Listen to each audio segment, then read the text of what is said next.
Hello, and good afternoon, everyone. I hope you're all having a wonderful Sunday morning and or afternoon now. Actually, it's afternoon now. It's gone after midday, but good afternoon, everyone. I hope you're all well. This is a live watch along for the Crystal Palace women fixture against Newcastle United. It's in the FA Cup, and I'm buzzing for it. Good luck, Laura Kinsky, AB Everett as well. The Crystal Palace women's captain, Laura Kinsky, of course, the manager of Crystal Palace. Good luck to all of you, all your coaching staff, all the Crystal Palace women players. Come on, let's get to Wembley. Crystal Palace women's team are on the way to Wembley. Come on, we can do it. Early doors, my prediction is Crystal Palace women 3, Newcastle United 1. There you go. I have put in the description the lineups, but before I kick off with anything further, I just want to thank to everyone out there for the support thus far on the channel. The views are going up, the likes are going up, the comments are going up. So thank you very much, everybody out there. You're all absolutely amazing, and yeah, I'm just crapping along with it. You know, was moving along with it, and thank you very much, everyone out there. Right, before we get off to any further, I just got to check that the sound is okay. So it's a 1 o'clock kickoff. I do believe that the Borough Rugby Borough women's team is already on its way against Liverpool women. That is on that's a 12:30 kickoff, but the Crystal Palace women fixture kicks off in about half an hour against Newcastle United. If you're new to the channel, please hit a like and subscribe at Diego C. Palace. What I'm going to do is I need to get where's the earplug? Oh, I left them over there. Just be a second. Right, let's have a look.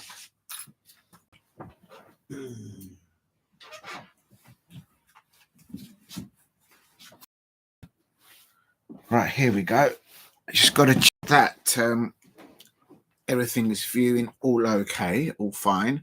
If you're new to the channel, please hit a like and subscribe at Diego C. Palace. Here we go. And oh, where's this falling down? Let me just check that the sound is all fine.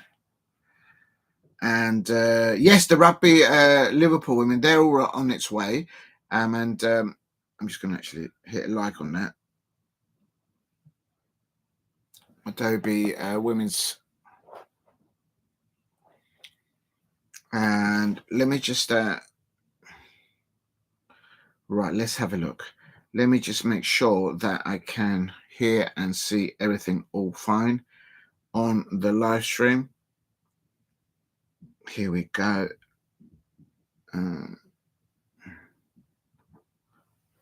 Let's just see if that's okay. Yeah, the sound looks okay. If you're new to the channel, please hit a like and subscribe at Diego C. Palace. And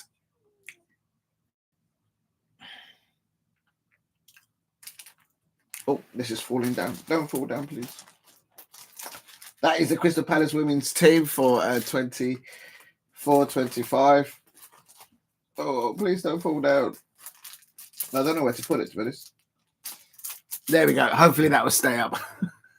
need to get some more double-sided sticky tape. Oh my days. Please hit a like as you enter the live stream. That'd be wonderful if you could. It is still 0-0 between Rugby Borough versus Liverpool in the Adobe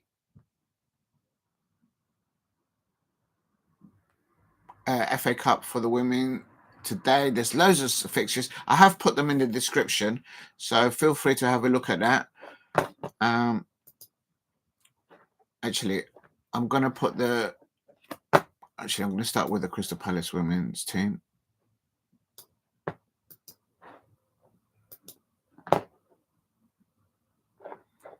Okay, that goes there.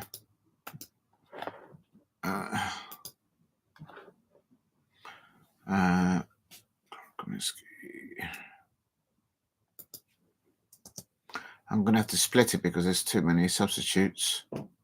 So what I'll do is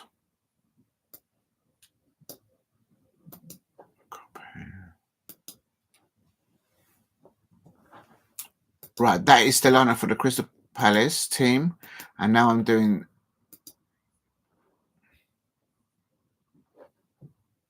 their substitutes as well. And then it's versus... This is all in the description, so if anyone wants to have a look, feel free to have a look. And then now I'm going to put, obviously, Newcastle United team. The manager at Newcastle United is, of course, Becky Langley.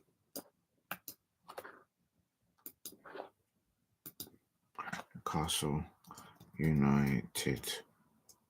Forgot the United.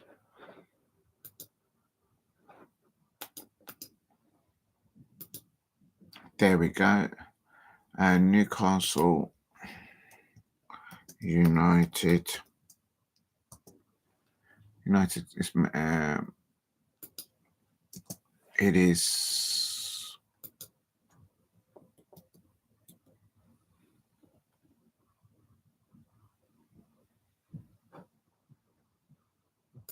let me just put a full stop on that one and then move forward, and then that's that one. Oh, I think I can fit it all in one, actually. Yes, I can fit it all in one. Right, there it is. That's the Newcastle United lineup. If you're new to the channel, please subscribe at Diego C. Palace.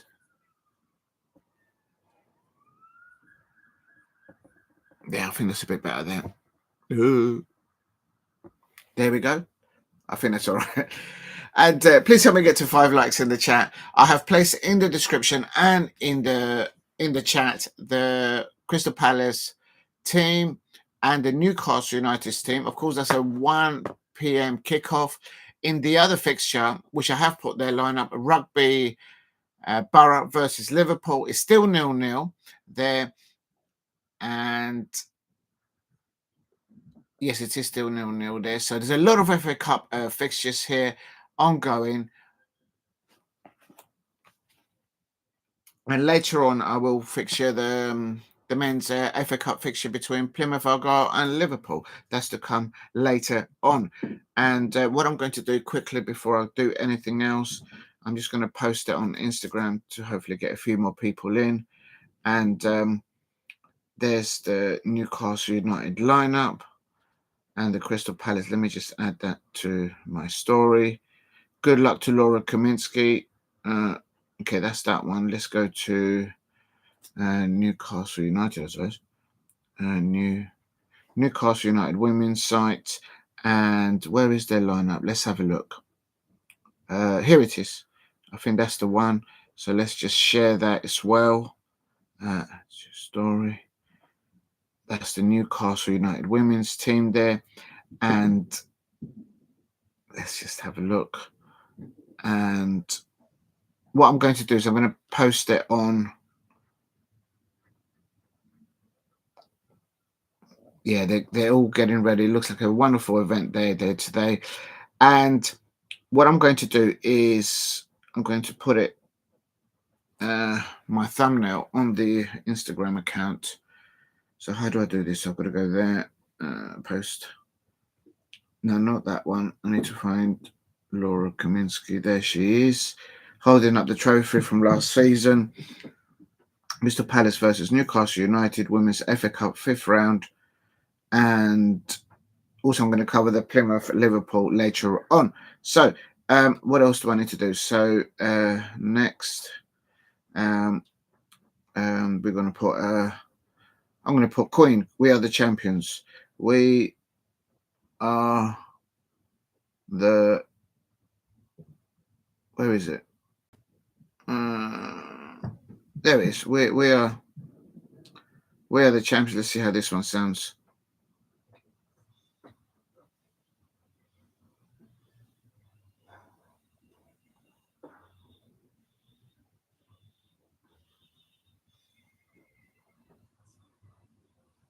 That's it. I'm going to put Queen, we are the champions, on the Instagram account because Laura did lift up that Barclays Women's Championship trophy with her staff, with her players last season, and I've still gone past it. They're still the champions. I don't care what anyone says.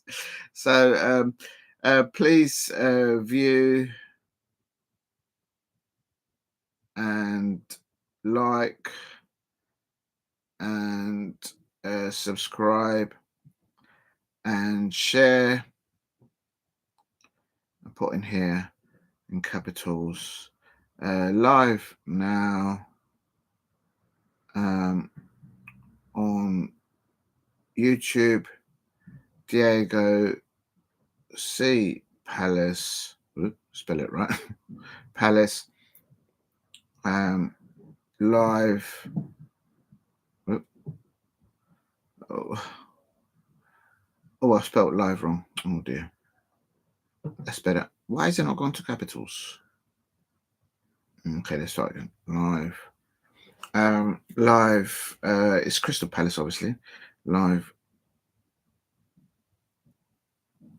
Crystal Palace versus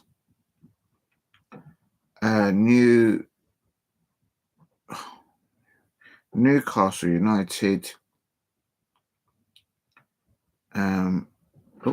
At Adobe Women's FA Cup, and then I put at CPW and at CP and at Newcastle United, I suppose. At Newcastle United. Let's put Liverpool as well, because I will be featuring them as well. At Liverpool. It's not coming up. Liverpool women, and I'll put Liverpool men as well, because they're going to do their men's side at Liverpool FC. Okay, I think that'll do. At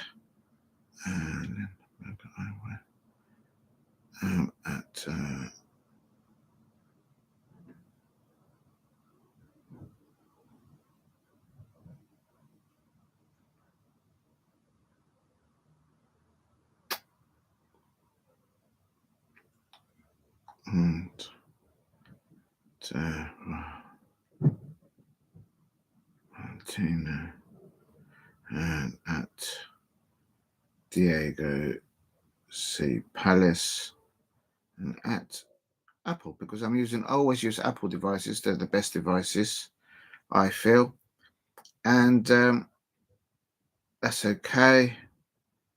And hope you're still there. I haven't lost anyone. Right, just sharing it on Instagram. Hopefully that will share now. Come on.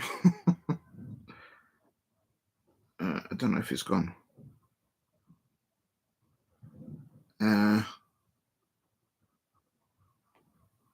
Let's have a look.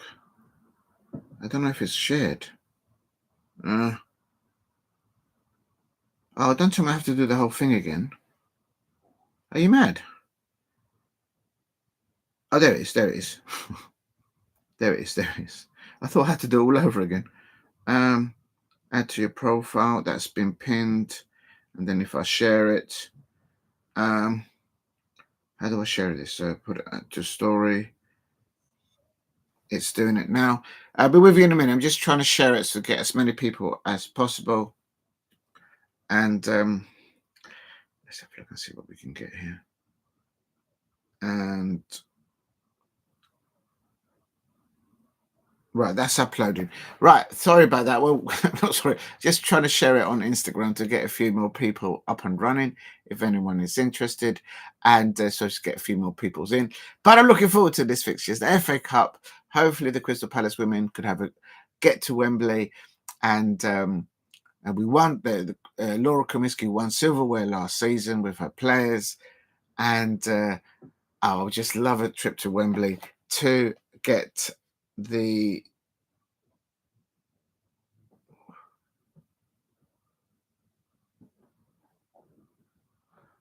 and that is that's a brilliant. There's some wonderful photos there.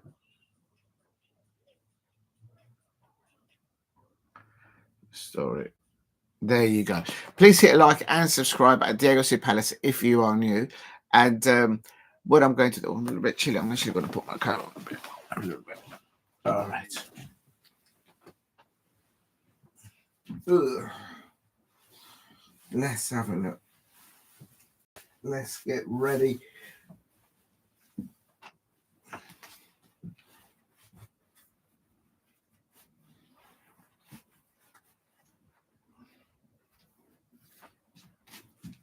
Right.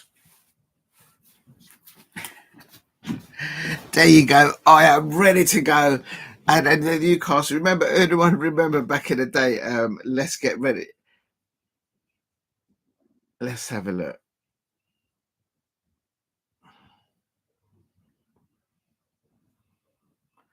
Right, that's all going off there. So how else do I? I'm going to share that.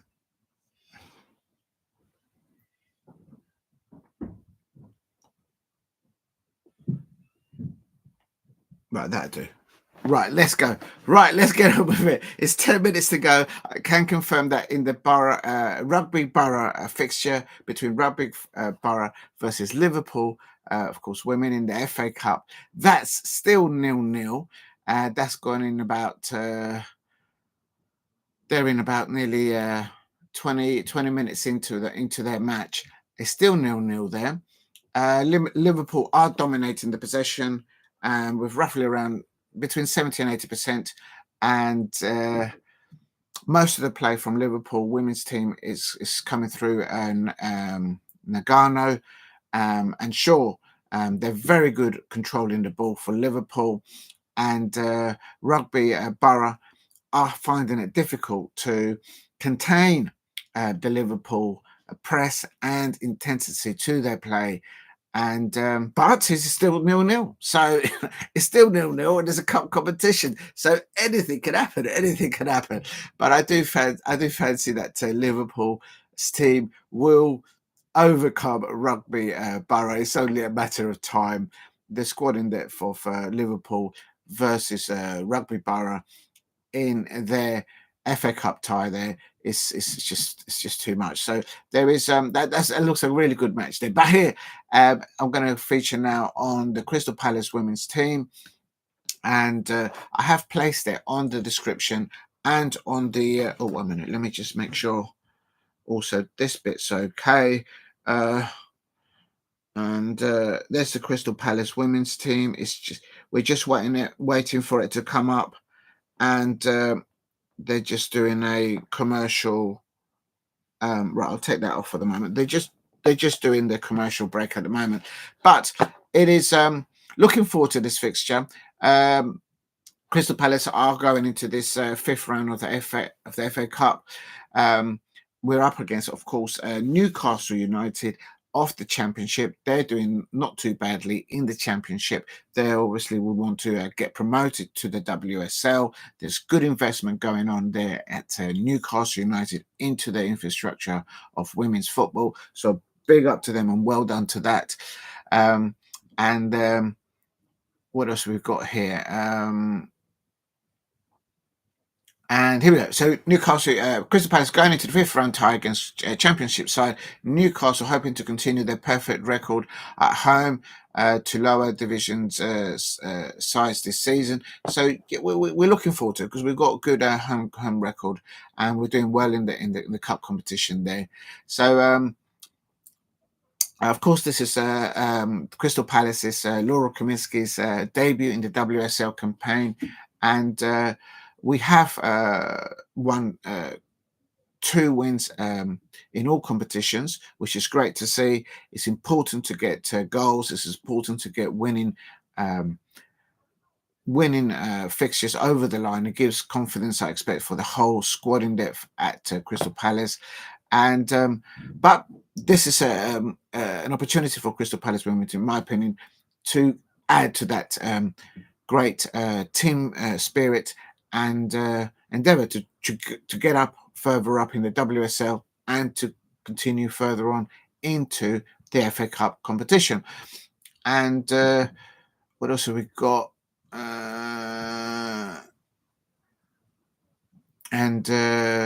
we just picked up a point in the WSL against Brighton recently, and we were a bit unfortunate losing a point against Tottenham HOTSPUR women, but there's a very good team, Tottenham HOTSPUR women's team.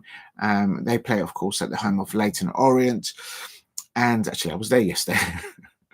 Anyway, and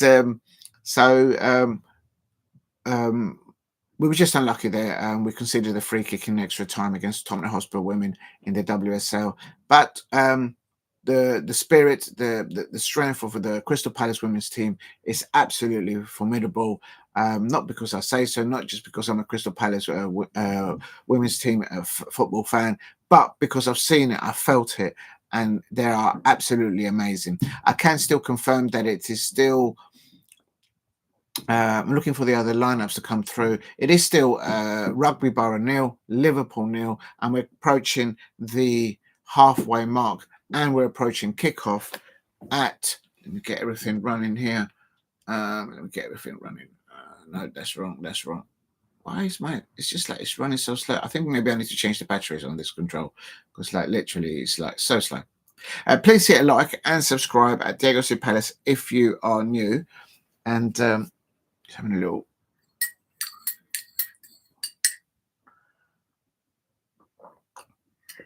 Oh, to get me going. And hopefully I'm hopeful for a Crystal Palace women's victory. I'm going for Crystal Palace 3, Newcastle United 1. So it is what it is. There's also a 2 p.m. kickoff, Manchester City versus Leicester City. We're going to find out their lineup. Will Shaw return for Manchester City? We'll have to wait and see. Of course, I'm talking about Bunny Shaw, an amazing striker. She has so much to her game, and she has to be one of the most difficult number 9 strikers to defend against. I think every midfield and every defense as well in the WSL and in the FA Cup will find it very difficult because Bunny Shaw is just absolutely brilliant for Manchester City. So will she return today? And we don't know because she did pull out of the Manchester City's women's team in the semi-final.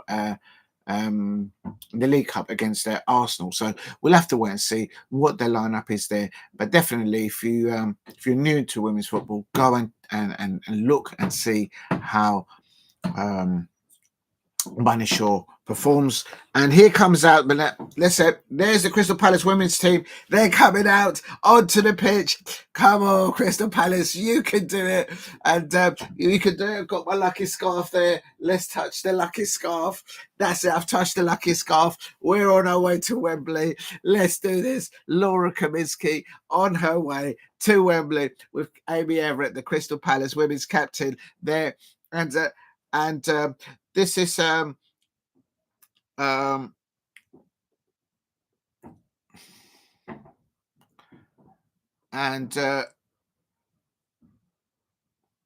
good fixture, I think, this between both managers. Of course, the manager of Crystal Palace women's team is Laura Kinsky, and the manager of Newcastle United is Becky Langley.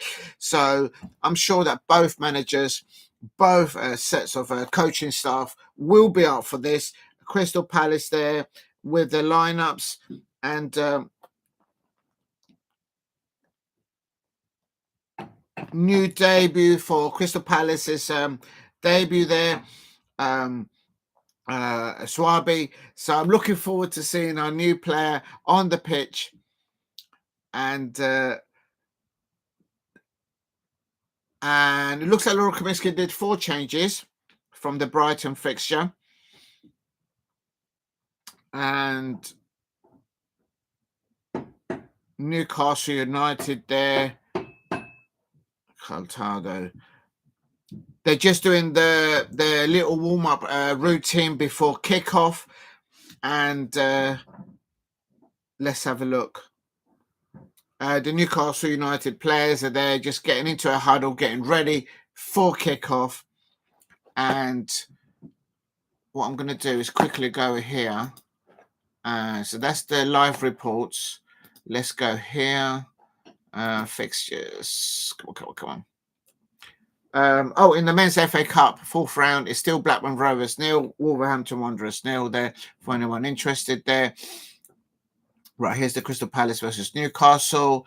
The lineup for Crystal Palace women, we've got Majerasi in goal, of course, Swaby, new signing, Green, Veje, Potter, and Woodham as a back four. In the midfield, we've got Riley, either side, Annabelle Blanchard and Cahill. And up top, we've got Stengel and Worden. So come on, Crystal Palace women. Our debut for Swaby. So good luck to Swaby there. And looking forward to, and on the other side, the left back for Crystal Palace women, we've got Lily Woodham, the Welsh international, and Crystal Palace left back. So looking forward to that. Newcastle United have gone with Moan in goal for them, Caltado, Cooper, Greenwood, and Stokes.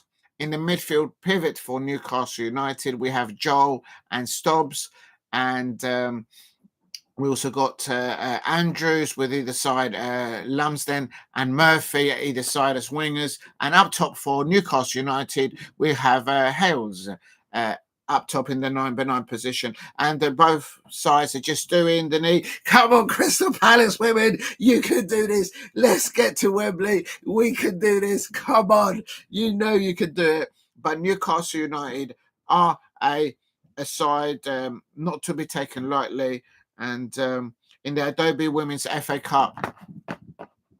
And looking forward to this fixture. Come on, you can do it. Please hit a like and subscribe at Diego C. Palace if you are new. It's Lexi Potter on the ball. The first 5-10 minutes important.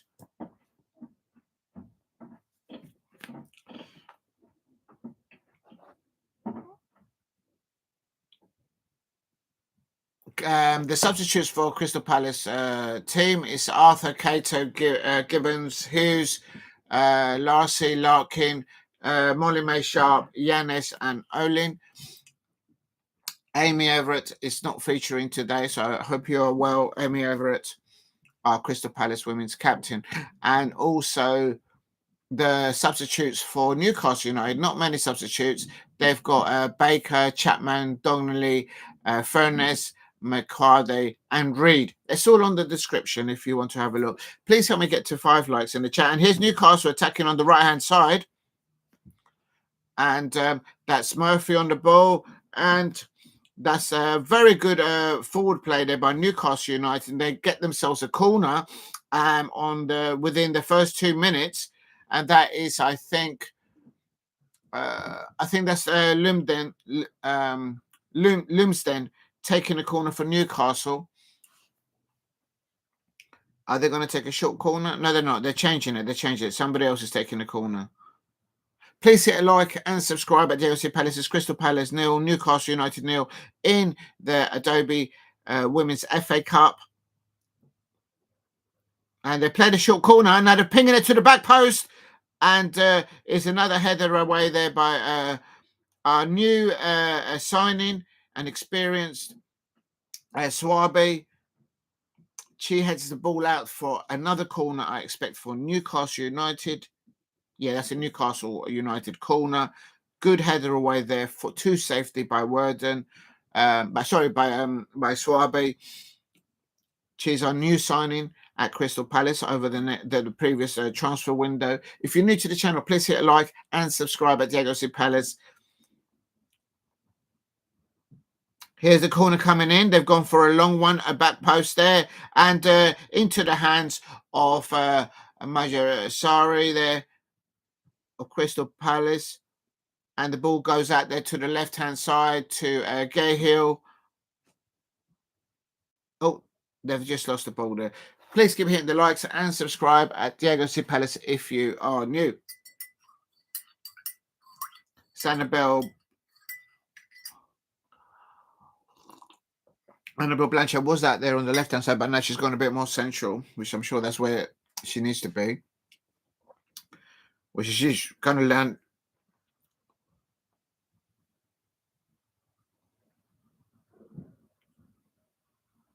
Behi on the ball. Now,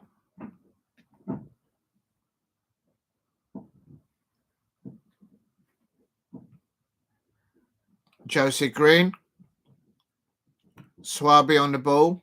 We're literally playing 3 at the back. When we're in the transition of attack, we're literally playing 3 at the back.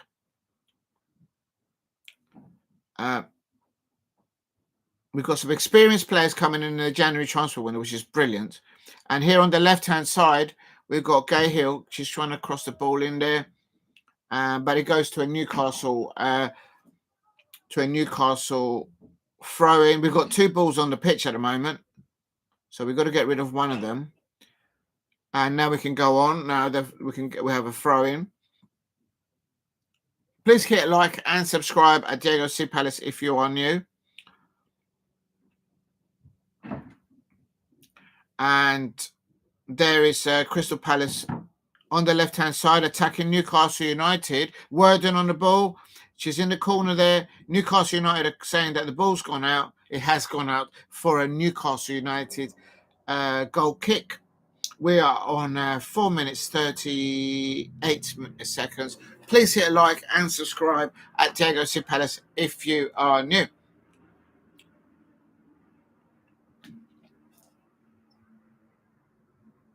Come on, Crystal Palace. You can do this. We can get to Wembley. I know we can. We have lifted silverware last season. It's Alexi Potter, the Chelsea loanee, in the midfield, moving the ball forward. She's winning a loose ball there. Good link-up play there between Alexi Potter and that is Stengel there. But she has lost the ball there. Newcastle, good duels there between Stengel and Stokes of Newcastle there, I have to say. It's a free kick now for Crystal Palace, and overcomes Cahill to take the free kick. We are about coming up to 6 minutes into the first half, and the free kick is around 15-25 yards out of the penalty area of Newcastle to the right-hand side, near the touchline. So we're looking for Cahill here to ping it to the back post. She does do that. And we got header going up there. We got a loose ball. Crystal Palace women, they're on the attack. Annabelle Blanchard puts it in the penalty area. A header in there. Someone shoot. Oh, unlucky. And nearly there. Come on, Crystal Palace women. We can do this. And now Newcastle United on the break. We are tracking back there. And that is Vehi coming across to cover the Newcastle United team's breakaway play there. Good experience there from Vehi there.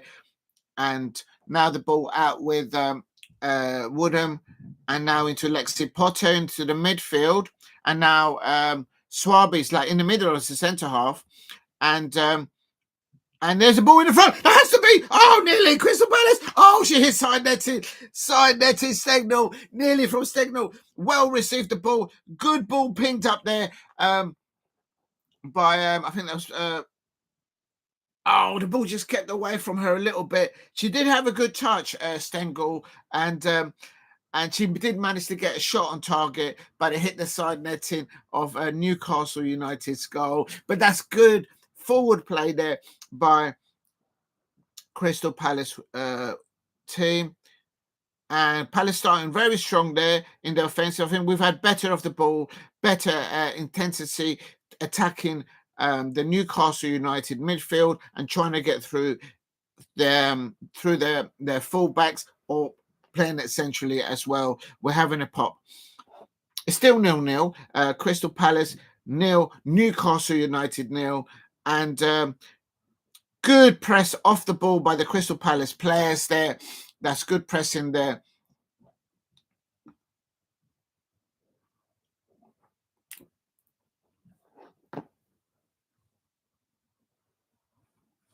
Lexi Potter there trying to get the ball off the Newcastle United breakaway. Good interception there by Swaby there for Crystal Palace. She's a very experienced new signing in the January transfer window for us. A little backheel there from Newcastle United. And that's our ball, ref. That's our ball.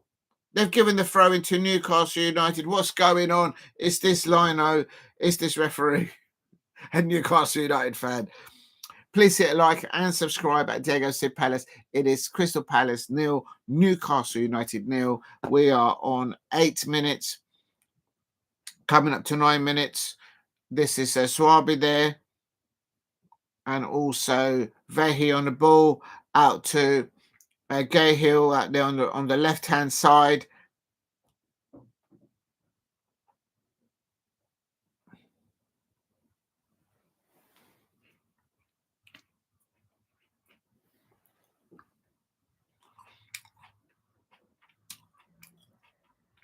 I like the way Crystal Palace are switching the ball to the left or to the right and trying different options up against the Newcastle United, trying to play the ball around the back of them and get behind the lines of their left backs and their right backs of Newcastle United. So that's very interesting. And it is Annabelle Blanchard, shot goal. Oh, it's just right. Annabelle Blanchard there on 9 minutes, and she doesn't need to be told where the goal is. She's absolutely formidable, brought up in Liverpool, and Annabelle Blanchard there has a strike from very central of the penalty area, but it just goes wide off the right hand side Newcastle United post. But good pressing, good intensity from the Crystal Palace women off the ball. As Alexi Potter there, she's absolutely brilliant. Annabelle Blanchard comes in, takes the ball, and here is the yes, Annabelle Blanchard. Oh, nearly the goalkeeper of Newcastle, Moan. She comes out and she gathers the ball for Newcastle United. So she was definitely alert to the Crystal Palace attacking play there. Annabelle Blanchard just a whisker away there from getting a toe or getting a foot onto it, but the Newcastle United goalkeeper off her line and gathering the ball. That's Moan. Is the name of the Newcastle United goalkeeper. And one ball over the top for Newcastle United. Now Crystal Palace playing it around the back, but now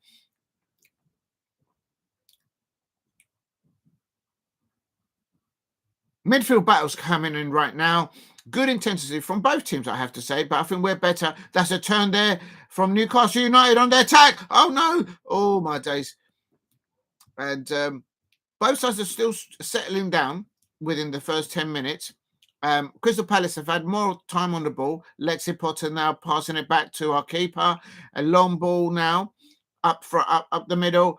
And Newcastle United now pass the ball back to Moan, their goalkeeper. It is Crystal Palace 0, Newcastle United 0. Good intensity play by the Crystal Palace team. As I said earlier on, I like the way the Crystal Palace players are using both sides of the pitch, using their width. On the left-hand side, utilising Cahill, and on the right-hand side, using Blanchard to whip those balls, to get in around the left-back and the right-back of Newcastle United and whip those balls in towards the Stengel and Worden. And here's one. Oh, no, that should be a back pass to the Newcastle United goalkeeper, and it is. And Worden, they're playing quite deep there. And Annabelle Blanchard gets a touch on that. And Crystal Palace now, that is that Woodham on the left-hand side. Woodham, the Welsh international. And did she get... Oh, she didn't. We nearly got a corner out of that, but that's going for a Newcastle United goal kick on 12 minutes and 30 seconds. Please help me get to 5 likes. If you haven't subscribed at Diego Sid Palace, please subscribe at Diego Sid Palace. This is a watch along today for the Crystal Palace team versus Newcastle United versus in the Adobo Women's FA Cup. It is still 0-0. And just quickly update you on the other FA Cup fixture. Still 0-0 between Rugby Borough versus Liverpool. So they're doing well to get anywhere near half-time against the squad in depth of Liverpool. Rugby Borough, of course, they're on a lesser budget. Let's put it that way. But here, Crystal Palace are still drawing against Newcastle United. My prediction is Crystal Palace 3, Newcastle United 1. So come on, Palace, let's get to Wembley. I want to see Laura Kinsky lift that FA Cup trophy in the Women's Adobe FA Cup. You can do it. I know you can all do it. So get on with it. Let's go there. Let's get to Wembley. And here's Newcastle on the attack now on the right-hand side. I've lost the lineup. Oh, what's going on? Gather Majasari gathering the ball with the ball coming across, but we need to stop those balls from coming crossing or from wide places. The Newcastle attack has mostly come to the Crystal Palace team from the right-hand side, and that's of course Murphy and Joel. And here's Lexi Potter now in the midfield with space. She pings the ball upfield, and that's Worden there, the Netherlands international. And Worden cuts in into the penalty area. She's cutting in. She's going to cross it in. Oh, nearly a Crystal Palace there. And Stengel nearly gets a shot off, but it gets blocked. That's good football there by Worden, the Netherlands international there for Crystal Palace. Forward play down the left-hand side. And there is Swaby there holding the ball. And Swaby there coming in deep from her defensive position into the midfield and stopping the Newcastle United breakaway play there. Very experienced new signing to us over the January transfer window. Please hit a like and subscribe at Diego C. Palace if you are new. What's going on here? I've got this one. Let's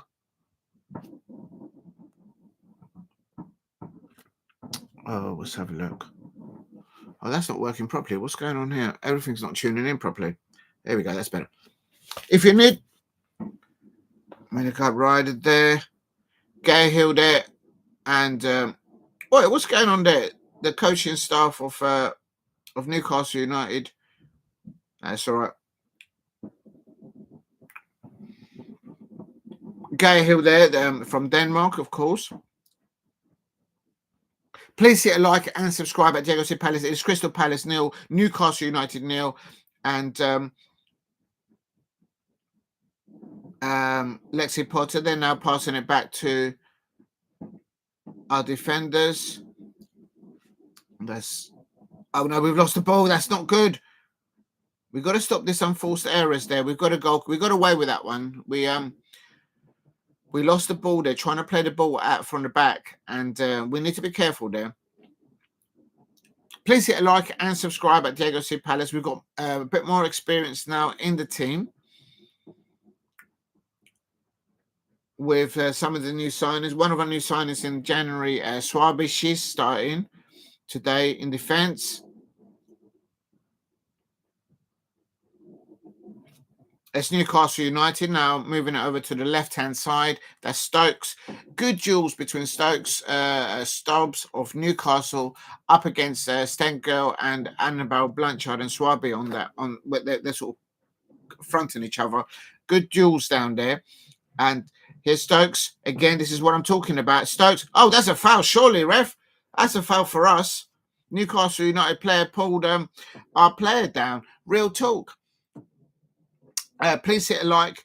I think that's green now. She all right? Oh.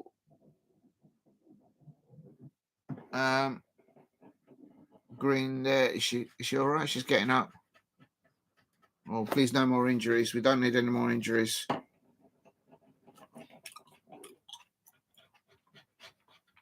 Looks like our keeper going to do their free kick here on 17 minutes. It's still 0-0. If you're new to the channel, please hit a like and subscribe at Diego C. Palace. It is Crystal Palace 0, Newcastle United 0. No goals thus far. And we have had a few opportunities towards the Newcastle United goal. Here's Newcastle on the break on the left-hand side by Swaby. Swaby there, very experienced Jamaican international. And I think she was born in Connecticut. Oh, back pass to the goalkeeper of Crystal Palace, but we do get it away. And Verdon tried to get onto the end of that with a good flick on there. I think that was Stengel. And it's on the left-hand side here. Cahill, they're winning the ball, and Verdon is trying to get to chase it. Worden, of course, is the Netherlands international. She plays up top for Crystal Palace with Stengel just on the right-hand side. Well, not right-hand side, but both striking, attacking forward players. Come on, Crystal Palace. Let's get to Wembley. We can do it. You can do it. I know you can. You're used to picking up trophies. That's what we did last season. Let's do it again this season. And Swabby's head is there. And Newcastle United gathering the second ball. Annabelle Blanchard there, getting in there and making it difficult for Newcastle United. And that is Newcastle United. The referee gives a play on. Oh no, she's wide open. Oh, that's good. That is a good block. That's a good block there by Katrina Behe. Oh my days, she was wide open. That was Hales, the number 9 for position player for Newcastle United. She just had the keeper to watch, but Katrina Behe there coming across and blocking it, and very important interception there. We were stretched there, and we're in the middle of the park, so we got to fix that up, because that's not that. We got to be careful there. Real talk. Please hit a like and subscribe at Diego C. Palace if you are new. Crystal Palace nil, Newcastle United nil. This is a Newcastle United corner now on 19 minutes, coming up to the 20-minute mark. The ball was too deep. Had a good angle to it, but it was a little bit too deep, and it's gone out on the other side. And now it's a Crystal Palace goal kick. Goal kick goes out to Vehe, and ball pin up top, but it doesn't reach Verden. Cooper interception there, but Palace gathering the ball now. Good football now. Lexi Potter with the ball, passes it back to our left back, and now to Alison Swaby on the ball. Absolutely buzzing to have the experience of Alison Swaby there. She was born in Connecticut, I believe, but she plays for Jamaica, the Reggie's women's team. Referee, that's a foul. That's a foul on Cahill. Come on, where's your card? This referee's not handing out any yellow cards to the Newcastle United players. What's going on? What's going on? Let's see, Potter switching the play now to the right-hand side. Green on the ball. Josie Green on the ball. Careful, don't lose it there. Well done. And then she switches the play. Good pressure there from Newcastle players, I have to say. And here is Vehe on the ball. Stengel trying to wait for the ball there. Please hit a like. There's Lexi Potter now. She switches the play now to the right-hand side, but it's a little bit short. And Josie Green managed to get the ball there. She managed to get hold of it. Please hit a like and subscribe at Diego C. Palace. It is Crystal Palace nil, Newcastle United nil. And this is Green on the ball. We've got to be careful about passing these balls from the outside into the midfield. And this is good football now from Crystal Palace on the left-hand side. And ball gets pinned into the penalty area, but it's blocked off by Newcastle United. Good switching of the play from left to right by Crystal Palace team. And there is, I think that's going to be Cahill that takes the corner for Crystal Palace. It is Crystal Palace nil, Newcastle United nil, and we're coming up to 22 minutes. Please hit a like and subscribe at Diego C. Palace. Corner coming in for the Crystal Palace women here's team. And it goes towards the back post. Palace, there we go, header. Oh, Josie Green gets a header to it, but it unfortunately just goes right off the Newcastle United goal. Come on, Palace. We can do it. Let's get to Wembley. I'm touching my lucky Crystal Palace scarf. That's the lucky scarf that got the Crystal Palace women's team to win silverware. They won the Barclays Women's Championship last season, and it was down to the scarf and my lucky hat. No, really, it was down to the effort of Laura Kaminsky, her coaching staff, and her players. Of course, they're the one that did all the work on the pitch. But they are trophy winners. They're winners on the pitch. And that's what we're doing. We're on our way to Wembley. This is Lexi Potter on the ball. Lexi Potter on the ball. Now Alison Swaby on the ball. And Swaby there. And then she crosses it in field. And it's back to Alison Swaby there. You can see that she's very confident on the ball. good presence of it, and also off the ball, Alisson Swaby there making crucial tackles and making sure that the Newcastle United players know that we've got a very strong defence in situ. And ball back all the way back to Majarase, Crystal Palace goalkeeper.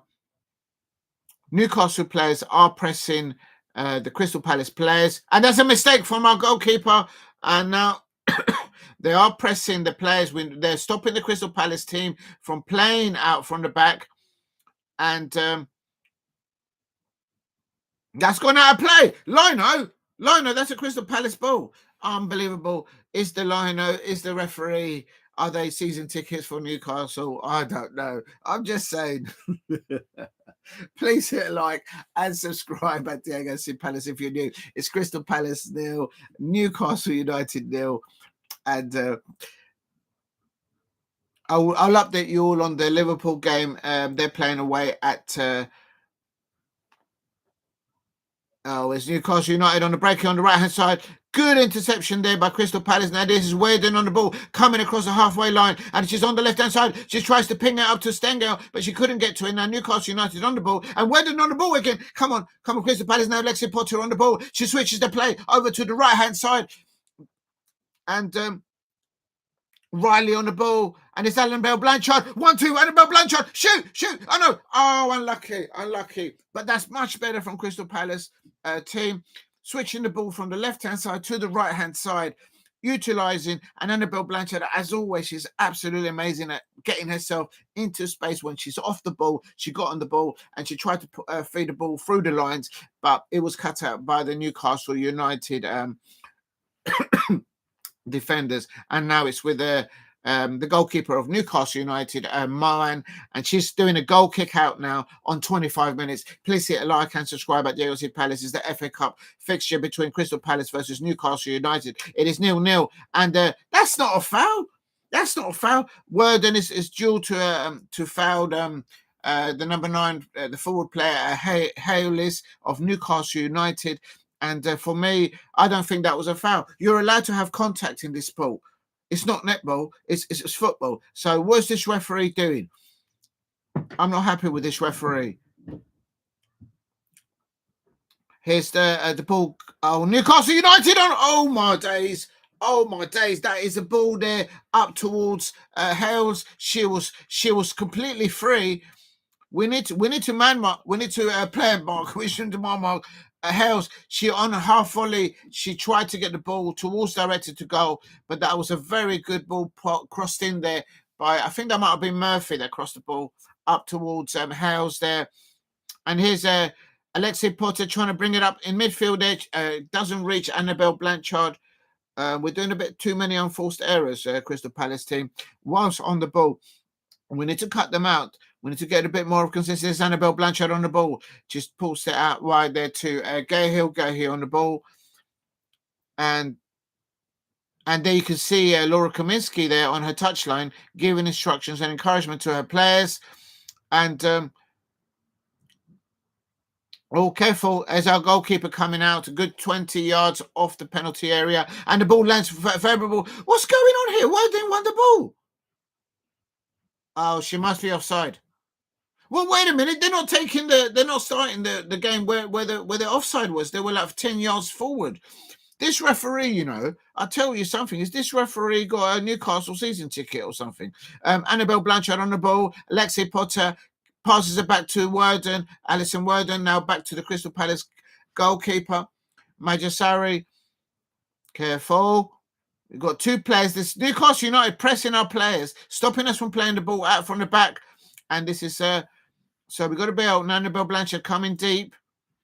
So we're confident on the ball, but I have to say, Newcastle players are being told to press the Crystal Palace players from stopping them from play. So now we've got the ball out to the left-hand side. Gahi inwards to Annabelle Blanchard. Annabelle Blanchard. Oh, it's just gone behind it. Can Worden get to it? Worden is on it. She's on a penalty. She has a shot. Oh, it's blocked by the Newcastle United right back. Oh, my days. Worden, the Netherlands international, Crystal Palace player. She has a shot on goal, but it's blocked by the Newcastle United Right back, I think that would have been Caldado, or might have been Cooper. The distance, I can't really see from the camera angle who exactly was the defender for Newcastle United, but whether the right back or the centre half there for Newcastle United. Throw in here for Crystal Palace. Good period there now here for Crystal Palace team. Lexi Potter holding the ball. She's brilliant at holding the ball off and laying the ball off. Now this is Swaby, Alison Swaby, Annabelle Blanchard has the ball there now. This is Milligal getting the ball back for Crystal Palace. And here is Green. And then here's Stengo. Stengo on the ball in the penalty area for Newcastle United. She's going around. She's going to ping it to the back post. She pings it to the back post. Oh, come on. Come on, Crystal Palace. Let's get a goal. We're coming close to it. Come on, Crystal Palace team. You can do this. Let's get to Wembley. And Katarina Vey there. The ball's just gone out there for the Newcastle United throw deep in their half near the flagpole. Come on, Crystal Palace. We can get to Wembley. You can get to Wembley. I'm touching my lucky scarf and the lucky hat. You can do this. You know you can do this. Laura Kaminsky there with Adam Jeffrey there on the technical area there, giving encouragement to their players there. On the halfway line, 29 minutes in, it's Newcastle United nil away at Crystal Palace. It's still 0-0. Ball now back to a Crystal Palace goalkeeper. A goal kick down central. And Newcastle United get there. But Lexi Potter is there brilliantly to catch the seconds on the pitch. And there's Worden on the left-hand side. Worden attacking Newcastle United on the left-hand side of the pitch. And near side. And she pulls it. She actually... Newcastle United centre-half throws it out there for a Crystal Palace throw-in. But good attacking play there. It's all happening down the left-hand side for Crystal Palace team. Worden there. And it's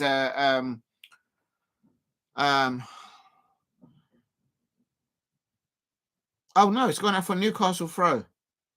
I could have sworn that the Newcastle player kicked that ball out.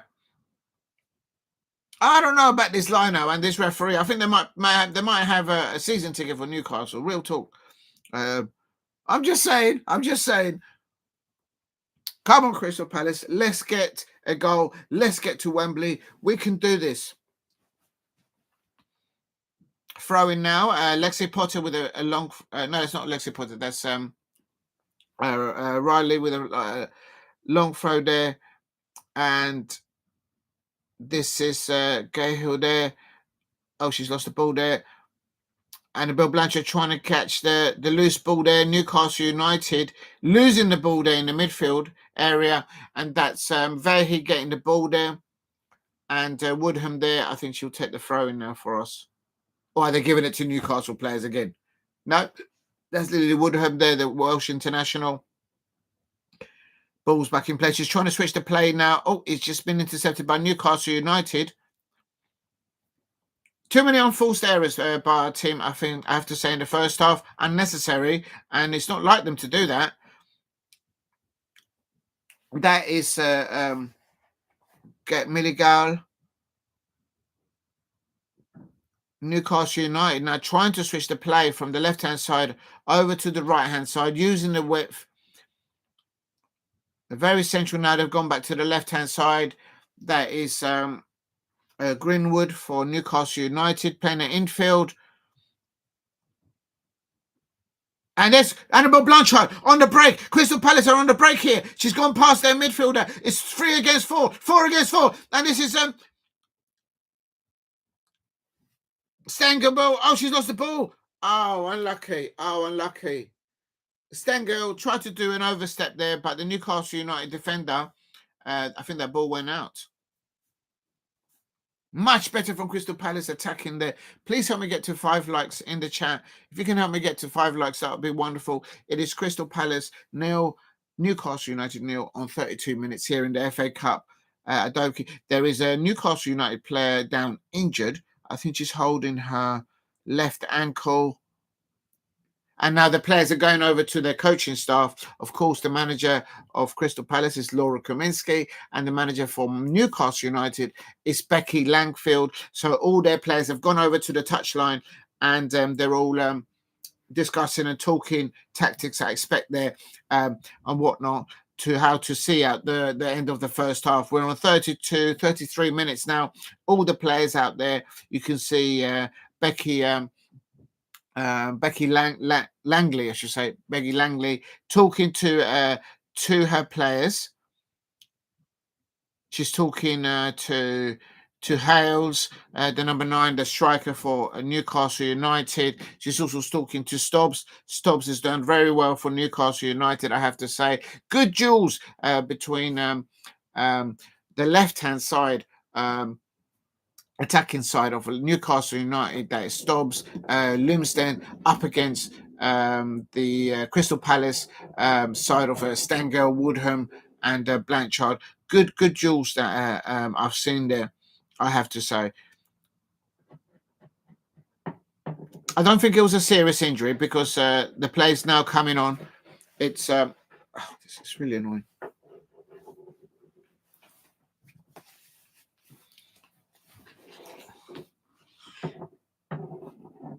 Right, still 0-0. Crystal Palace 0, Newcastle United 0, and Annabelle Blanchard on the ball, tried to feed the ball up there towards Worden, but now it's Stengel on the ball. She tries to ping it into the penalty area, and it came off the Newcastle player, but then it bounced off Stengel, and it's now a Newcastle United goal kick. Please hit a like and subscribe at Diego C. Palace. It is Crystal Palace 0, Newcastle United 0.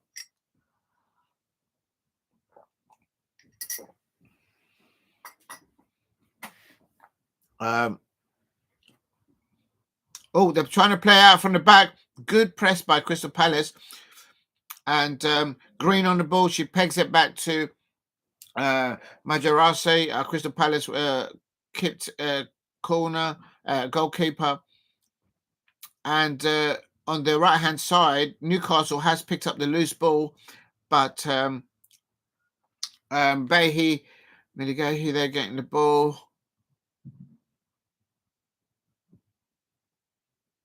That's a foul on Stengel there. This is what I'm talking about. This referee and the linos there, they're not looking at it. Stengel was just fouled there in front of Adam Jeffrey, who's one of our coaches for Laura Kaminsky, and there's no doing from the lino or from the referee.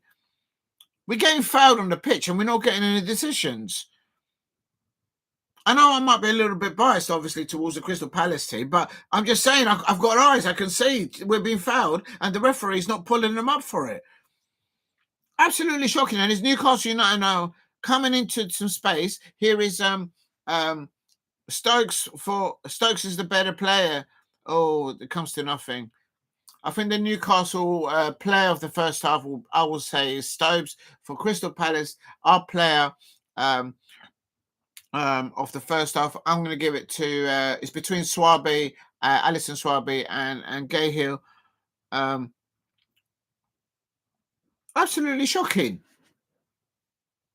There's Lexi Potter getting the loose ball there, but it comes out with the Newcastle player, and good. Oh no way, that's a foul. That's not a foul. Oh, come on. Now the referee is giving a foul to Newcastle United. What about the foul about 5 minutes before? And this is a dangerous area. Green is demonstrating, and I'm absolutely in her corner. The referee is giving a foul there. Even the Crystal Palace home fans there, they're saying shocking refereeing decision. It's a Newcastle United free kick. They're about 5 yards off the left-hand side of the Crystal Palace penalty area. We've got 2 players on the wall, and she's gone for the back post. And get a second. Annabelle Blanche, get it away. And Alison Swaby gets the ball away. Experience there. Yes, well done. That should never have been a foul. Free kick for Newcastle United. What about the free kick that we never got about 2 or 3 minutes before? And Green on the ball. Here is Worden coming in deep. She tries to pick the ball up to nearly Riley on the right hand side there for Crystal Palace there. And nearly, but it's a Crystal Palace throw in there. This is Riley doing a long throw here, deep in the Newcastle United half. We're on 30, coming up to 38 minutes. A good throw in there. Stengel and and Newcastle get a throw in. Please hit a like. Help me get to 5 likes if you can in the chat. It's Crystal Palace 0, Newcastle United 0, and it's of course the FA Cup. And very good half for both teams. Good intensity from both teams. Unforced errors from both teams, trying to cancel each other out. And we've had as many opportunities towards the Newcastle goal as the Newcastle players have had opportunities against the Crystal Palace goal as well. But there's been some dodgy decisions from the referee, I have to say. And I might be a little bit biased, of course, for Crystal Palace team, but I just have to say, real talk. I'm no expert, never been a referee, but sometimes I can see a phone. I'm saying, hello, is this referee got a season ticket for Newcastle? Like, what's going on? Annabelle Blanchard on the ball, Annabelle Blanchard. Good turn by Annabelle Blanchard, out to the right-hand side. And it's Stengel on the ball in the penalty area. She's cutting it overstep. She crosses it in, and the ball's up in the air. Come on, get seconds. Annabelle Blanchard takes the shot. Yes, Annabelle Blanchard. Has it gone in? Oh, it hasn't gone in. Oh, I thought that was a goal. I thought that was gone in. I thought that went in. The ball was up in the air. And the clearance, Annabelle Blanchard hits it, hits the post, and into the hands of the goalkeeper. Oh, that's the closest that we've come. That's the closest we've come. You see, I told you Annabelle Blanchard doesn't need to be told where the goal's at. She had an opportunity, a half opportunity there, and she has a shot on goal, and it hits the post, but the ball ricochets off the upright, and it lands into Moan, who's the Newcastle United goalkeeper, into her hand, and that's what it is. And here's now Newcastle on the attack on the left-hand side, and they win themselves a throw-in. Please hit a like and subscribe at Diego Palace. It's Crystal Palace 0, Newcastle United 0 in the FA Cup. It's coming up to 40 minutes now. Stokes who turns and Stokes and Stobbs on the left-hand side for Newcastle are causing us trouble, causing us problems. Here's Crystal Palace now playing the ball out from the back on the left-hand side. That's Woodham. Alison Swaby. It's her debut there today. She's done really well. Good turn there by Vehu there. And this is now Worden up top for Crystal Palace, just cutting across into the Newcastle penalty area. She crosses it in. Newcastle player centre half intercepts it and plays the ball out. Come on, Crystal Palace. Let's get a goal before half-time. We can do this. You can do this. And here is Crystal Palace winning the ball back here on 41 minutes coming up to playing the ball on the left-hand side here as a little... lovely touch there by Worden. And the Dutch international. And this is Stengel. Cross it. Cut it back. And Milligal. Oh, it's a goal kick. It's a goal kick. And good forward play there by Milligal there for Crystal Palace team there. Please hit a like and subscribe at Diego Palace if you are new.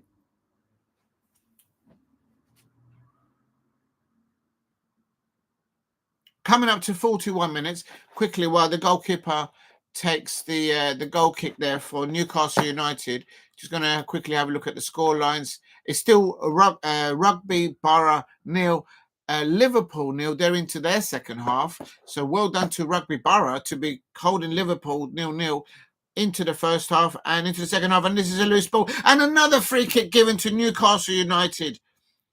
Every single 50-50 tackle, this referee is giving it to the Newcastle players. Absolutely shocking. Absolutely shocking, the referee, in my opinion. Stokes on the ball on the left-hand side. Stop. Absolutely shocking. Riley on the ball. And Annabelle Blanchard just couldn't keep it in play. Please hit a like and subscribe at Diego Palace if you are new. And this is Crystal Palace lead Weirden on the left-hand side. Weirden on the left side. She's cutting into the penalty area. She has a shot. Oh, he's just gone past the right-hand post. That is really close. Oh, Weirden nearly scoring there. The Netherlands international for Crystal Palace. She comes into the penalty area of Newcastle United, and with that sweet right foot of hers, she coasts it onto the right-hand side, just past the right-hand side upright of Newcastle United, and nearly get put in Crystal Palace team. And unlucky there. We've hit the post. Annabelle Blanchard hit the post sort of late into the first half, and also Newcastle United earlier on had an opportunity on the Crystal Palace goal, half volley by their number 9 player. What's her name? Hales. And but she couldn't direct it towards the Crystal Palace goal, thank God, and it went out for a goal kick. But this is Newcastle United here, attacking, narrowing into space into the midfield area. Lexi Potter couldn't stop. Can someone just stop her from shooting, please? Oh no! And there's a shot on goal, but that goes out wide. And Majerasi, the Crystal Palace women's goalkeeper, sees that ball. She had it covered. She's been absolutely brilliant in our goal this first half. And please hit a like and subscribe at Diego C Palace. Help me get to 5 likes if you can in the chat. Crystal Palace 0, Newcastle United 0.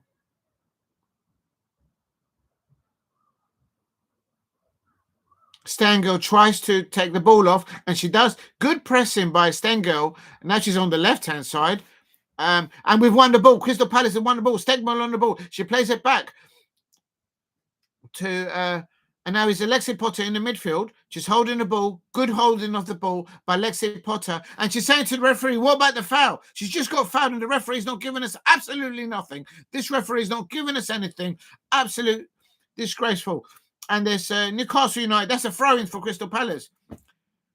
Lexi Potter there asking a question of the referee. What about the foul on me just then? What about you gave a foul to Newcastle United 10 minutes ago? What about us? Real talk. Please hit a like and subscribe at Diego C Palace.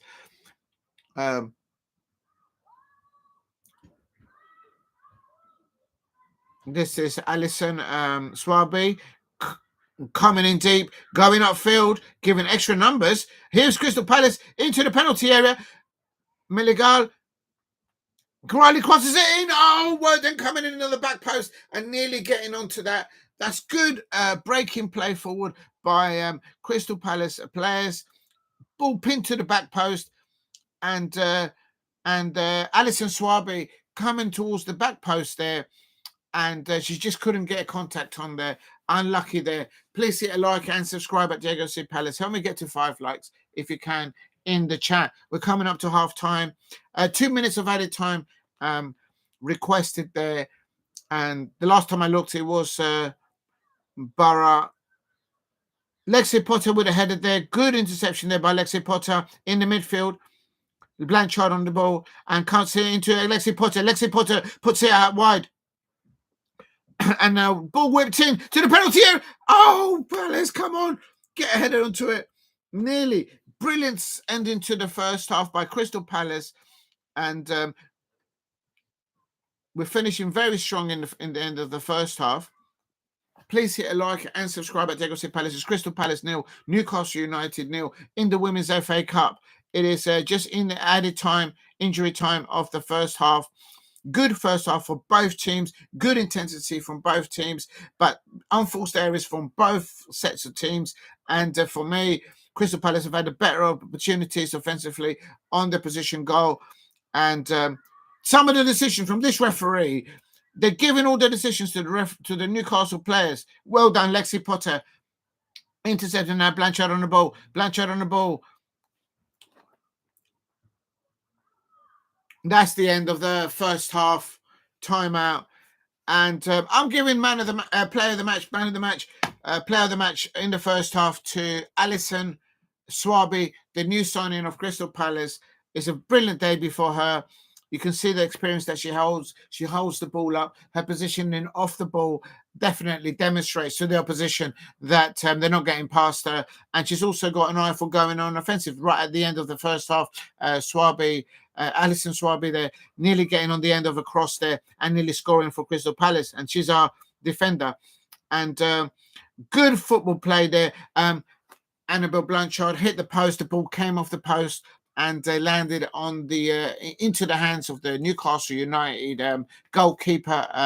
Her name is Moan. And so, yeah, we've hit the post. And we've had a couple of other opportunities on the Newcastle. We've hit the side nettings, and I thought that was a goal by Annabelle Blanchard. She already had her fist up as the ball was going towards the post, and Weerdin, the Netherlands international forward player for Crystal Palace and for the Netherlands, she cut in with her right foot. She's got a brilliant right foot, and she in the penalty area of Newcastle United, got it towards the far right hand post of Newcastle United, and it was a whisker away from getting in and for a Crystal Palace goal. So for me, I'm happy with the performance of the Crystal Palace team players towards the end of the first half. In the first half, a few too many unforced errors on our part when we've got the ball.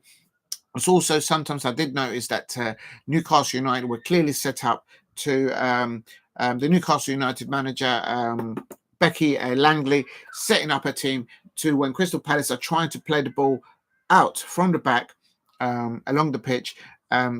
There's been a press and intensity by the Newcastle United players there. I think their best player at their end has been Stobbs and Stokes on that left-hand side from Newcastle United.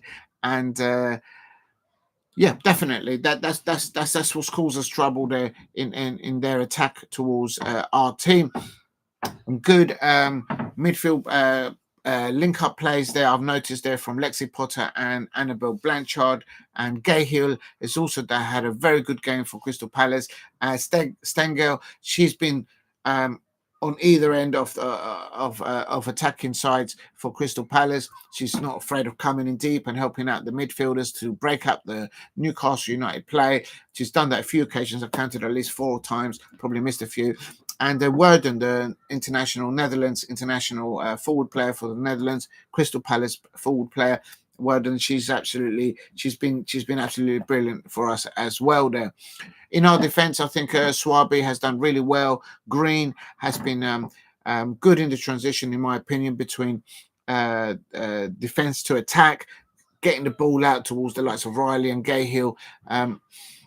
But some of the fouls that Green has had to make, or tackles, I should say, the referee's given fouls to Newcastle United. And when Lexi Potter gets fouled, when Vehi gets tackled, this referee is not giving us any free kicks. I'm not being biased about it. I'm just being real about it. It's not right. It's not right. Even you can tell when something's not right. A number of occasions I've seen Cahill and Lexi Potter demonstrating with the referee, and it's like, hello, do you just see I just got fouled?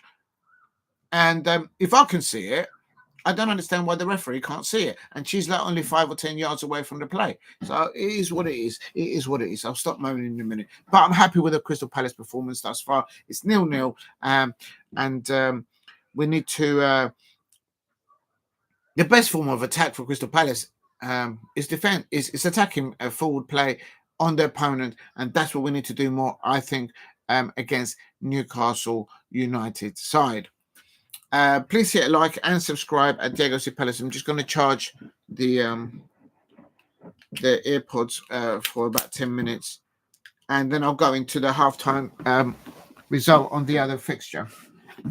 Please hit a like and subscribe at Diego C. Palace. Oh my days! Oh, just dropped the phone. Oh. What's going on here? There we go, that's better.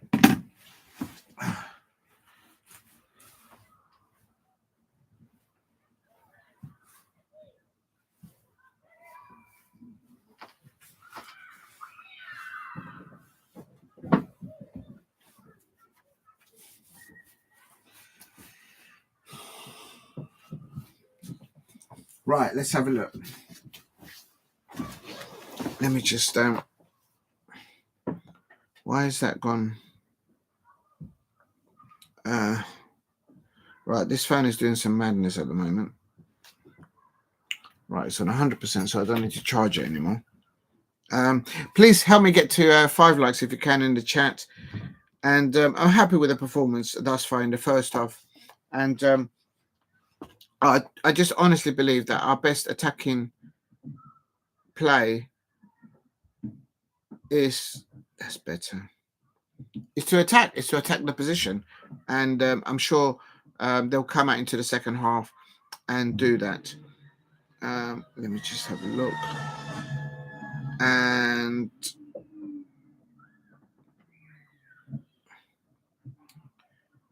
I can't see the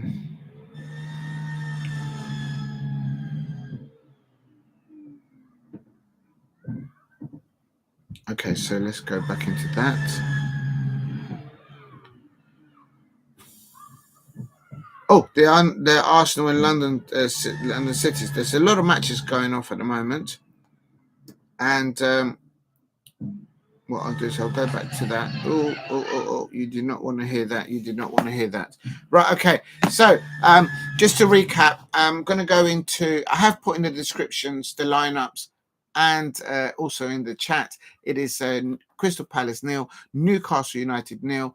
I'm very happy with the performance of the Crystal Palace team players there in the FA Cup 5th round, Adobe's Women's FA Cup 5th round, and the negatives that I will say is that sometimes we do lose possession whilst we're on the ball, and then we're on the back foot. And it's not like us to do that in home fixtures in the cup run that we've been that they've been playing in. So I'm sure that they will fix that at half time. But overall, the attacking play there I like the way the Crystal Palace team switches the play from the left hand side to the right hand side and utilizes both sides to try and get in from around the back of the Newcastle left back or the right back. It's been more easier, I feel, attacking the Newcastle United's right back of Kone-Doherty and Joel, whilst on the Newcastle United's left hand side of Stokes and Stobbs, they've been their best players for Newcastle United. It's been more difficult for us to be effective down that end. In the midfield area, I think Lexi Potter has done really well. It would help if the referee would actually see the fouls that she's incurring by the Newcastle players, but we're not getting anything. We're not getting any crumbs, nothing at the moment. Any foul, any 50-50 challenge anywhere on the pitch, and this referee is giving it to the Newcastle United players. Real talk. I'm just saying it. I might be biased, but I'm just saying it. I've got eyes and I can see. The fact of the matter is, the plain fact of the matter is, I can see the Crystal Palace midfielders demonstrating with the official there, saying, "Did you not just see I've just been fouled?" Absolutely shocking. Please hit a like and subscribe at Diego C Palace if you are new, and if you can, let me just make sure the sound is all okay there. I'm just looking at. We've got options. We could bring on Molly May Sharp. Wonderful to see Elise Hughes back on the bench there for Crystal Palace, and we've got Gibbons there. We've got the backup goalkeeper, first team goalkeeper, Yanez there. We've got options there. Larcy also there. There's options there for Laura Kaminsky there at half time. So Newcastle United have got they've only got 6 substitutes, so they've got less options on their Newcastle bench. So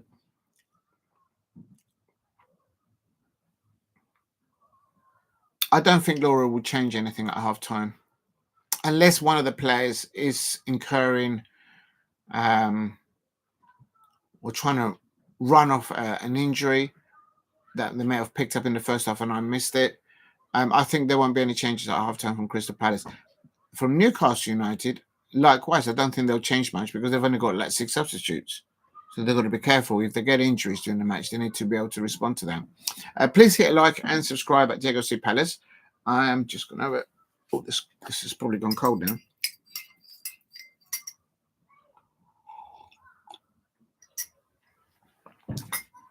Right, let me just open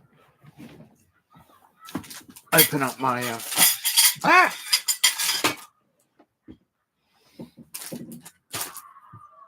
No, please don't tell me I left the spoon. I left the spoon. I have to use the teaspoon now. Make sure that you eat and drink while you watch your football. Just gonna have a little bit of avocado.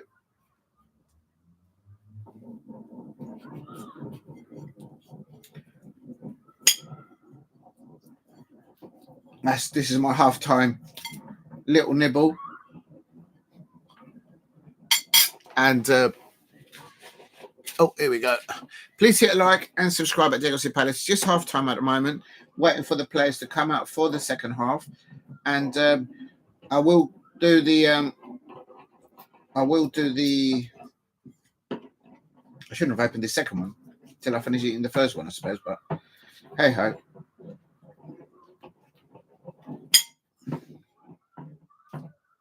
Yeah, they're ready to eat.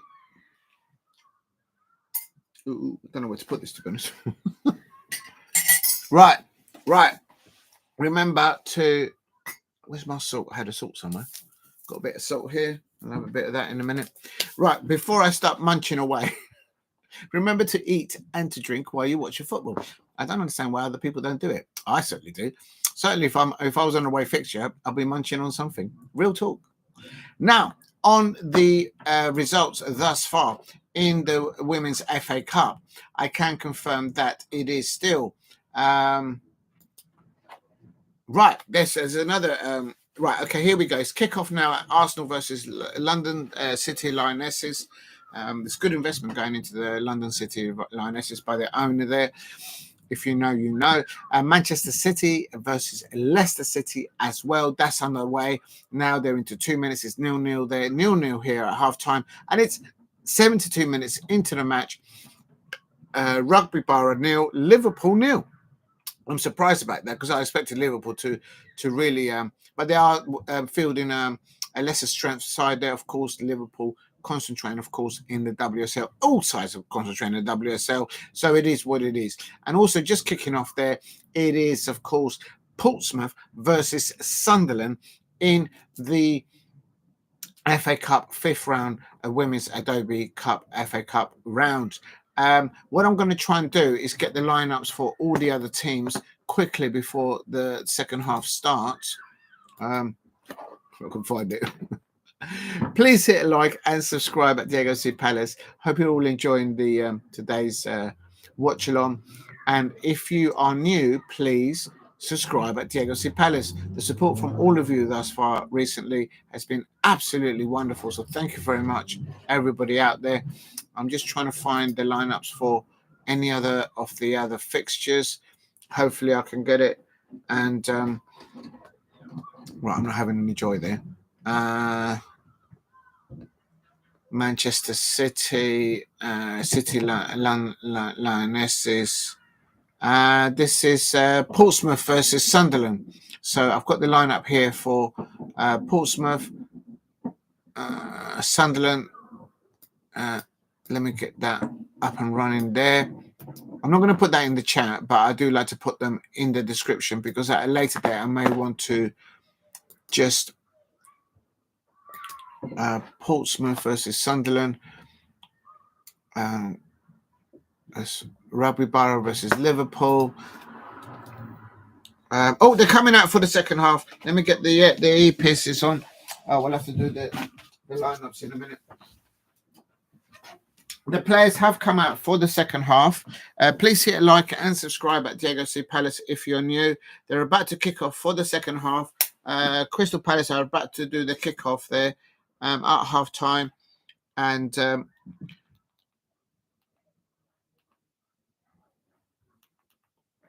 let's see what happens there. In the description, I'm just putting the... we're on our way for the second half. It's Crystal Palace 0, Newcastle United 0 in the Adobe Women's FA Cup.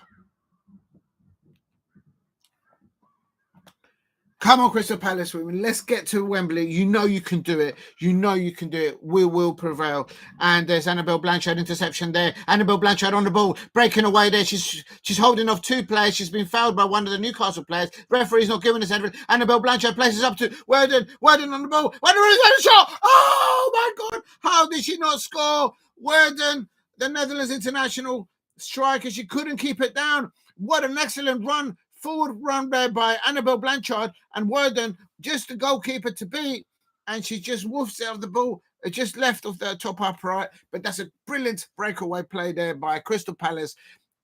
Excellent play there by Annabelle Blanchard.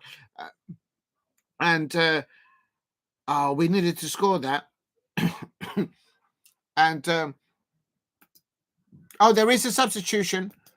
There is a substitution at halftime. And I will let you know in a minute. I'm just writing the lineups. And Riley going off, and Oling, the new signing for us, coming on for us. And this is oh my God, this is Portsmouth. I'm typing in the description. Portsmouth. Oh, nearly Palace. Oh, why didn't nearly scoring there? I better just forget about this lineup because it's not in lineup. Oh, and I think there's a keeper down injured. Why don't? Please hit a like and subscribe at Diego C. Palace. There's two opportunities for Crystal Palace. Early doors. Crystal Palace have really started this second half really good. And there's an injury there to the goalkeeper of Newcastle United, Moan. Let's see if she recovers.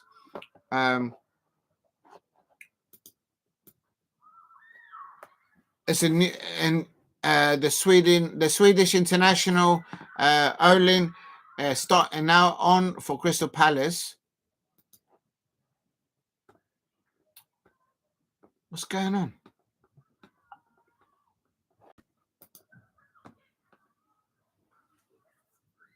Right, let's have a look.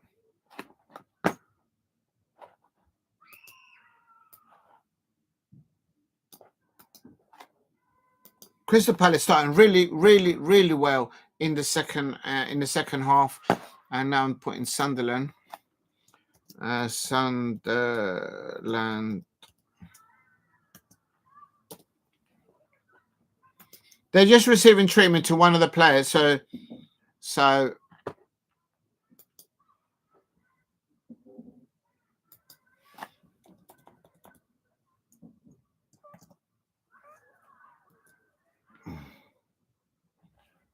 Then they might have to change. Sunderland starting.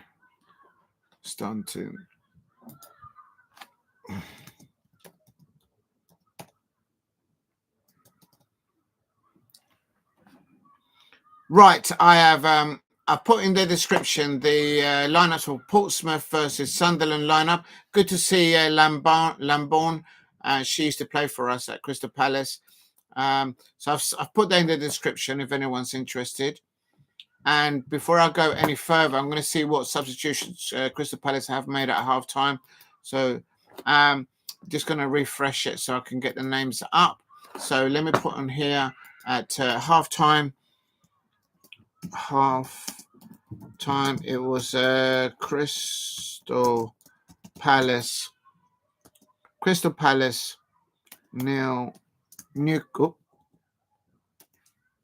Newcastle United.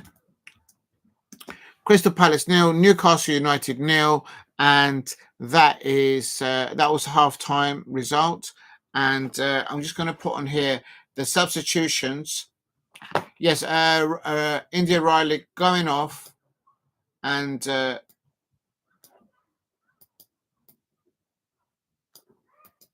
copy, and then halftime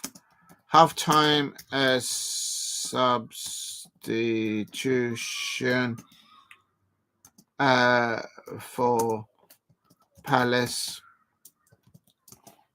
I'm just going to put it in the chat so anyone wants to have a look. Please hit a like and subscribe at Diego C. Palace if you are new. There you go. I've put that in the chat. If you can help me get to 5 likes, that would be wonderful. Anybody out there? And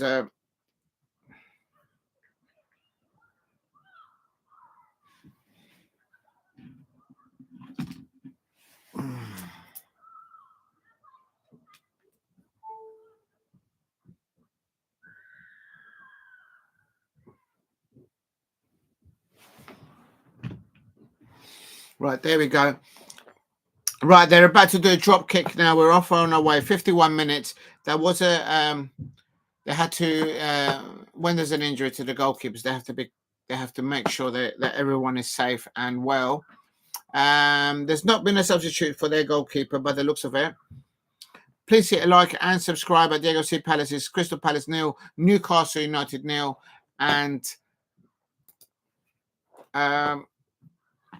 Crystal Palace started really brilliant at the beginning of the second half, and it is still a Rugby Borough 0, Liverpool 0 in the other fixtures, and it's still Portsmouth 0, Sunderland 0 in the other fixture as well. Please hit a like and subscribe at Diego C. Palace, and there she goes. There's another foul there given to. Oh, what's happened there? Oh, this is not working out. This is not working out. This is Stokes on the ball now.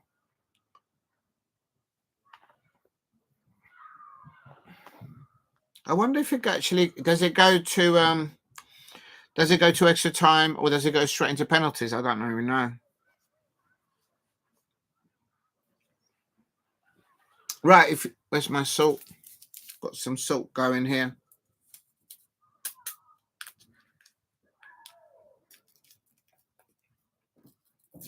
Right, it's still 0-0. Crystal Palace have started the brightest in the Stengel with the ball on the left-hand side and couldn't get the ball to Worden. And Stengel just unable to gather it again. I left my spoon downstairs. I'm going to have to use the one from the cup of tea. Please hit a like and subscribe at Diego C. Palace. Annabelle Blanchard on the ball for Crystal Palace. Good forward ball to... Can Stengel get... Stengel get on the ball. Stengel on the ball. Stengel on the ball. Whatever. Oh, the goalkeeper saves it for Newcastle United. Moan. Good save there by Moan. The Newcastle United... and it is still Crystal Palace 0, Newcastle United 0. Come on, Crystal Palace. Crystal Palace have started the second half really well. I'm absolutely buzzing about it. Brilliant. Let's have some more of these goal opportunities for Crystal Palace. Absolutely. Let me just try and put this here. I can't get the phone to stay upright. And it's doing on that. Here we go. That's better. Please hit a like and subscribe at Diego C. Palace if you are new. Good start for the second half for Crystal Palace women, and Newcastle on the break now here.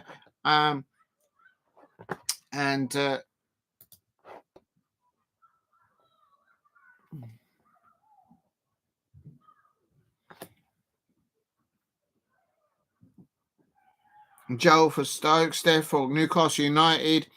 I told you this is where they were most threat to us in the first half.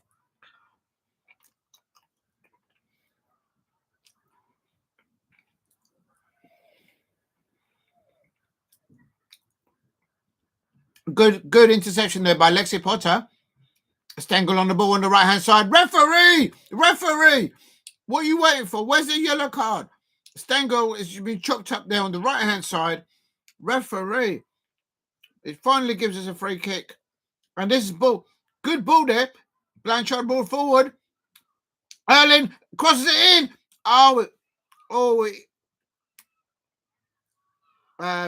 Good forward play there by Crystal Palace on the right hand side there. Oling, the new signing for Crystal Palace, which is Denmark, I believe. No, it's from Sweden. I do apologise. From Sweden. There's a big difference between Sweden and Danish players. Big difference. I messed that up though, so I do apologise.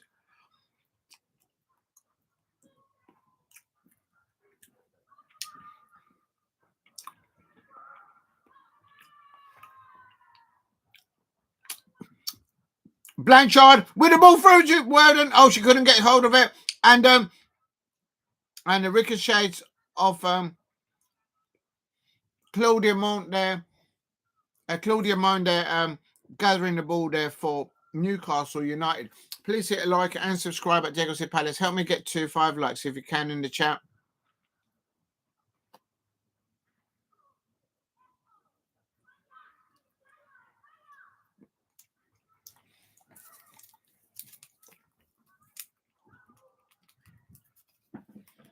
Ashley Verdon, Gail.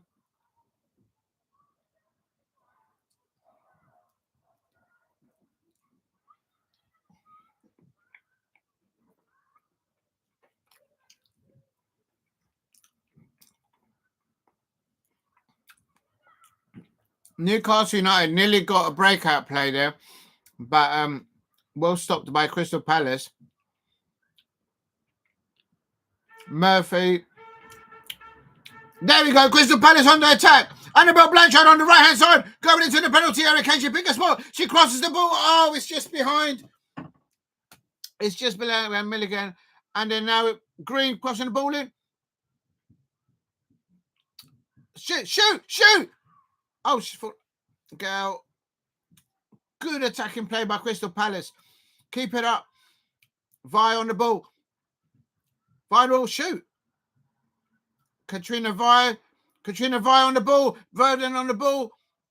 And Woodham, she goes, that shot, goal! Oh, Newcastle United keeper just saves it there. Good shot on target. That's a shot on target by Crystal Palace. Come on, Palace. We could do this. Woodham there. Lily Woodham there. From please hit a like and subscribe at the also brilliant attacking play there by Crystal Palace players.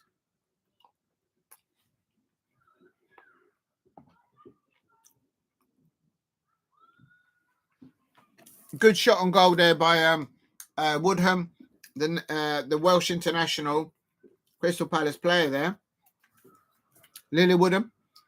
Lexi Potter at Annabelle Blanchard. Annabelle Blanchard now on the attack. She's got plenty of room. She's got options. And this has got to be the goal. This is the goal. Oh, the goalkeeper saves it. Oh, my days. That should have been the first goal for Crystal Palace. And what a brilliant forward play there by Woodham, Annabelle Blanchard. And the Newcastle United managers making substitutions, the double substitution. They have to because they're getting absolutely Katie Barker and Rachel Furness for Newcastle United there. It looks like they're coming on. And a bit more experience there of a midfielder and an attacker there for Newcastle United.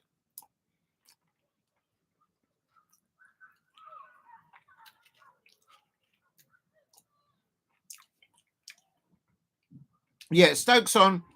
I know Stokes off and Furness. I'm actually glad that Stokes has gone off for Newcastle. I can't lie. Please hit a like and subscribe. That's a substitution for Newcastle United on 59 minutes in the second half.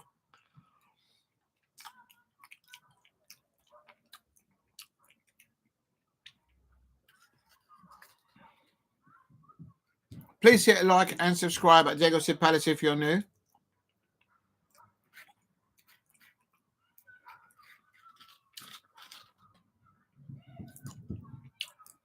Alison Swarby on the ball. Yes, this is it. Where did we shoot? Oh, it's just left off the corner post. She's now had about 3 opportunities. Lift, come on, chin up. Let's get on with it.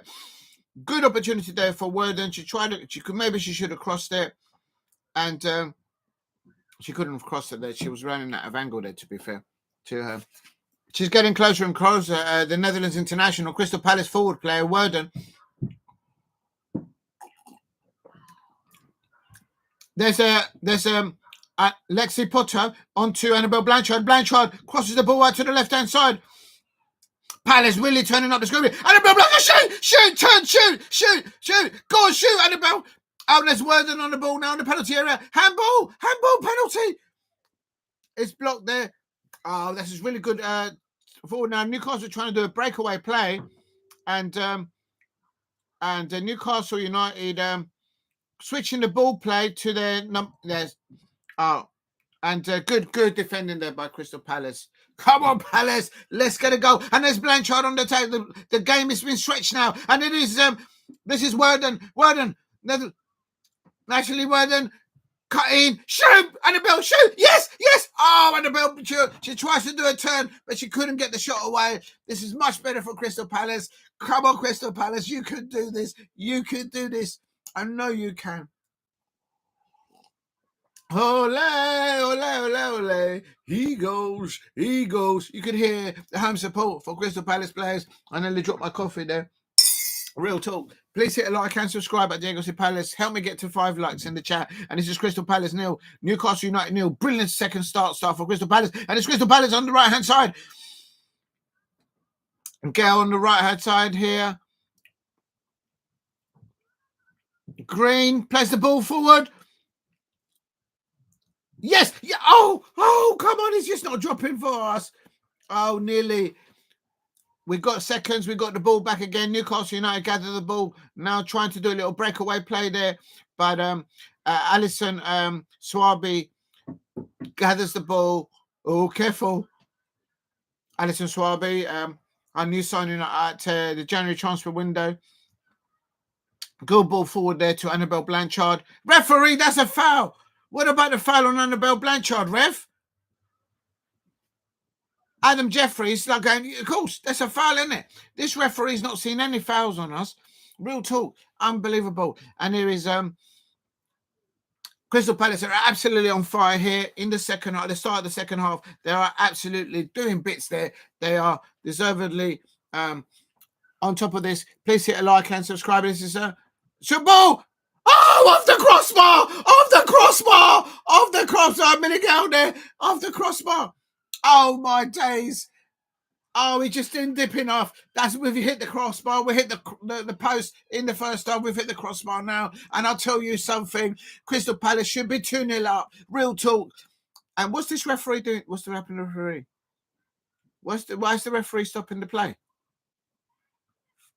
Hold on. Something's happened. The referee stopped the play. She's going all the way over. Oh, the Newcastle... no, Claudia Mont, the Newcastle United goalkeeper. Let's have a look. No, she's injured. They've got to stop the play. I think it's the way she landed. And please hit a like and subscribe at Diego Palace. You can see the Newcastle United away supporters there, sitting there with the Crystal Palace fans as well. Great support there. Much respect for the Toon Army. It's still Crystal Palace 0, Newcastle United 0. Oh, big up to Steve. Hello. Good afternoon, Steve. I hope you are well. Big up there. I went for a 2-2 Wolves Blackburn and 3 p.m. kickoff for Liverpool and Rangers. Yes, it is. There's loads of football coming on. I will be doing the men's FA Cup fixtures after this one. It is still 0-0. Crystal Palace 0, Newcastle United 0. Crystal Palace have hit the crossbar just now a few minutes ago, and we've hit the post in the first half.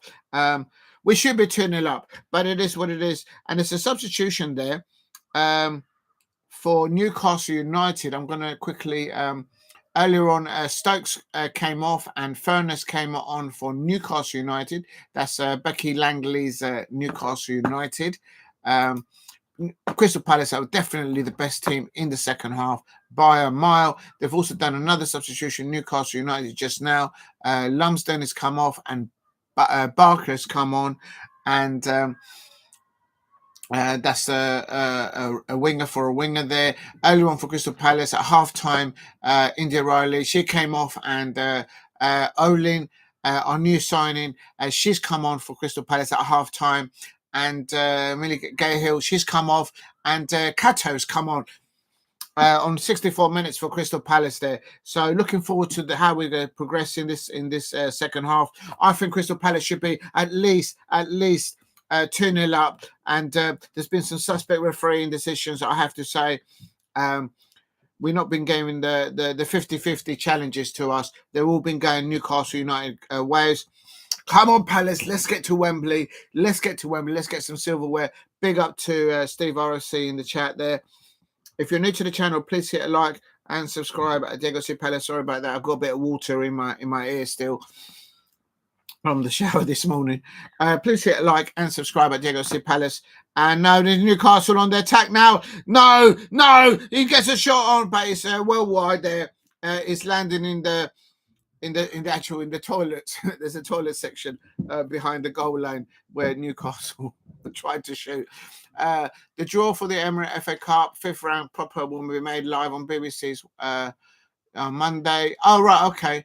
And taking around 7 p.m. I heard Kone-Doherty saying Monday, not Sunday. Oh right, so it's not today, it's tomorrow. Yeah, I thought they were going to do it today. Big up to everyone in the chat. Please help me get to 5 likes if you can in the chat. If you are new, please subscribe at Diego C. Palace. Trying to get to 2,000 subscribers. Here is Crystal Palace 0, Newcastle United 0, and we're on 66 minutes. Crystal Palace should be 2-0 up. The Crystal Palace women's team have been absolutely on form, absolutely on it at the start of the second half. But now here comes Newcastle United with an attack on the left-hand side. Barker there coming on there. It's a very experienced football player there for Newcastle United. And don't let the ball land. And there's a header injury. Oh, my God. Newcastle United get a shot on goal. And, oh, my God. Oh, my days. Newcastle United nearly scoring there. Gathering seconds there. The number 9 striker for Newcastle United going down injured. And I think he just hit her face, the ball there. Here is a goal kick for Crystal Palace. Jimoh-Aloba. Please hit a like and subscribe at Diego C. Palace. Help me get to 5 likes. And if you can, help me get to 2,000 subscribers. Crystal Palace 0, Newcastle United 0. 67 minutes in. And Worden, they're keeping the ball in from the goal kick. Now it's ball back into it, trying to get seconds. That is now a Crystal Palace throw-in here on the near side at coming up to 68 minutes. I believe that is... Lily Woodham, the Welsh international, Crystal Palace left back, throwing the ball in for us, and we didn't get seconds, and Newcastle away, breaking away there, and we're on the back foot here. Amy Andrew on the right hand side, and she gets the ball across, but Jimoh-Aloba, Crystal Palace goalkeeper, gathering the ball there, and it was vital that she did so, because she literally had 2 Newcastle United players surrounding her. That's Alison Swaby, a new signing. She was born in Connecticut in the USA, but she plays for the Jamaican national side, the reggae team, women's team there. Very experienced, and I gave her player of the match for the first half. This is we've got to be careful passing the ball out around the back, because Newcastle United are pressing high and making sure to prevent Crystal Palace from playing the ball out from the back. And they did that very successfully in the first half, if I may say so. Not so in the second half. Here's Crystal Palace on the attack on the right-hand side. Lexi Potter, nice turn on the ball. And she gives the ball to... and Annabelle Blanchard couldn't get hold of that. But here comes Crystal Palace. Zych cutting the ball out. Oh, she's put it too short. Newcastle intercepting the ball here. And Lexi Potter wins the ball in an attacking form. She's going forward. She's passing the ball to Worden. Worden is in the penalty area. Shoot! She shoots! And then, a one-hand save by the goalkeeper. And Worden, the Netherlands international, Crystal Palace forward player. She gets into the Newcastle United penalty area. She's had about 4 attempts on goal. She hits it there with her right foot, and it's a one-hand save by Moan, who's the Newcastle United goalkeeper, and he goes for a Crystal Palace corner. Come on, Palace, let's get to Wembley. Touch the lucky scarf. touch the lucky heart. Come on, Crystal Palace. Let's get to Wembley. Laura Kaminsky, I want to see you lifting that FA Cup. Real talk. Let's get there. A corner for Crystal Palace here on 70 minutes on the dot, 20 minutes to go. Corner, goes to the back post. Seconds. And Newcastle United managed to clear their lines, get the ball away. Please hit a like and subscribe at Diego C. Palace. Ball whipped in now again to the penalty area. And Annabelle Blanchard now trying to fetch the ball on the right-hand side there. She's got a bit of space, help her out. Here we go, Lexi Potter on the ball. She passes it back to Annabelle Blanchard. Annabelle Blanchard on the right-hand side. She starts to do an overstep. She cuts it back into Alison Swabe. And now out to, let's get Gahill there. And now, and this is Green on the ball. Good cutting ball there for Gahill. And Woodham on the ball, cuts in it. Oh, she missed it. And the Newcastle player catches it. We've got to be careful. We're outnumbered now. We've got a defender out of position now. Newcastle United trying to put a long ball to go around the back of the Crystal Palace left back.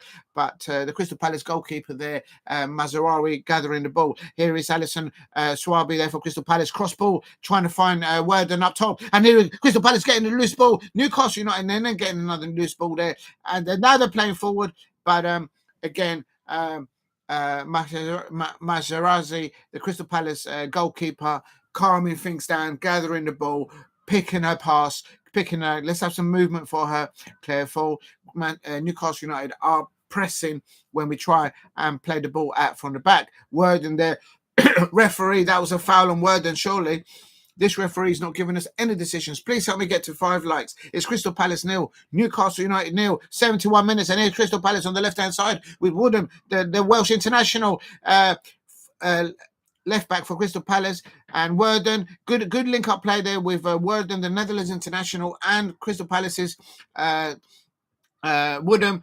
And this is now Alison Swaby. Oh, but she's giving the ball away. She's out of position now. We've got to be careful now. It's 1 against 2. And we need to get back there.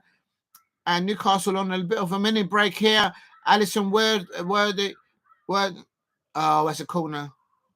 Oh, Newcastle United get a corner now. Is it a corner or is it a goal kick? I don't know what's happening there. Oh, no. Substitution coming in. Please hit a like and subscribe. Big up. Yes, it is, Damo1168. Go to Adobe Women's Football. It's free. Yes, it is. Where is it? I'll write it in the chat so you can see it. It's called how do I get it? It is free on YouTube. Adobe Women's FA Cup. I can't put it in the chat because it is a free channel. FA Cup, and it's obviously Crystal Palace versus Newcastle. There it is. It's on there. It is a free channel, so by all means go and watch it. They're absolutely doing brilliant. They've started really well in the second half with Crystal Palace women. Please hit a like. Help me get to 5 likes in the chat, please. Big up to Damo1168. Boom, boom, boom. Mateta's in the room. That's right. I said it. Yes, it is on YouTube. It's free.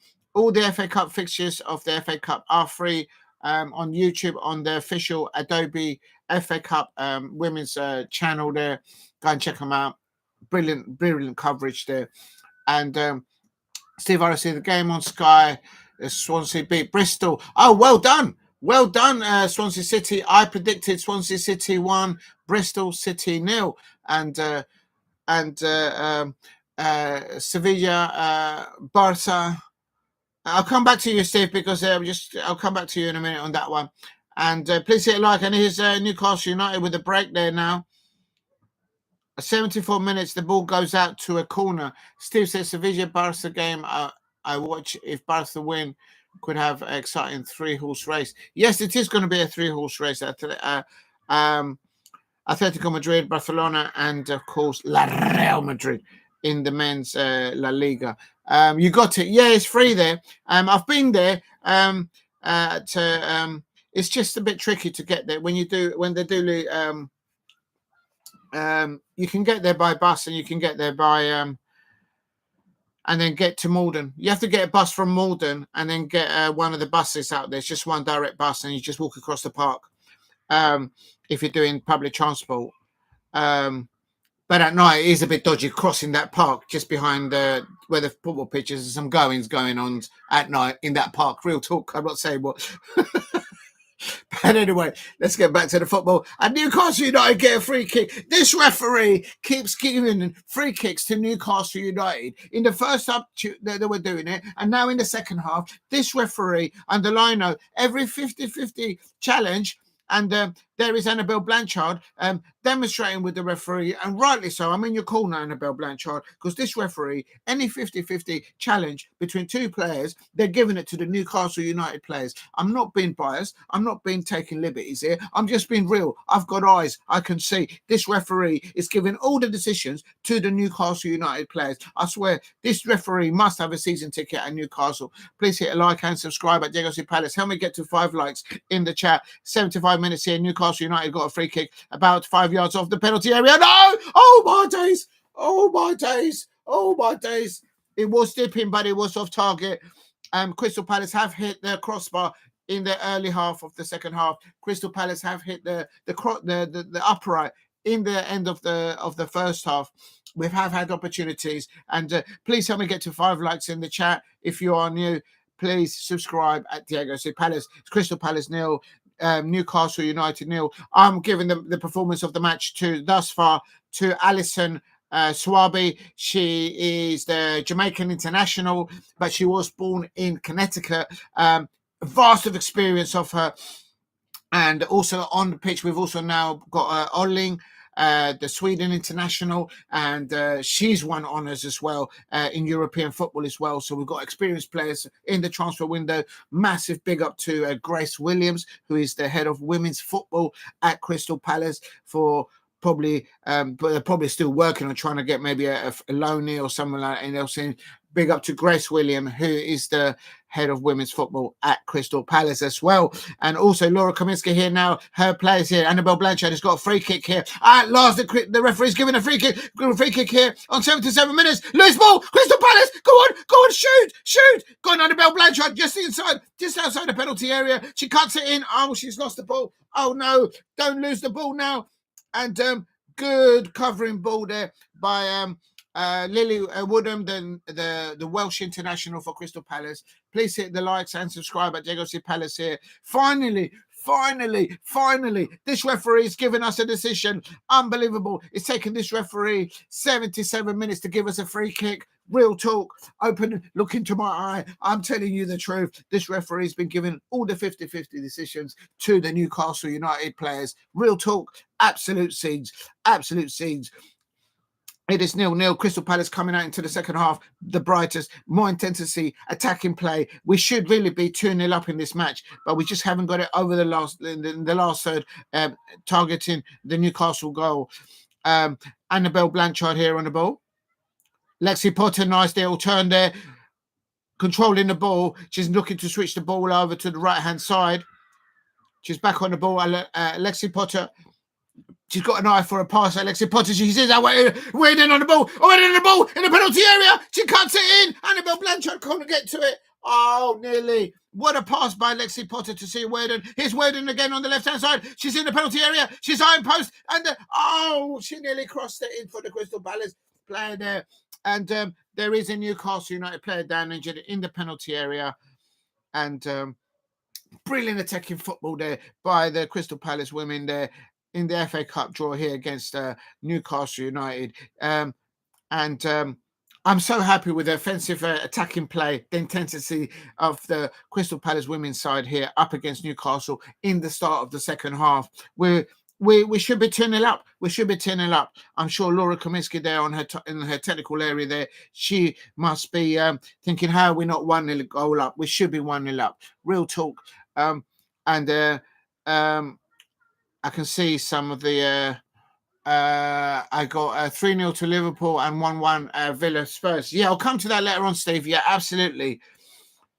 79 minutes here. We've got 10 minutes to play. Please hit a like and subscribe at Diego Palace if you are new. While they're looking at the injury there, I'm going to quickly have a look at the scores in the other fixtures there. I can confirm that Liverpool won 2-0 away at Rugby Borough.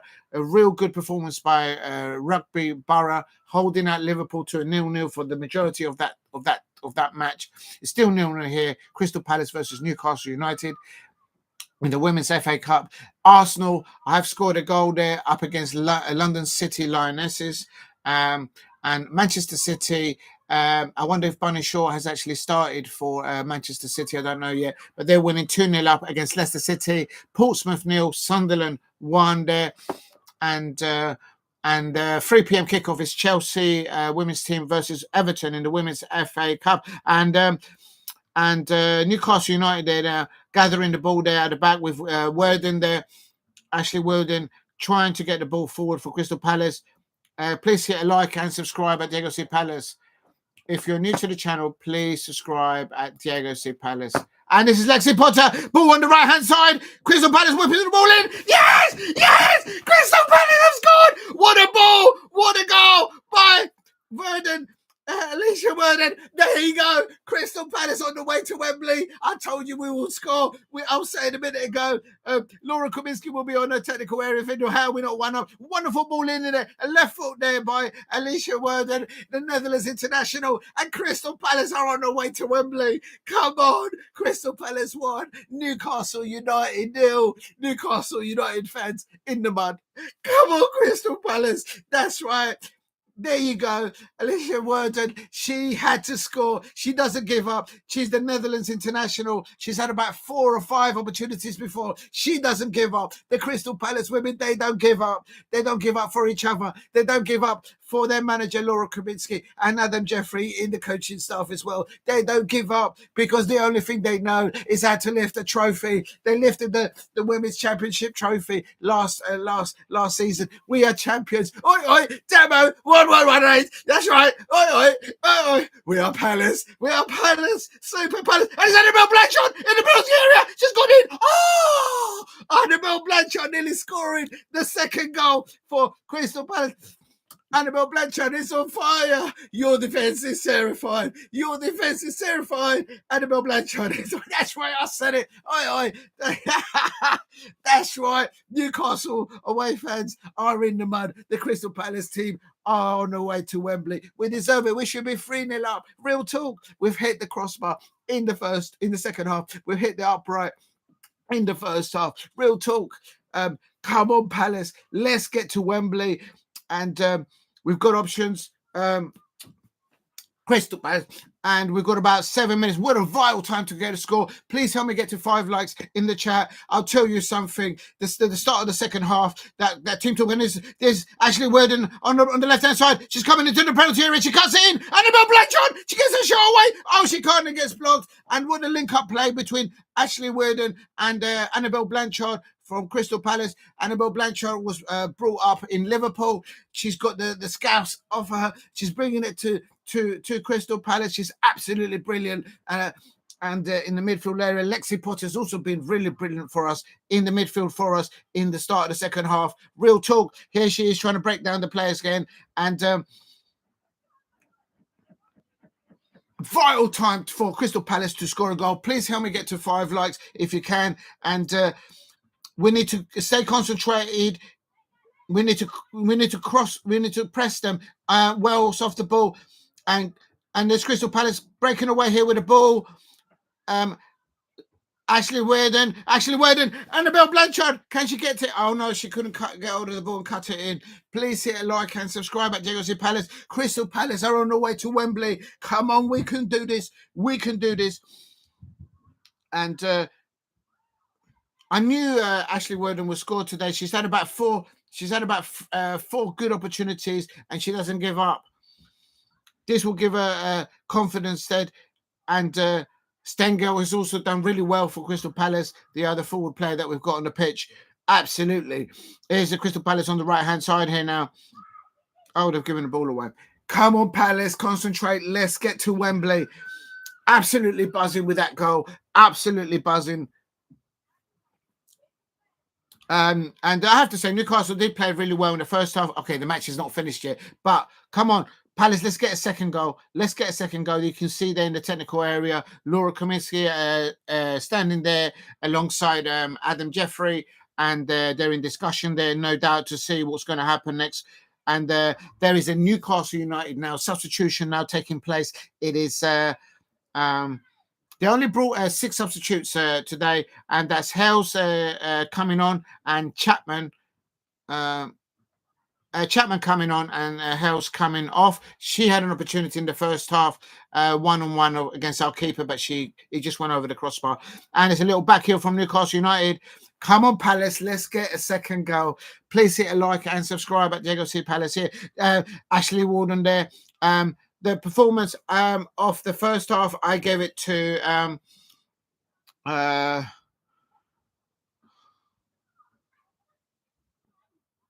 That's okay. That's okay. That's a like a goal kick. Oh no, it's a free kick to Newcastle United. Okay, so I didn't know what happened there.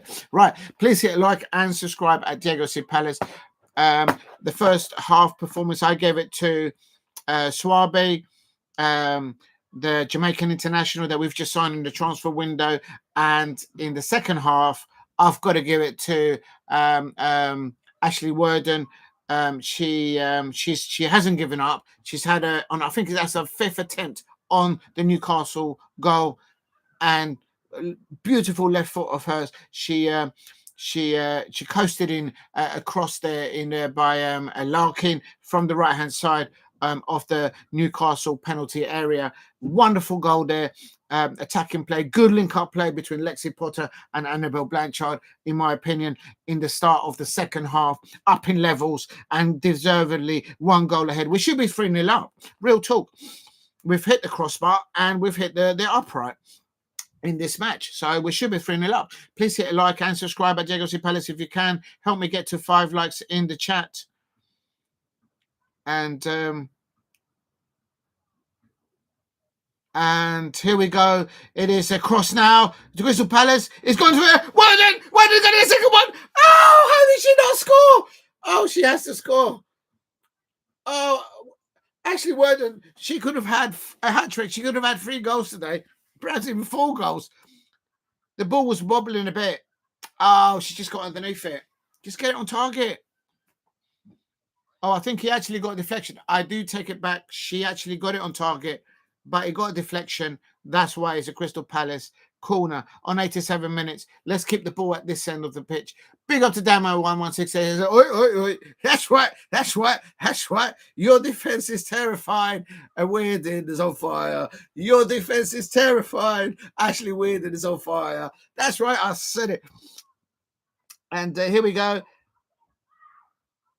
Come on, Palace, let's get to Wembley. You know we can do this. We can do this. I want to see Laura Kinsky lifting the FA Cup at Wembley. Real talk.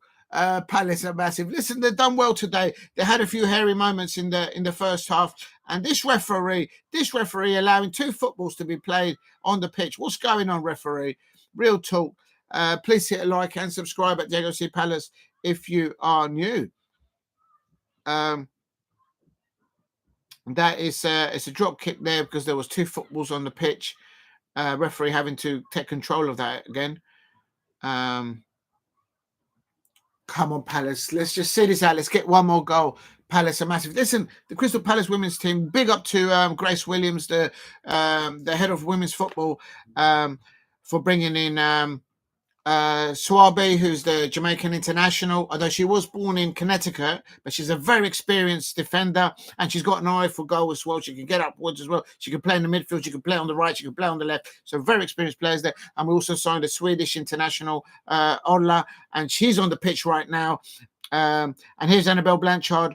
So really buzzing with those 2 new signings. And there's Crystal Palace on the right-hand side here. Stengel on the ball. Annabelle Blanchard 1-2 there with Stengel there on the right hand side of the pitch. Yeah, good holding up on the ball. Help her out now. Help her out. She's surrounded by 2 players. Good passing forward, and they're trying to find Annabelle Blanchard. This is the second goal. Yes! Oh! How are we not 2-0 up? We should be 4-0 up. How did we not score that? Annabelle Blanchard, how did we not? How is Palace only 1-0 up? I don't know. We should be 4-0 up. Annabelle Blanchard there hitting the post again. That is the second time Annabelle Blanchard has hit the upright. She hit the upright in the first half. She's hit the upright in the second half. Please, what is going on? I think a Newcastle United player or fan must have put the goals up. Real talk, because something's not right. Something's not right. Someone needs to go with a measure and measure it up. It's not right. Crystal Palace, 90 minutes, 1-0 up against Newcastle United. Corner goes into the back post, and we need to concentrate. Let's see how many minutes of added time will be added on. We're just waiting for the fourth official to put the batteries into the board so they can plug it up. Please hit a like and subscribe at Diego Palace. Crystal Palace women's team under Laura Kinsky are on our way to Wembley. We're going to lift that trophy. I know we're going to lift that trophy. We lifted the trophy of the Barclays Women's Championship last season. We know what it's like to lift silverware. Real talk, the Crystal Palace women's players, they don't give up on each other. They don't give up on their manager, and they don't give up on the Crystal Palace fans. Real talk, and that's why they're winning 1-0. Crystal Palace women 1, Newcastle United 0. Newcastle United fans in the mud. That's why I said it. Come on, Palace, let's get to Wembley. Let's do this. Come on, come on. Player of the match. I've got to give it to Ashley Worden. She didn't give up. She could have had a hat trick there tonight, like real talk. She could have had 3 or 4 goals, like real talk, but she hasn't given up. And she this will give her good confidence there. I think this is the 3rd goal of the season, if I'm not mistaken. Please hit a like and subscribe at Diego Palace. Please help me get to 2,000 subscribers, and if you can, help me get to 5 likes. It is Crystal Palace 1, Newcastle United 0 in the Adobe Women's FA Cup 5th round, and I'll go into the other fixture results in a minute. This is Worden, Ashley Worden, the Netherlands international. There up to Stengel. Stengel on the ball, holds up the ball. She's going into the penalty area. Newcastle United. She's going to cross it in. She's going to go across it. Oh, the goalkeeper. She tried to dink it over the goalkeeper, but the goalkeeper, Moan, is the Newcastle United goalkeeper, Moan. She spread herself really well, and she stopped the attacking play from Stengel. So that's very good goalkeeping from Newcastle United. She's actually lasted because she's had a few knocks, the Newcastle United keeper, I can't deny. So she's done really well in the Newcastle goal there to keep it at 1-0 to Crystal Palace. And she's carrying an injury. I know she's carrying an injury from the first half, and she got a further knock in the second half. So credit to her there. And this is Woodham there. Please hit a like and subscribe. Lily Woodham there on the left-hand side for Crystal Palace, trying to get the ball back. Crystal Palace gather the ball, play it out into the midfield area. Annabelle Blanchard on the ball. She keys it. She tries to key it in field, but she missed past it. And 10 minutes of added time. Not 1, but 10 minutes of added time. We are now 42 minutes, so we've got about 8 minutes of added time to play. There was injuries, and they have to, when the players go down injured, they have to look after the well-being and the welfare of the players. That has to be more important than the result. Here's Ashley Worden, player of the match, in my opinion. Annabelle Blanchard keys it out to the right-hand side. Yes! Oh! Yes! And Crystal Palace, we got a deflection. It doesn't matter. They all count. Crystal Palace 2. Brilliant play there. I think that was green there. Big up. Yes. Crystal Palace 2. We should be 4-0 up. Crystal Palace 2. Newcastle United 0. And let's have a look. Annabelle Blanchard keys the ball out there.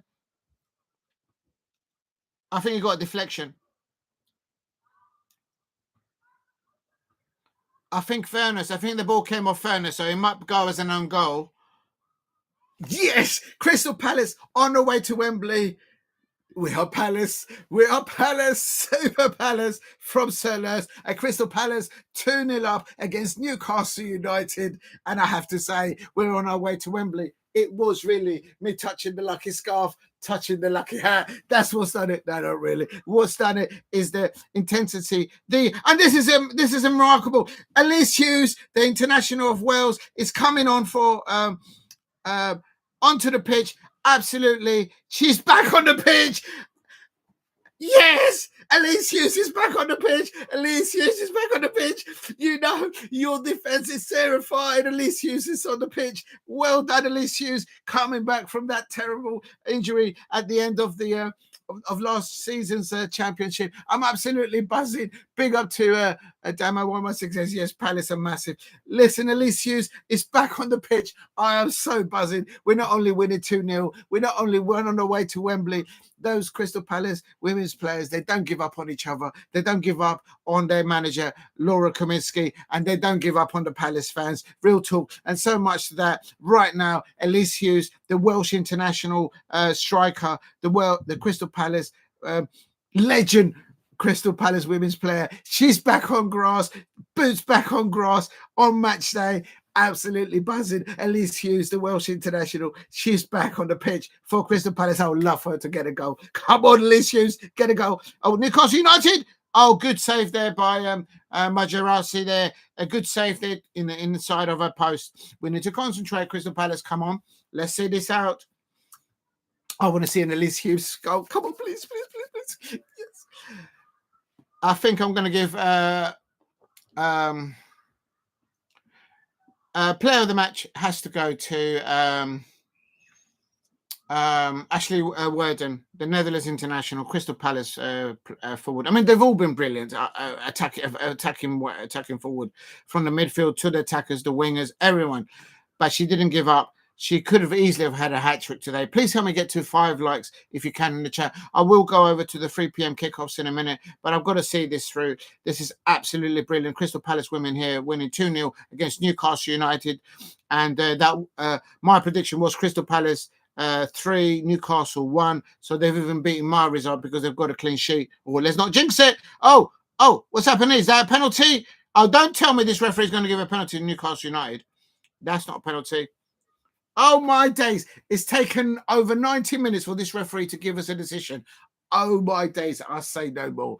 Please hit a like and subscribe at Diego C. Palace. I'm absolutely buzzing right now. Not only are the Crystal Palace women into the next round of the FA Cup, but they're on their way to Wembley. Not only that, Elise Hughes has come onto the pitch, the Welsh international striker and Crystal Palace player coming onto the pitch. It's absolutely brilliant to see Elise Hughes back on the pitch.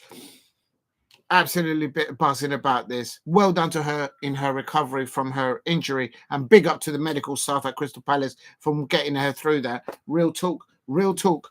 And there's Elise Hughes. Oh, she's fouled.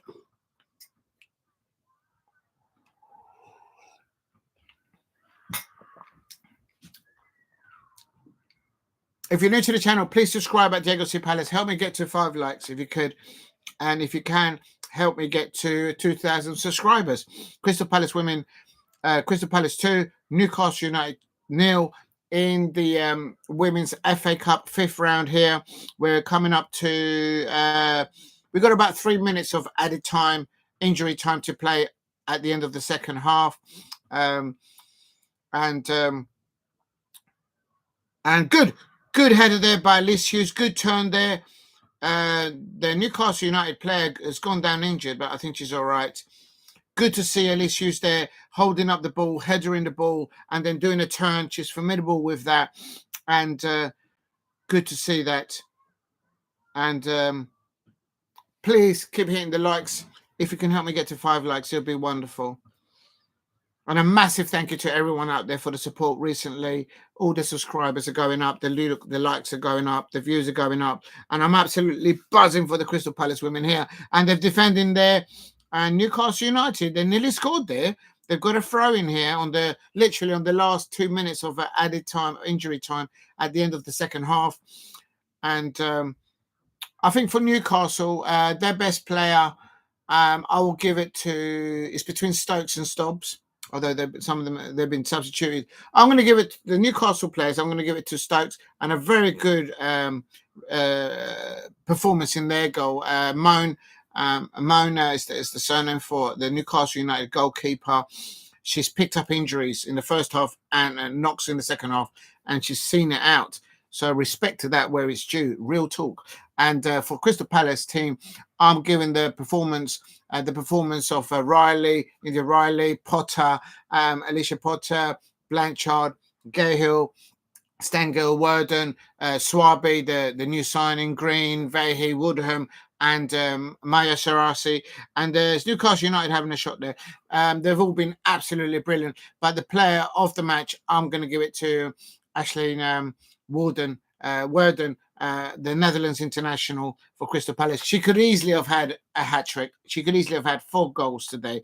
And she knows, because she's a Netherlands international and forward player, and she plays up there, up top for us at Crystal Palace. So absolutely buzzing that she's got a goal. And of course, Larkin, who got the second goal for Crystal Palace there, she did an assist to Worden's goal. So well done to every single of the players. I think that we had some difficult moments in the first half.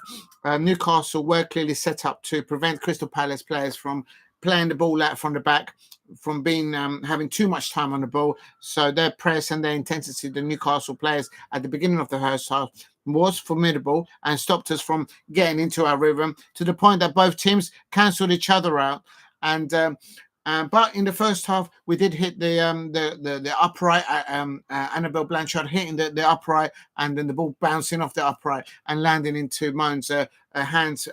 But it was still 0-0 at half time. In the second half, Annabelle Blanchard then hit the crossbar, and we never scored. But the persistence of forward play by Larkin, by Worden, by Stengel up top, by Gearhill, by Alexi Potter, Annabelle Blanchard, Riley, that attacking for, and also Swaby there. And there it is, the full-time whistle. Crystal Palace women are on the way to Wembley. We're into the next cup, and I'm absolutely buzzing. Well done, Laura Kinsky, in the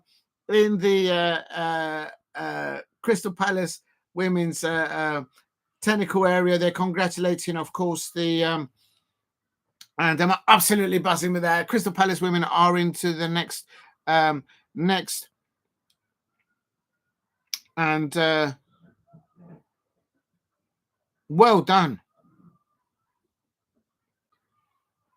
Brilliant to see Liz Hughes back on the pitch, and good to see that. And just trying to see if there's a group hug. Let's have a look. This is when they're doing highlights. That's the highlights. And I'm just gonna and this is we should really have won this about 4-0 down. Real talk. And Newcastle have done well, but attacking wise and offensive wise, we should have we've hit the crossbar. And Werden was the most proactive on target, and Werden could easily have had 3 or 4 goals, and that was the goal.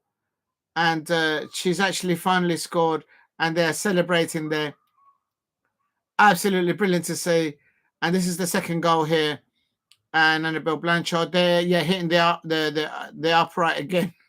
She must be thinking, what do I have to do to score today? And that is the goal there for Larkin there. And there's a well done there.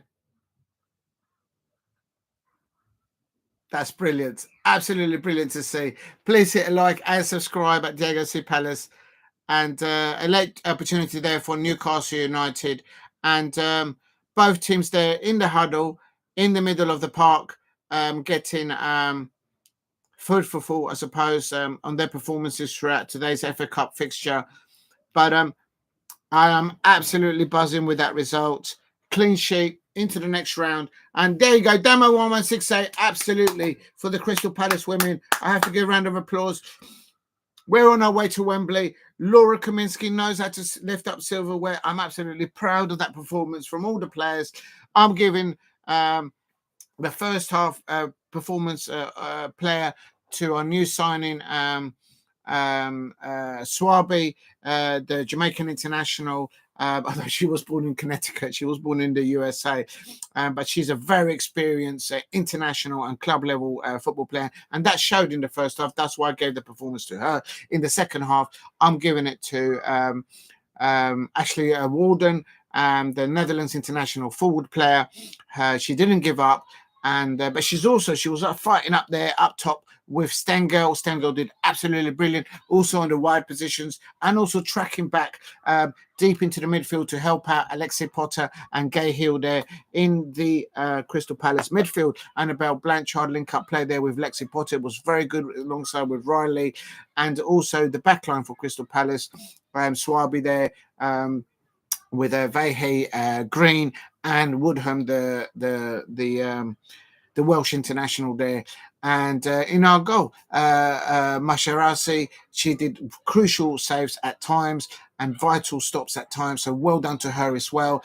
And also to end it all off, absolutely wonderful to see Elise Hughes coming onto the grass following her long-term injury.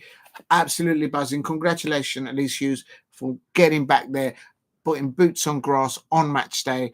And if you are not an inspirational to other young women football players or even young men football players getting an injury and coming back, I don't know what is. So well done, Elise Hughes, for getting back, available to be selectable for Laura Kaminsky's side. Crystal Palace women 2, Newcastle United women's team 0 in the Women's FA Cup 5th round, Adobe Women's FA Cup, and we're into the next round. So absolutely buzzing. And as Demo 1168, a big clap to the performance of Laura Kaminsky, her coaching staff, and her players on match day there. And also, I have nothing to do with the football club, absolutely nothing to the football club, just a football fan, just like you. But go and check out the official webpage, cpfc.co.uk/Palace TV. Well worth subscribing to. It doesn't cost that much, but they've got excellent coverage at Palace TV on Laura Kaminsky's, her coaching staff, and Amy Everett, the Crystal Palace women's captain, and her players. All of them. There's brilliant coverage there. There's excellent interviews. There's interviews from the new new signings of that we've got during the last transfer window, and good to see the debut performance there for Swaby, the Jamaican international, and also Olsen, the Swedish international. She came on for India Riley at about half-time. I think it was a half-time substitution. So it was wonderful to see the Swedish international and the Jamaican international who have been signed in. If I'm not mistaken, Olsen, she's a loanee from Chelsea. I think she's a loanee from Chelsea. I could be wrong, but I know she's come from another football club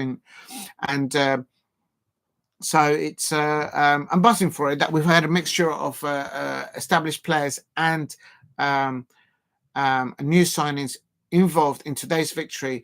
Crystal Palace 2, Newcastle United 0. We should have really finished 4-0 up. I mean, before we scored the first goal, if you play it back, I saw Laura Kaminsky in the 10 o'clock area, and I said out loud, Laura Kaminsky must be thinking, how are we not winning this at least 1 or 2 goals up?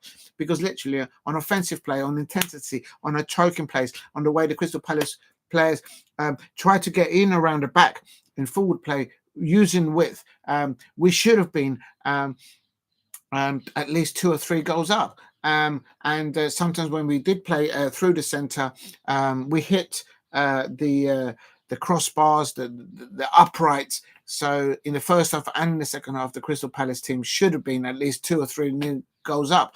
In the end, they scored only 2 goals, but I'm absolutely buzzing because not only that, they've kept a clean sheet against a very good Newcastle United side. Don't underestimate Becky Langley. She's a very good manager, of course, of Newcastle United, and wish her and her team all the very best in the championship, and they'll probably look to hope to get into that elusive automatic promotion from the Barclays Championship up to the WSL. There has been good investment into the women's infrastructure. Newcastle, I think they're kind of mirage. They're trying to not copy, but they're trying to up levels there in the investment into women's football up in the northeast into Newcastle, similar to how Tottenham Hotspur have invested into the women's infrastructure at Tottenham Hotspur. Tottenham Hotspur reached the FA Cup final last season, and they're a very good side as well as an example. So it's good to see investment into women's football, and I think it's just a matter of time before they open that can of supporters. We've all seen their tendencies that you have when Chelsea versus Arsenal at the Bridge, nearly a complete sold out the Bridge. Also when it's at Arsenal at home at the Emirates, it nearly gets sold out, that stadium. So the numbers are out there, and there's a massive support for women's football up in the northeast, in my opinion, and it just needs to be opened and let them through the turnstiles. And I think that's what Newcastle United are trying to do with their inward investment up there, as an example. Of course, today, Liverpool in other results. Big up to Damo. Do you know what the draw is? I have like no idea. I'm going to Google it now. I have like no idea. How do I find that out? You do have to ask the difficult questions. It's all right. You live and learn. I'm trying to open a tab and go into Google and ask the question that you just asked. But opening a tab, I do know how to open a tab. Just bear with me. Multitasking. What is it? What did you ask? When is the women's FA Cup? By the time I finish drawing, you've probably done it yourself. Draw. There we go. I don't know. 2 days ago, the draw for the women's Women's FA Cup quarterfinals will be made on 6 p.m. on Tuesday, the 11th of this is official from the FA official webpage. Why is it giving me all these adverts? Here it is. Big up to Damo1168. That's an excellent question, which of course I did not think of beforehand. And just seeing the real replays there of rugby Borough against Liverpool. They did really well to hold Liverpool for the vast majority of their FA Cup fixture against Liverpool. Of course, Liverpool did play a lesser strengthened side because they want to get up that WSL and challenge against the likes of Chelsea and Manchester City. I'd like to know if the Manchester City striker Bunny, if she actually played, because she's absolutely brilliant. I don't know if she actually played for City today. And so I'm going to put it in the chat there. I'm going to figure out how to do a copy. There you go. And that's in the chat. I'm going to put it also into the description. If you're new to the channel, please subscribe at Diego C. Palace if you are new.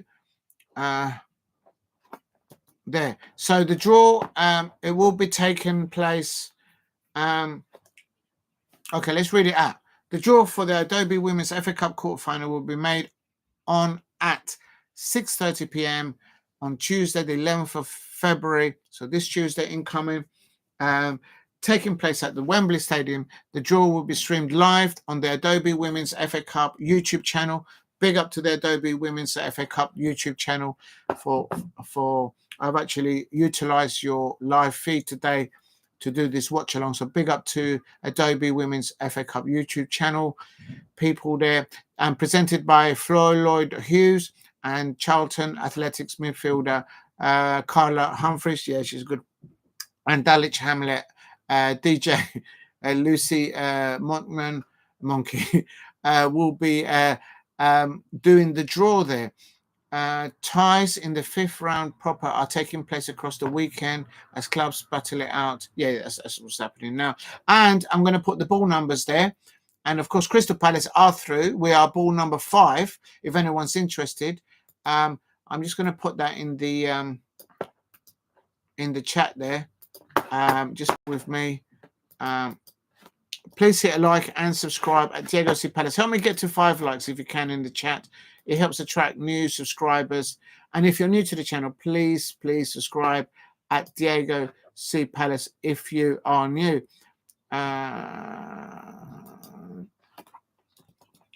And let me just save that. And big up to everybody there. Dama, do you know when the draw is? Says Dama 116. I've just answered it. Hopefully you got the information okay. Thank you for that excellent question. I've put it in the chat and I've put it into the description. It's on Tuesday night and we'll see who we get next.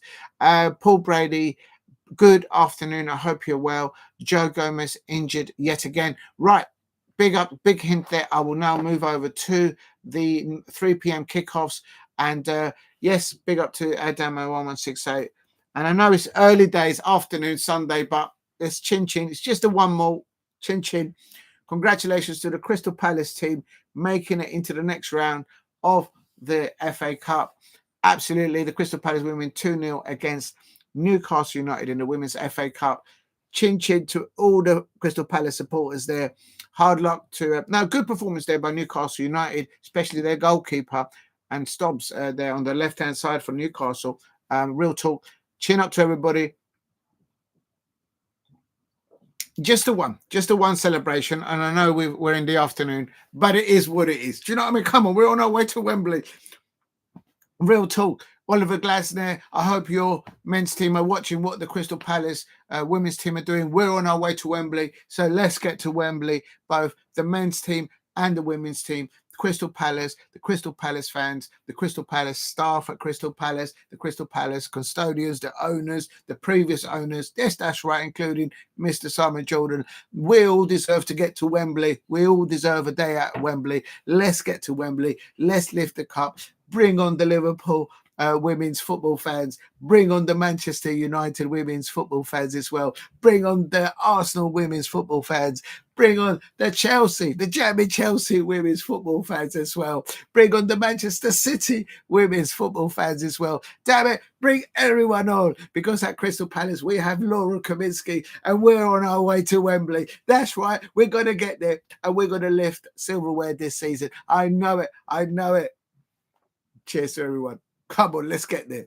Let's make a statement season. Come on, we can do it. I hope we don't bottle it on Monday evening, I have to say, though. No, we should be all right against Doncaster Rovers, but please help me get to 5 likes if you can in the chat.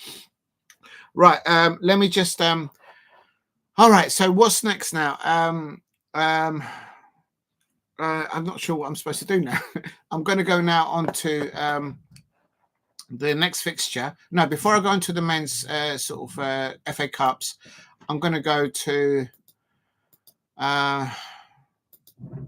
okay, so if I go...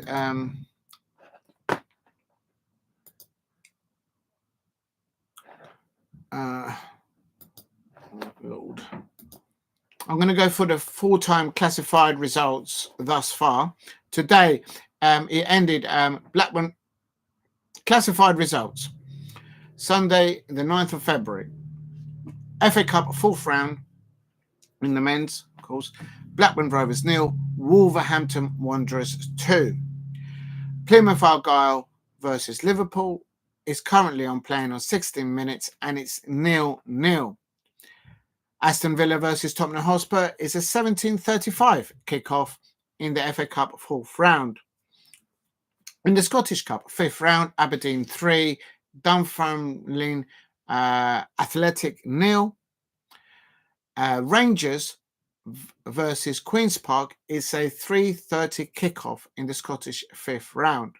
In the Championship, it ended Bristol City 0, Swansea City 1. And I had predicted Swansea City to win 1-0. So there you go. It's in the Championship. So a massive 3 points there for the Swans, who they're going after a lot of defeats recently. So up the Swans. Well done, the Swansea City fans out there. Now, in the Women's FA Cup 5th round, it ended as follows. Rugby Borough 0, Liverpool 2. I'm actually going to go into it because for the majority of this match, it was 0-0. So well done to Rugby Borough. They let in the first goal in 84 minutes and Liverpool then scored a second in added injury time after the 90 minutes. So a very, very, very, very good performance, no doubt, by Rugby Borough. I'm intrigued to find out who their manager is. It's Lee Birch. For the record, Lee Birch, congratulations to him and his staff there at Rugby Borough, up against a better squad in depth player, not a first team player by the manager of Liverpool, Matt Beard, but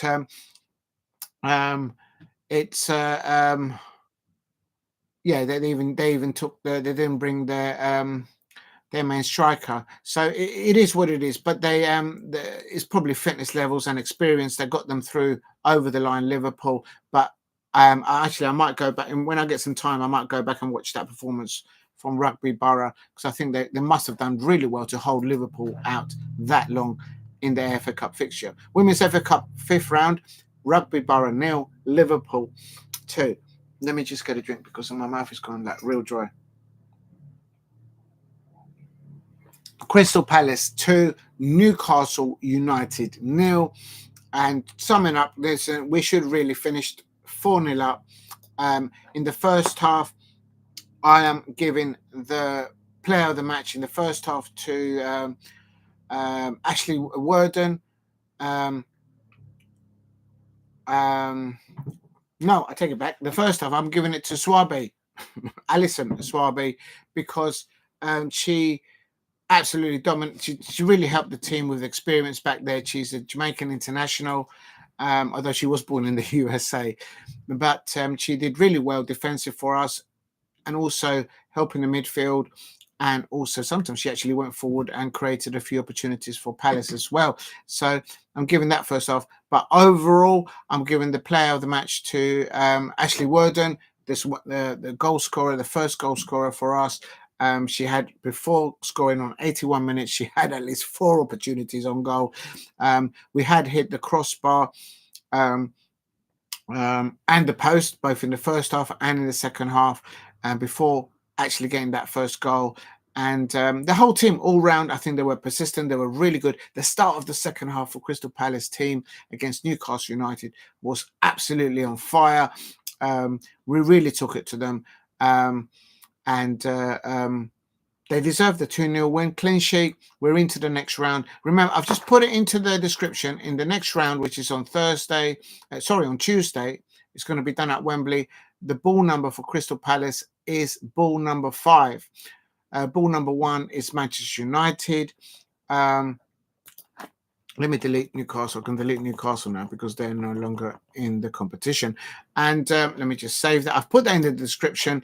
Actually, I'm going to put it now, if I can figure out how to do this without deleting anything. Oh, wait a minute. I can... Liverpool are through, so I can remove Borough, Rugby Borough. And who else played today and they won today? I think that's it, isn't it? Oh my God, let's quickly do this. No, the other matches are still ongoing, so we don't know yet. Right, so I'm just going to save that. Please hit a like. Help me get to 5 likes if you can in the chat. And thank you very much. Coming to you, Steve, on in the chat. And I'm just going to... if I can... Arsenal winning 1-0 against London City Lionesses. Brilliant investment going into the London City Lionesses there, if I may say so. And let me just put that in there. Somebody's lost a tooth. What's happened? I'm coming back into that. How can somebody lose a tooth in a football match? Well, I suppose it can happen if there's a bad collision, I suppose. Right, there is for the FA Cup draw on Tuesday. Remember that Crystal Palace women's team, their ball number is... just bear with me. I'm trying to spell everyone's team correctly. I hate it when I spell teams incorrectly. Right, there you go. That's in the chat there if anyone's interested there. And but good afternoon, Steve. Says Joe Gomez is injured yet again. I'm coming into that now.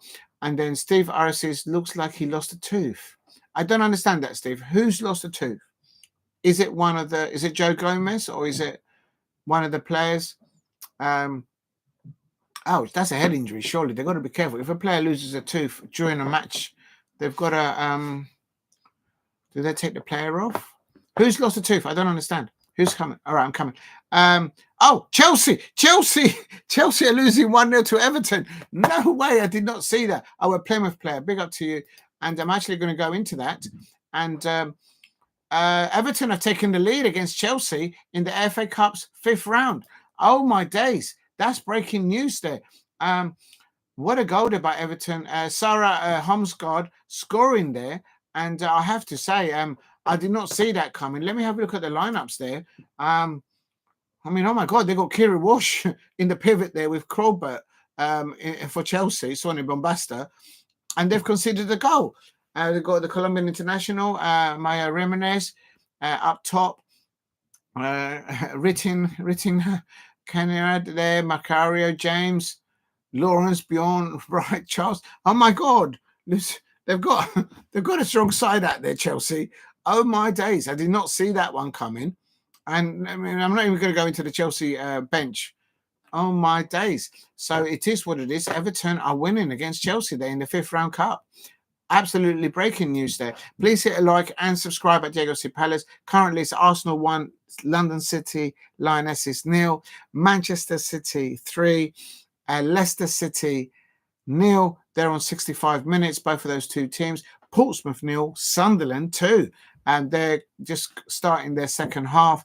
And Chelsea just starting their first half, 24 minutes into it. It's Chelsea 0, Everton 1 in the Women's FA Cup 5th round. That is something that I did not expect to see. Chelsea losing to Everton in the FA Cup. That's like an earthquake happening, in my opinion, in women's football, because of the squad in depth that Chelsea have just got after the last transfer window. Hello. Big up to Steve Harris. Says Plymouth player was bleeding in the mouth. Also, there's claret coming out of the lad's mouth there at Plymouth. And so what's going on? What's going on there in that fixture? Did the Liverpool player injure the Plymouth player? Right. So now I need to change, I suppose, the heading now. How do I do this? So I've got to go. Please hit a like and subscribe at Diego C. Palace if you are new.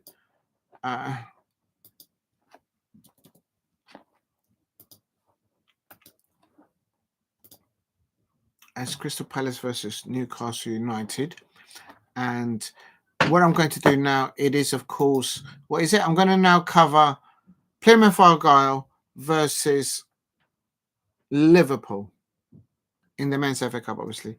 So I'm going to put, well, let's spell,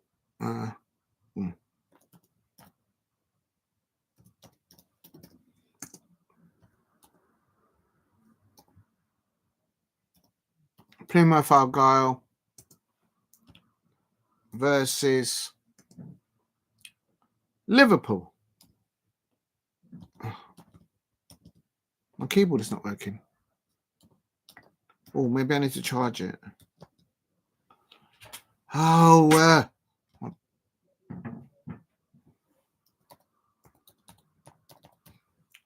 Liverpool live watch along, and let me just put Liverpool here now.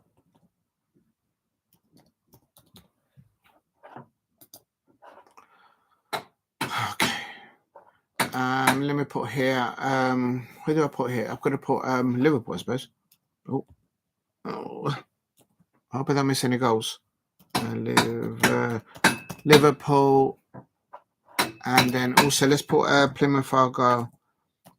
Plymouth.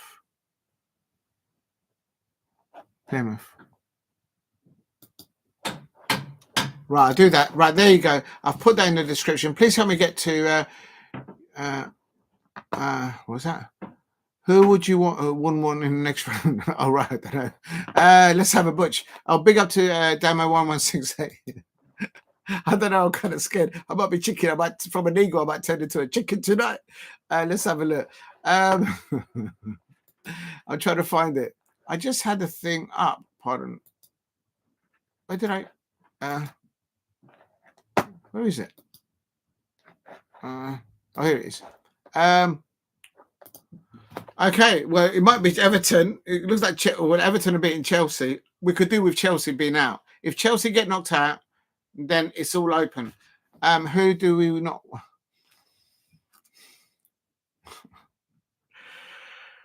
The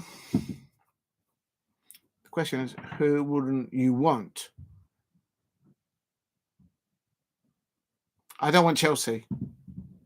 I don't want Chelsea again. We had Chelsea last year in the FA Cup. I was actually there. And Ramírez, the Colombian international, she scored a back heel. So I don't want Chelsea. I don't want Manchester City. I don't want Liverpool. I don't want Aston Villa. I don't want Arsenal women's team to face my Crystal Palace team. Oh my God. I don't want Aston Villa. No. Okay. I don't want any of those teams. I would go, if it was a coin, I will flick it between Aston Villa and Manchester United women. But even those two will be very difficult ties as well. Just avoid Arsenal, Chelsea, Manchester City. That's what I would say. But it looks like Chelsea might be on the way out. Damo1168, you're going to give me grey hairs right now. Receding hair. Real talk, just thinking about the next FA Cup fixture. Who's going to face Crystal Palace on Tuesday night? Is the draw at Wembley. Hopefully we'll get a home draw and we'll be up against... Sunderland. That's it. That's who we want to get. Sunderland. Sunderland in the Championship. Oh, my God. No doubt we'll get Chelsea. Big up to Damo1168. Right, let's get on to it. Let's get on to... let me just check that the...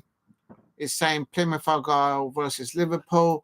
Where is it? Is it on television? I don't even know where the match is on. Is it on TV? Oh, God. Right, does anyone know where the Liverpool match is? The Liverpool versus Plymouth ARGYLE versus Liverpool. I have no idea. Is it on TV? Please hit a like and subscribe at Diego C. Palace if you are new. I know it's not on YouTube. It won't be on YouTube. So just... what's going on here? Oh, just shot the tea towel. I like to cover this just in case. I don't want to damage the... Oh, my God. There you go. Please hit a like and subscribe at Diego C. Palace if you are new. I'm trying to find out where to watch the Liverpool Plymouth ARGYLE match. I don't know what stream is on. I should have organised this before, but I was just concentrating on the Crystal Palace women.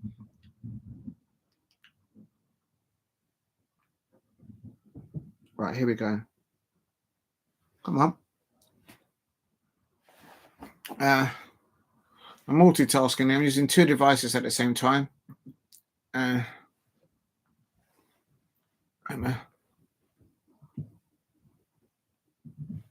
have a look. Okay, here we go. I don't know. I was on ITV. Thank you, Paul. After 7 minutes of me, what am I called? What am I like? Big up to Paul Brady. You see, you look a lot quicker than I am. Right, I'll get the headphones in and I'll log into ITV. Big up to ITV Sports. Massive thank you to Paul Brady. Paul Brady, there's a drink for you. Have a little sip like that. And if you're underage, please just drink some I don't know, some 7-Up or something like that. I don't know. Right, let's get how do we do this? ITV. No. Oh yes, yes, you're right. Yes. So they're showing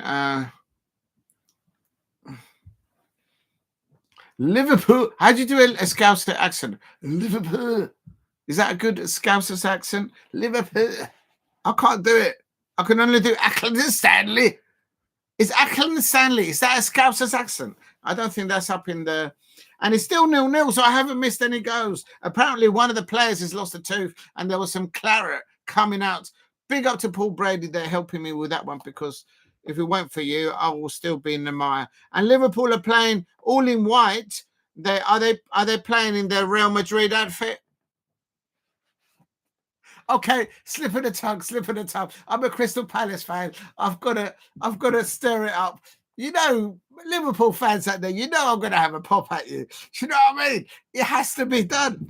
Liverpool playing all in white in their away Real Madrid strip. I'm ducking before someone throws something at me. Real talk.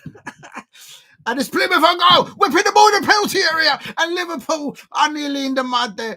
And this is a ball here. Listen, I don't even know the lineups. I haven't even done the lineups. And you know, Plymouth Argyle are playing like they're the ones in the Premier League. Real talk, another crossbar in the penalty area, and there's no version of I can't see there. Big up to everyone in the chat. Help me get to 5 likes. If you're new to the channel, please help me get to 2,000 subscribers. And do you know, 32 minutes in, and I have to say, I think Plymouth Argyle have had more of the chances, and literally they've lost more teeth than Liverpool. I didn't expect goalless this time. Yeah, real talk. Please hit a like and subscribe at Digne Palace. Plymouth Argyle 0, Liverpool 0, and here we go. Let's get into it. I've got Simicaz has missed the ball. Oh, Plymouth Argyle, penalty. That should be a penalty. That should be a penalty for Plymouth Argyle. What is this referee? Is this referee a Liverpool season ticket holder? What is going on? Plymouth Argyle have been robbed a penalty there on 32 minutes. Look into my eye. What is going on? Unbelievable. Unbelievable. I think Liverpool should have had Plymouth Argyle should have had a penalty. The home crowd are booing. Real talk. Real talk. Right, let's have a look. Let's have a look. Let's go into today's. I haven't even done the lineups for Liverpool yet. I'm just coming into it. Please hit a like and subscribe at Diego C. Palace if you are new. Thank you very much for letting me know that it's on ITV. I knew it was somewhere. And it's still 0-0. Apparently, one of the Plymouth Argyle players has lost a tooth. There's claret coming out from him still. And Liverpool should conceded a penalty there, in my opinion, there on 31 minutes. And the referee could be a Liverpool fan. This is what I'm talking about. Liverpool fans, Arsenal fans, and Manchester United fans always get the refereeing and the VAR decisions. Real talk. Real talk. But if you're new to the channel, please subscribe at Diego C. Palace. I'm just saying, how is that not a penalty? He's holding on to his shirt. He's not with one hand. The Liverpool player there, Jimoh-Aloba, is holding it with 2 hands. He's holding with 2 hands, pulling down on the Plymouth Argyle jersey. How is that not a Plymouth Argyle penalty? Absolutely shocking decisions there. Shocking decisions there. Someone send a memo. I'll tell you something. I might have been out of order there or something like that.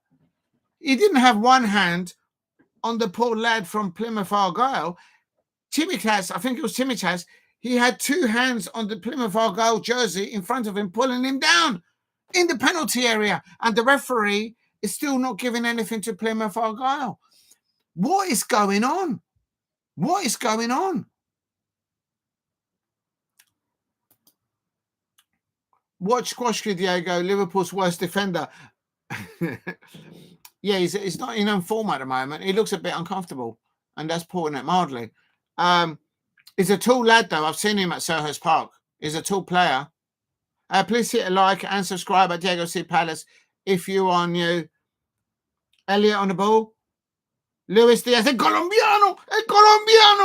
And this is it. And there's a strike on goal. Oh, the goalkeeper lets go of the ball. Please hit a like and subscribe at Diego C. Palace. I'm trying to find the lineups. I'm having no luck. If you're new to the channel, please subscribe at Diego C. Palace. Help me get to 5 likes. And if you can, help me get to 10 likes or 5 likes. I can't find the lineups. I'm just really rubbish. I found it. And good bold decision by Plymouth Argyle, at times playing free at the back there. Luis Diaz, a Colombiano on the left-hand side. Ball over the ball for Simicaz. And how Plymouth Argyle didn't get a penalty I don't know. Real talk. This referee, this is what I always say in this type of matches. It's always the Manchester United fans, it's always the Liverpool fans, it's always the Arsenal fans that always get the refereeing decisions and the VAR decision. I know there's no VAR today, but even if there was available, they'll get those as well. Real talk. Real talk. I'm just saying. That's how I feel about it. Right, in the description, I am now putting the lineups for Liverpool. Oh,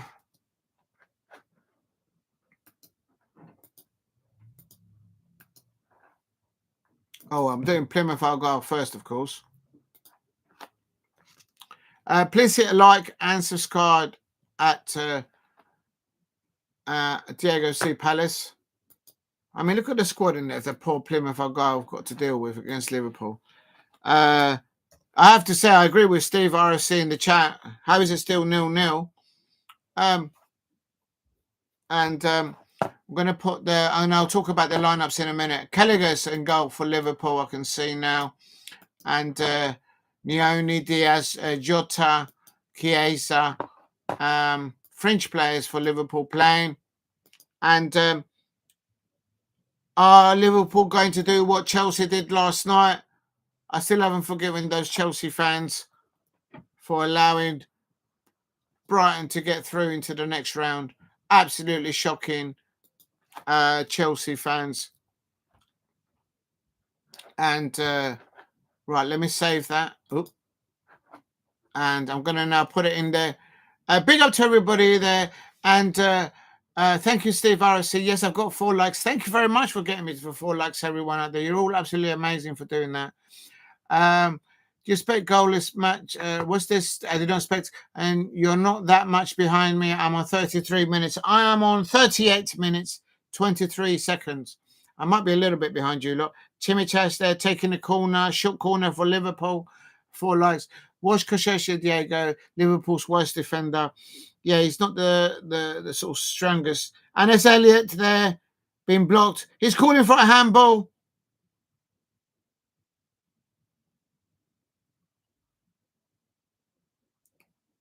Offside there as Elliott took that shot, I think. And another looming, streaming baby today. Yes, big up to Nick Foldy today. I hope you're well. Suit again. Yes, you know what I mean? Del boy, are you at home or from work? It's all about the same. How about 5 likes now? Big up to the 5 likes. Big up to Nick Foldy. Thank you very much for getting me to 5 likes. Thank you very much. To get anywhere near 5 likes, for me, it's massive. I know for other channels, it's, well, wherever it is. But it is. You know, you got to learn, live and learn. You got to live and learn. But Liverpool fans, you should have... how Plymouth ARGYLE didn't have a penalty early doors, I do not know. It's Kenny Douglas there in the... Kenny Douglas there there watching the match on there for Liverpool and Plymouth ARGYLE there. If you're new to the channel, please hit a like and subscribe at Diego C. Palace. Plymouth ARGYLE should have had a penalty. This referee might have a season ticket at Liverpool. I've always said, really, I mean, I'm barking on about it, but it's true. Why is it always Liverpool fans, Manchester United fans, and Arsenal fans always getting cut decisions, refereeing decisions go their way, and the VAR decisions? Real talk, real talk. I'm saying that with chest, real talk. Crystal Palace players, we don't get a crumb. Plymouth ARGYLE, they're getting shortchanged. Real talk.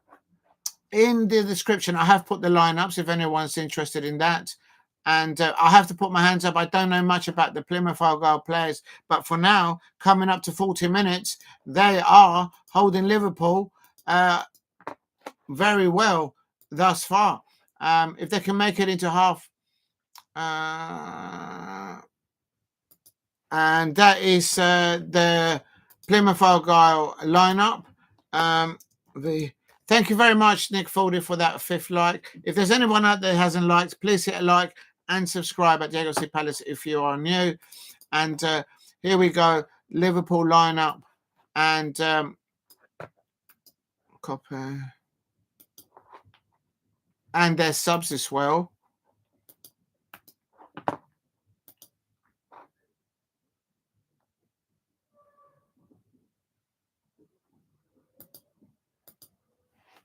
Good sounding. I can hear the atmosphere from the Plymouth Argyle home fans, and they're giving the Liverpool away fans a good innings. And Plymouth Argyle from the shot there from inside the penalty area of Liverpool, but the ball he hit it first time. The young man, he hits it.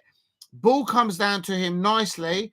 He hits it first time, and that was. Let me find out the lineups because I don't know what in the skirt is going on here.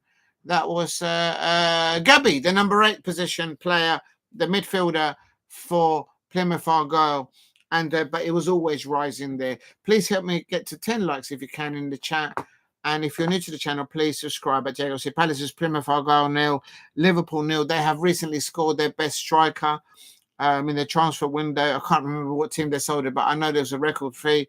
So they've got bags of money in the. I'm going to have some avocado. No, actually, I'm going to have a biscuit. Please hit a like and subscribe at Diego C. Palace if you are new. Please help me get to 10 likes. And remember to eat and to drink while you watch your football. Real talk. There's nothing wrong with that. Don't be shy. And it's still 0-0. And absolutely buzzing. Well done to the Crystal Palace women's team. They are through into the next round of the FA Cup. And the FA Cup is on Tuesday. And the ball number for Crystal Palace women's team in the FA Cup is ball number 5. I'm hoping that we get Sunderland or Aston Villa. I don't want to get Chelsea. I don't want to get Arsenal. And I don't want to get Manchester City.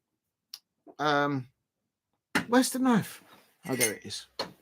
Please hit a like and subscribe at Diego C. Palace if you are new.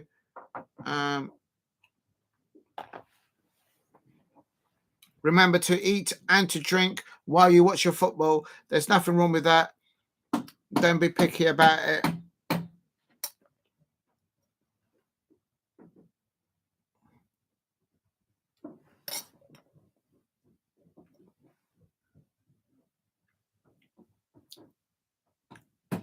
All right, there we go. Where do I put this? Oh, I'll leave it there for a moment. Oh my God, I need another table. Please hit a like and subscribe at Diego C. Palace. It's Plymouth Argyle 0, Liverpool 0. Plymouth Argyle were robbed of a penalty earlier on. I don't know what this referee was doing because the Liverpool player had both hands on the jersey of the Plymouth Argyle player. Literally both hands. He was pulling him down. And the Plymouth Argyle player never got a penalty. Absolutely shocking. Absolutely shocking.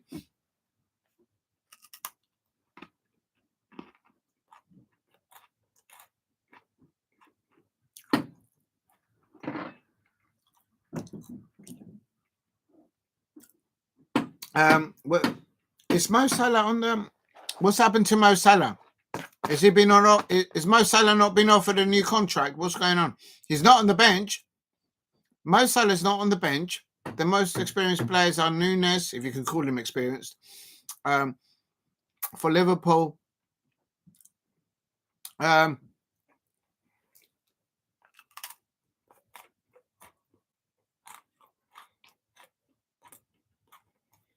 Chiesa gets the ball out. The Liverpool player.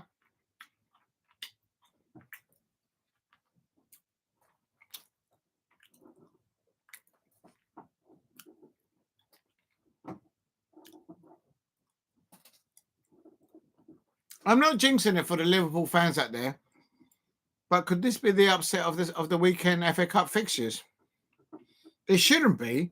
It shouldn't be because there's enough experience there on that Liverpool starting lineup. Surely it should have should be an easy game for Liverpool, but haven't scored yet. Nick Foley says, I absolutely agree with you. From what I've heard and what I've seen thus far, Plymouth Argyle are literally looking like Real Madrid out there against Liverpool. All right, I'll stop mentioning that team now. Come on, I'm a Palace fan. I've got to wind them up. It's what Palace fans do against the Liverpool fans. Come on, that's what we do. Luis Diaz there. El colombiano para Liverpool.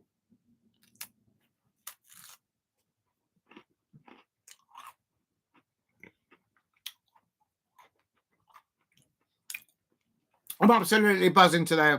Laura Kaminsky and her Crystal Palace coaching staff and her team of players are into the next round of the FA Cup.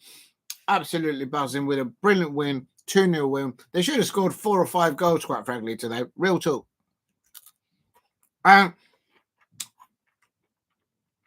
Also buzzing because I saw at the end of that match, Elise Hughes, the Welsh international striker for Crystal Palace and Crystal Palace striker, coming on, putting boots on grass, competitive football.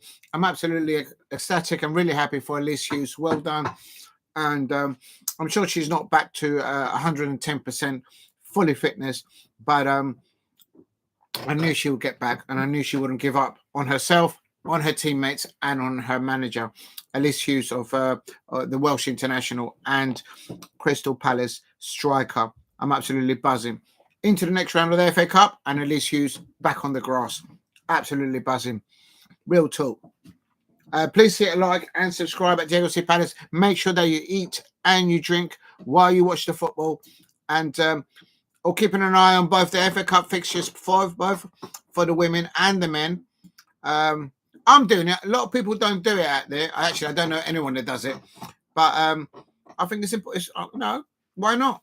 Why not?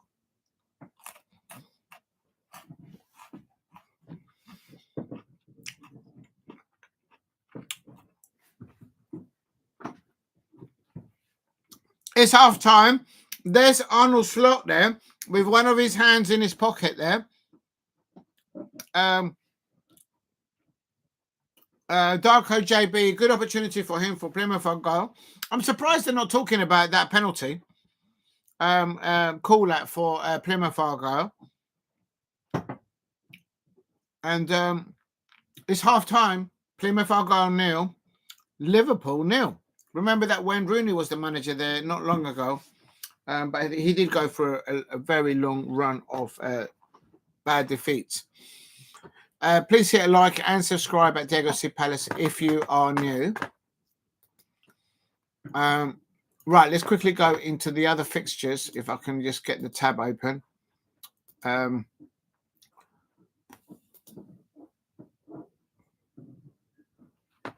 Arsenal winning 2-0 against Manchester City, injury time. Let's have a look at the scores there. I can confirm that in injury time, Arsenal are winning 2-0 against London City Lionesses. And Manchester City are winning 3-1 against Leicester City in the 5th round of the FA Cup. Where's the thing gone? Better charge these. And also can confirm that Sunderland are winning 2-0 away at Portsmouth in the Women's FA Cup 5th round as well. At half time, Chelsea have pulled it around. I knew it. I told you that Chelsea would win this. I mean, the squad in depth of Sonia Bombasta's Chelsea is just absolutely formidable. Macario, they're scoring a penalty on 36 minutes. That was probably from intensive high press there by Chelsea on the transition from defence to attack. They're formidable for that. Build-up play by Chelsea players on the Everton women's team there. Maya Ramírez, they're scoring a goal from open play assisted by Cuthbert on 47 minutes. So into injury time and half time, I can confirm in the Women's FA Cup 5th round, Chelsea 2, Everton 1, and that is what I expected to see. But Everton did score an early goal through Holmesgaard, a surprise to all, no doubt. And that would have sent a little shockwave there. But that Damo1168 asked earlier on in the chat, who do I not want to face? And that's Chelsea. I was at Chelsea's FA Cup fixture last year. Of course, Emma Hayes, their manager then, they won 1-0. I'd like to see Plymouth make an upset, but my head says Liverpool will win. I agree with you, Nick Foldy. You and I are thinking in the same way. I wouldn't mind seeing an upset, but Arnold Slot cannot have any complaints. He has clearly a very good squad in depth, and he has no injuries. Okay, so he's not like Tottenham HOTSPUR where he's got like an A&E department in his changing room, like literally, and that's putting it very mildly, like real talk. So, in my opinion, they need to buckle up there. There's an evening kickoff. 5:30. I might cover that as well. Aston Villa versus Tottenham HOTSPUR, and the return of Marcus Rashford, and also Aston Villa has two other signings they got at in the January transfer window, and Marcus Rashford is eligible for the Champions League. He's been dotted into those competitions.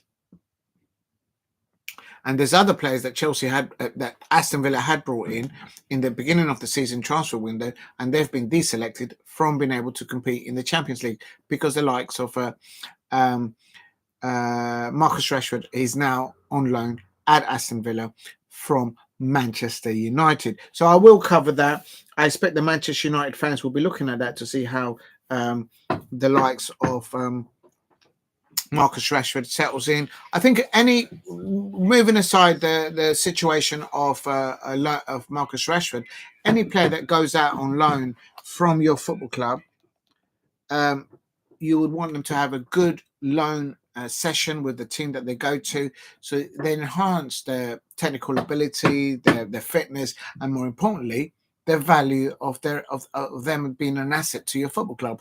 So I expect Manchester United fans, they won't be just looking at the reaction of Marcus Rashford. They would want him to increase the value of what he's worth, what they would have to pay for him, rather than actually devalue himself as an asset to a football club. I would have thought. Not sure who's. I've been told that apparently 70% of the wages that Aston Villa are paying for him. It's so much money they involved. I have no idea, but I can confirm earlier on it was Blackburn Rovers 0, Wolverhampton Wanderers 2. Let's see who scored for Wolverhampton Wanderers: Joe Gomez and Matthews Cunha, who was linked to many football clubs during the January transfer window. They went in 2-0 there, convincingly over Blackburn Rovers. At halftime it was 2-0, and so they saw that out there. They didn't bottle it in the end. Wolverhampton Wanderers into the next round of the FA Cup. Plymouth Argyle 0, Liverpool 0 at halftime. For me, Plymouth Argyle should have had a penalty in the first half. Not sure. Anyway, I'm not going to go into refereeing again, but their manager Miron Musilic and versus up against Arnold Slot, the Liverpool manager. It looks like there was a substitution at 11 minutes. Apparently, someone's tooth came out. I thought that happened when you was a teenager. I had like no idea. Anyway, so but Gomez out and Babaya coming on 11 minutes. Oh, he's picked up a yellow card as well. Oh, my days. Man comes on as a substitute and man get yellow carded. Okay, it is what it is. But this is a less stressful. There's no Mo Salah there that I can see. Jota's there starting, Chiesa.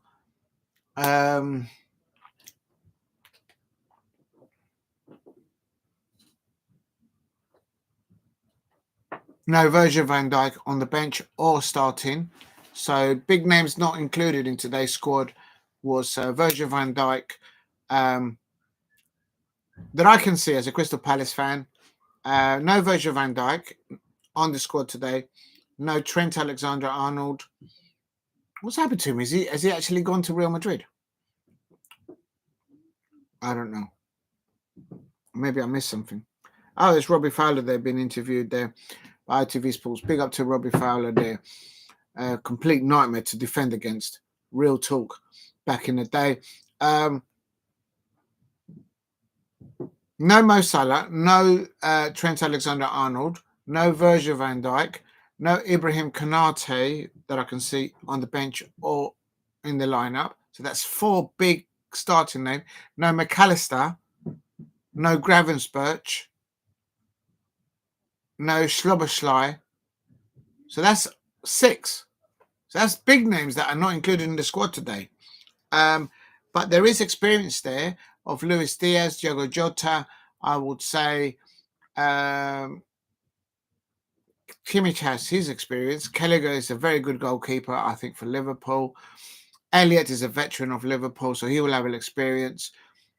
Endo, he's got experience. Only the youngsters, and Nyoni, he's a youngster, and Chiesa. There's enough in there. How comes there's only 0-0? And the Liverpool fans in the chat, how comes your side are only 0-0?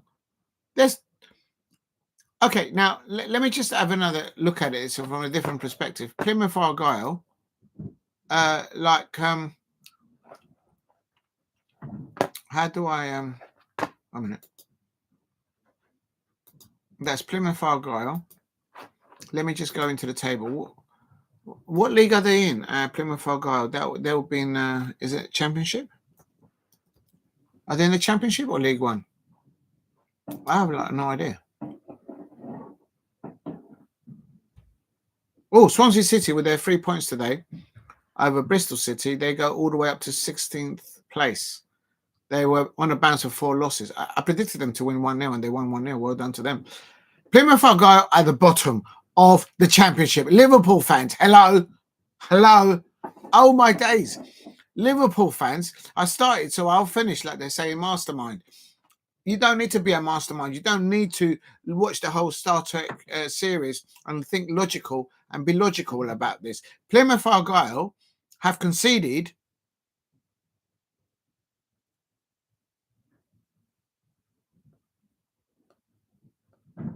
63 goals this season in the Championship. 63 goals. They've got minus 34 goal difference. And it's 0-0 today at half-time. Liverpool fans, is your Arnold Slot been tested today, and is he starting to wobble like Mr. Blobby? Is he become now the Mr. Blobby on the touchline? He hasn't been tested on injuries. He hasn't been tested in bringing players in for others. And if anything, this is a test, because you've got no Ibrahim Konate, you've got no Virgil van Dijk, you've got no Szoboszlai, you've got no McAllister. Who else you not got there? You're not Trent Alexander-Arnold, but I think he's already on his way to Real Madrid anyway. Who else have you not got there? Szoboszlai, did I miss him? And now he's having to dig into his squad in depth, and he can't get a goal past Plymouth Argyle, who are bottom of the Championship, and they've conceded, listen to this, 63 goals this season. I'm not bantering. I mean, just been logical about this. So Liverpool fans out there, what is going on? Or should I say, what is not going on today with your Liverpool players? I'm looking again at the squad in depth there. It's still on half time there. Please hit a like and subscribe. I'm supposed to have charged this, and the second half is about to start now. It's such a numpty. Just a second.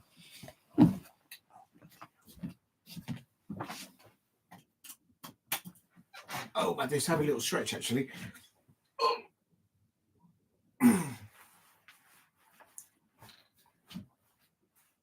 Unbelievable.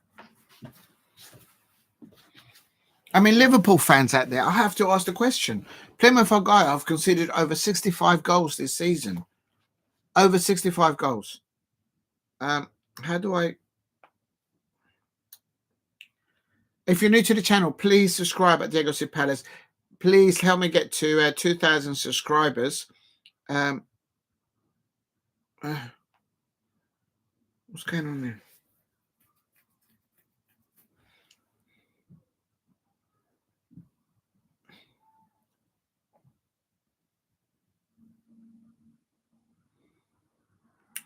Let's have a quick look, see if anyone's actually...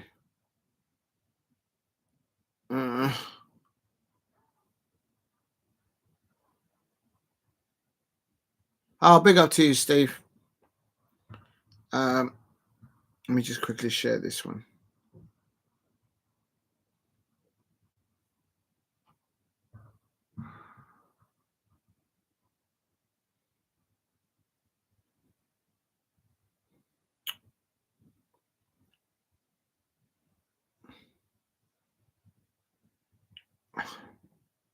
All right, we'll leave it there. Right, let's see. I think they might come out for the second half now.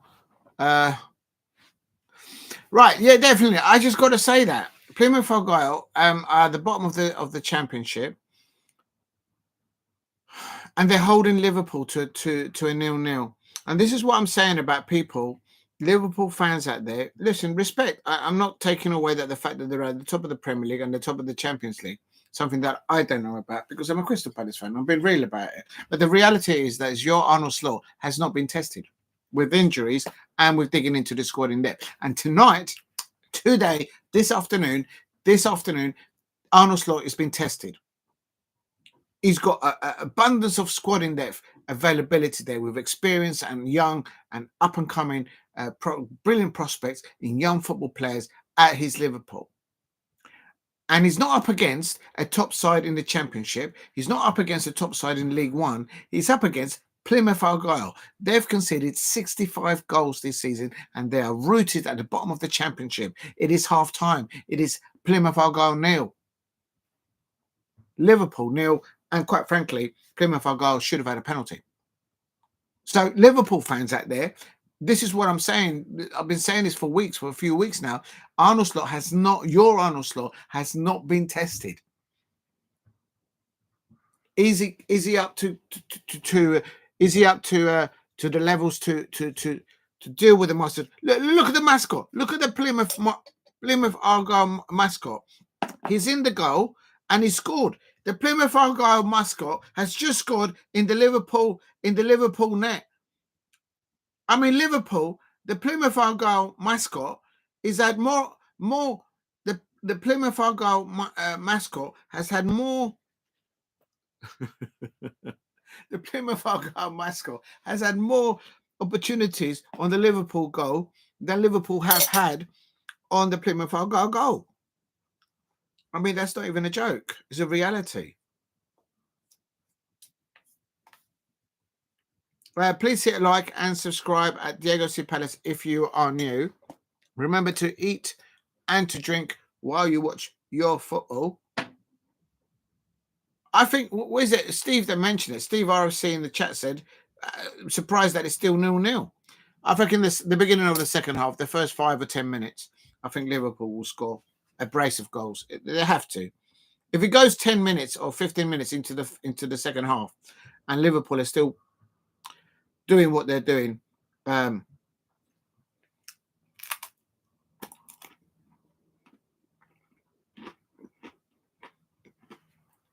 it's just picked off.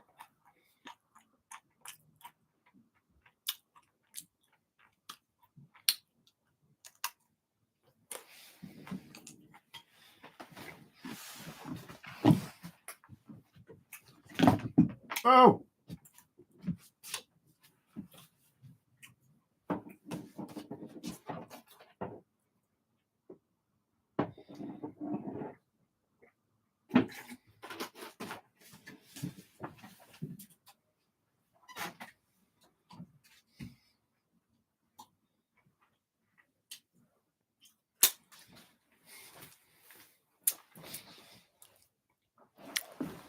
Here we go. Second half is underway.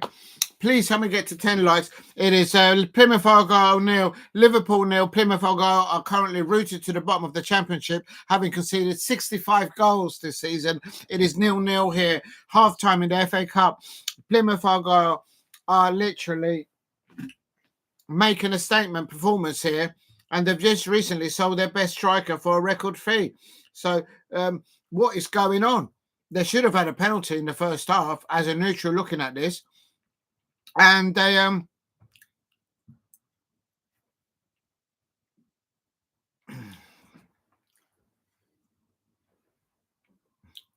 great atmosphere there. You can hear, you can sense at Plymouth Argyle. It's called Home Park. I did not know that. But the home of Plymouth Argyle is called Home Park. So they've not been sponsored down there. Look at that. They haven't even got a sponsor for their stadium. They can't even get a sponsor for their stadium to get money in. And they're holding Liverpool to a 0-0 draw. And they're looking more attacking here. And they're attacking here on the left-hand side. This midfielder for Plymouth Argyle, he's causing Liverpool all kind of things. It's a Gabby there. The youngster is really lanky. He's a bit of, he reminds me a little bit the way he's playing today, like Toby Collywood from Manchester United. Real talk. Simon Hallett is the chairman of Plymouth Argyle, and I'll tell you something. I mean, look at the net spend of Liverpool over the last 2 or 3 financial years and compare that to Plymouth Argyle. Real talk.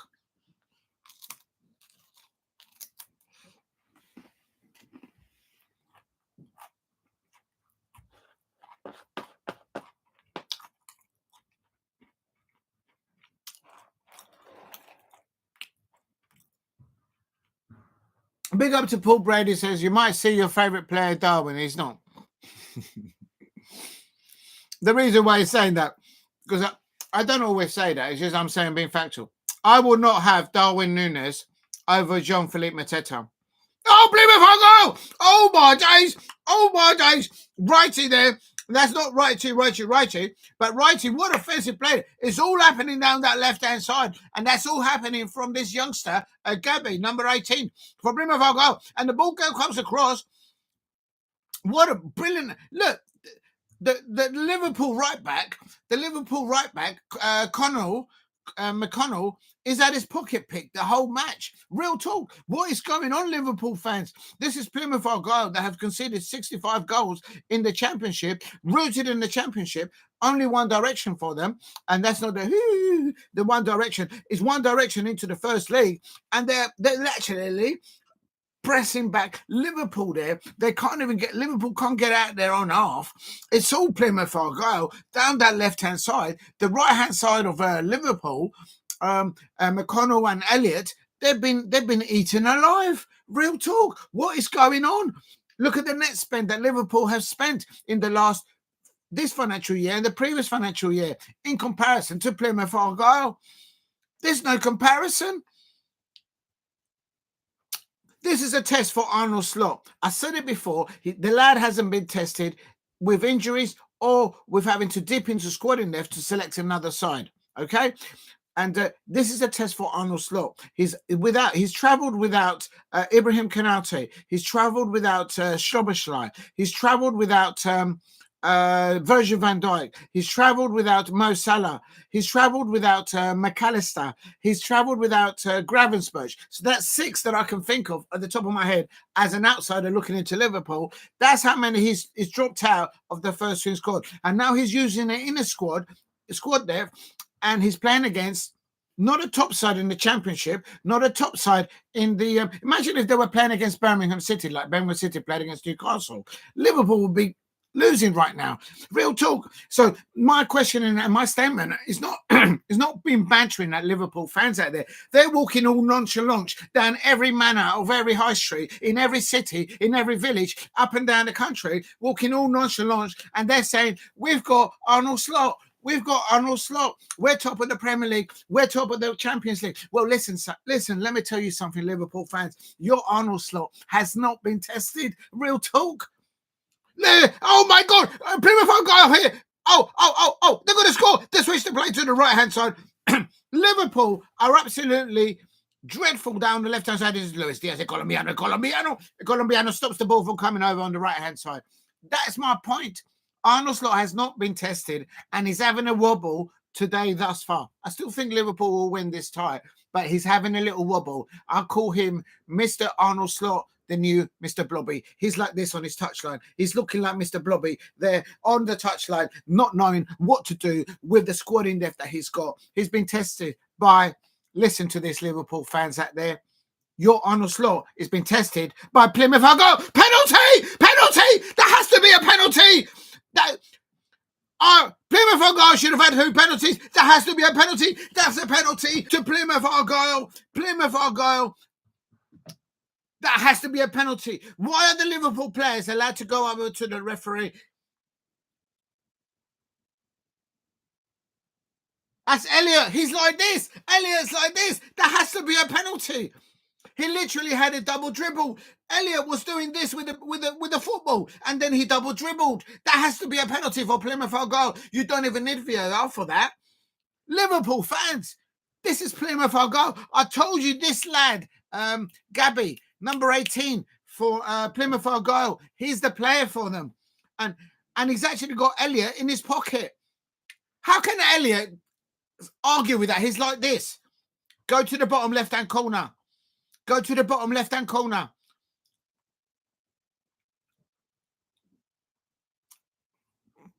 Brian Hardy has taken 9 penalties for Plymouth Argyle.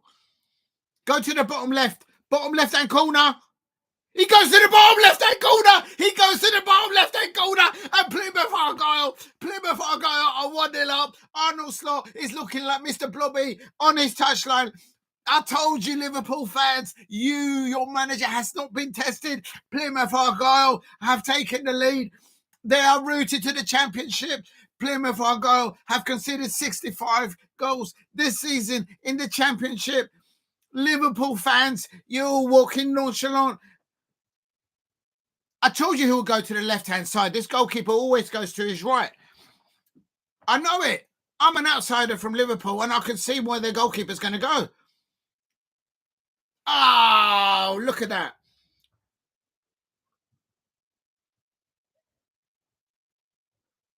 There you go. Plymouth Argyle are leading Liverpool 1-0. And I told you, Arnold Slot has not been tested yet. And this is a test. And if you can call it a test, this is Plymouth Argyle at the bottom of the championship with 65 goals conceded. I'll tell you something. Arnold Slot decided not to take Ibrahim Konate. He decided not to take Virgil van Dijk, Szoboszlai. He didn't take, who else didn't take? McAllister. He didn't take, and they're going for a second. Big up to everyone in the chat.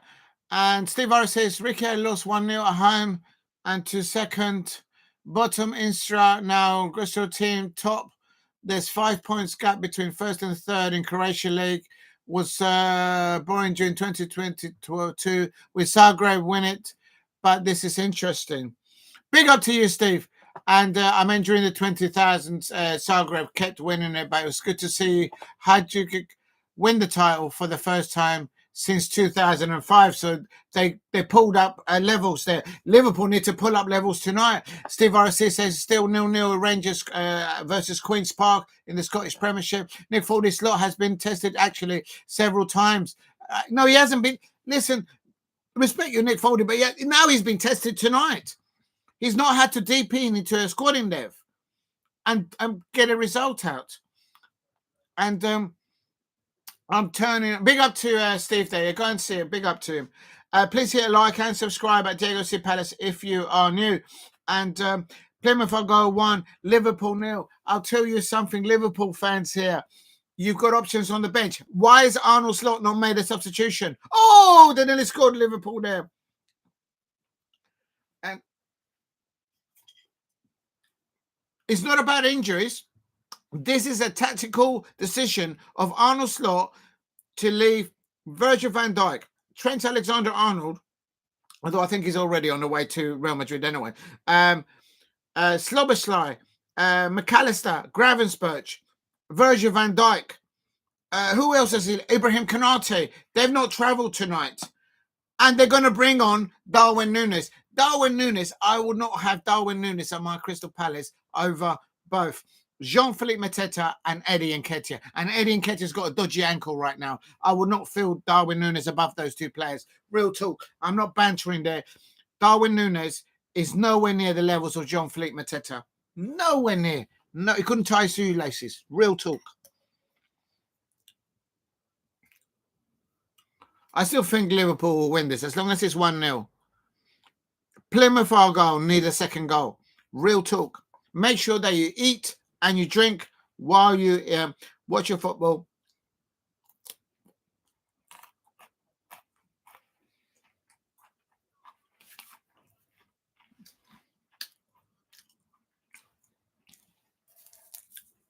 Both managers are talking to their players and giving them instructions. Please hit a like and subscribe at Diego C. Palace. Make sure that you eat and you drink while you watch your football. I'm just digging into where the substitutions are taking place. Man of the match is Gabby, the number 18. He's playing in the midfield pivot for Plymouth Argyle. He's playing in the number 8 position. He's absolutely had a Elliott, McDonald, and Chiesa in his pocket the whole first half and the beginning of the second half.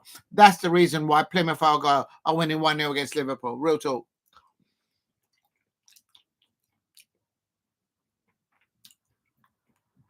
Please hit a like and subscribe at Diego C. Palace if you're new.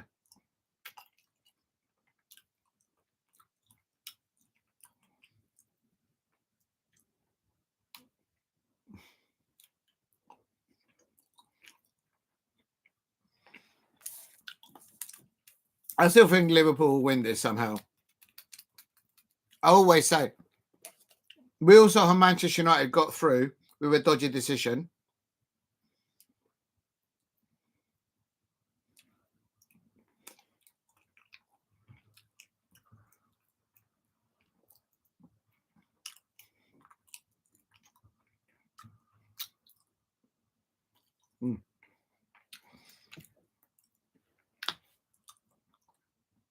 The commentators just said that Arnold Slot has just demonstrated how good he's a accumulator and a good manager. The lad hasn't won anything, and these are Liverpool's Jurgen Klopp's legacy players. Arnold Slot hasn't done anything. I'm sorry, he hasn't done anything. I'm an outsider looking into it, and I'm sorry, no.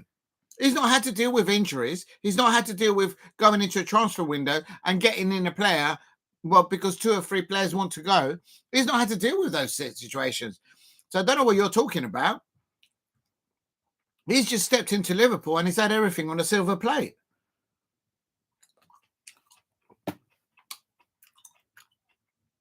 Make no mistake about it. This is against Plymouth Argyle. Bottom of the championship. They've conceded 65 goals and they're inbound to the League One right now as you lot are looking at that match live on ITV Sports.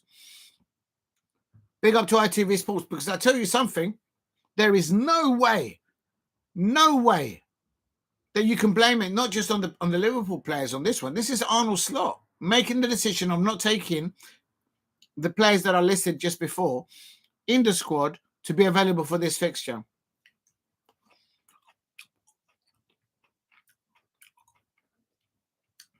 All right, let me put it in another way. Are the players that are on the pitch right now, are they championship level?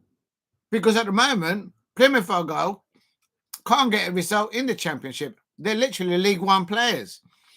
So my question is, are the Liverpool players that are on the pitch right now, what level are they? Are they championship level or are they League One level? That's my point.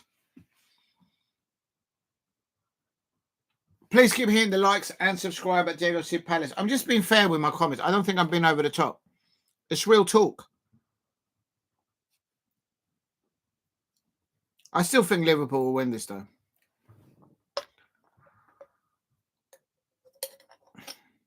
Well, look how high up Liverpool are. Ball pinned to the back post. Oh, my God. Oh, my days. Oh, my days. Oh, my days. It's hit the post as I was spreading my peanut butter on my chocolate spread. Real talk. That should have been the second goal.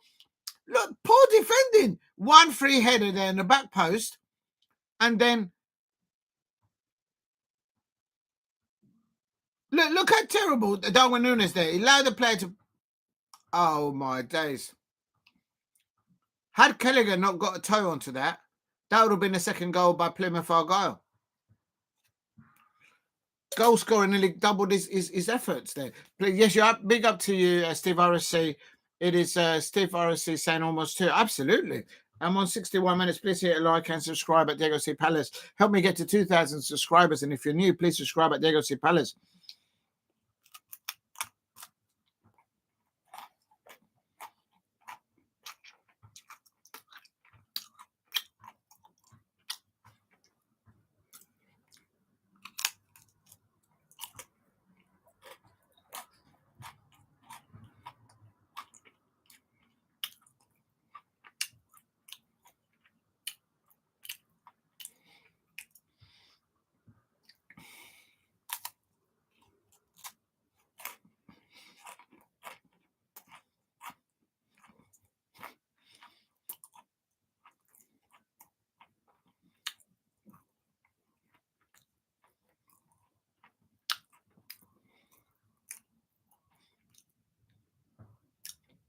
What I don't understand is, with this performance from this Plymouth Argyle players, how are they rooted to the bottom of the championship? Because they are organised, they are patient whilst off the ball, they're pressing off the ball. When they get the ball, like this instance now, they're looking to go forward, not sideways or backwards. And they're looking a threat every time the ball goes forward for them. And when they're off the ball, they're also pressing the opposition, stopping them from creating anything down the flanks or playing through them. So I'm bewildered as to why Plymouth Argyle are rooted to the bottom of the championship. They're keeping their shape really well. The two in the midfield for Plymouth Argyle and the back line for Plymouth Argyle, they're very. Arnold Slot is finally off his touchline. Please hit a like and subscribe at Diego C. Palace if you're new.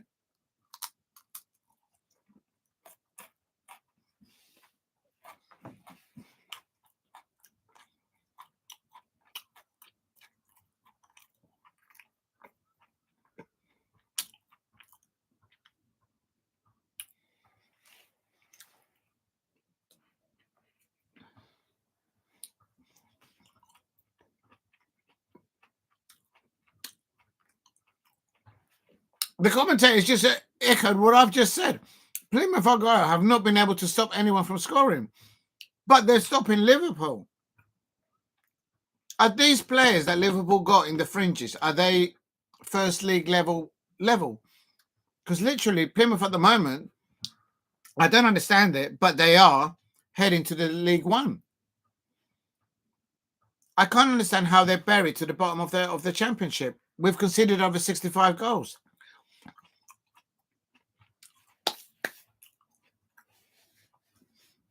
I mean, literally, what you're seeing on the pitch is Wayne Rooney's legacy. It gets even worse. Oh, my God. This is what Wayne Rooney left behind. Oh, there's a play down for... please hit a like and subscribe at Diego C. Palace if you are new. Remember to eat and to drink while you watch your football. There's a Plymouth Argyle down on the floor. I think he's injured. And there is another Plymouth Argyle player now coming on.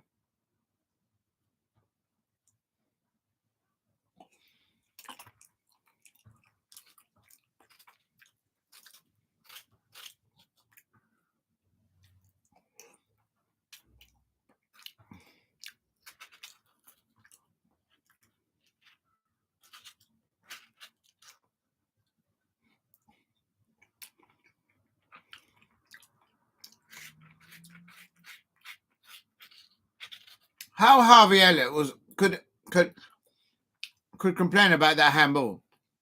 He didn't hit it with one hand.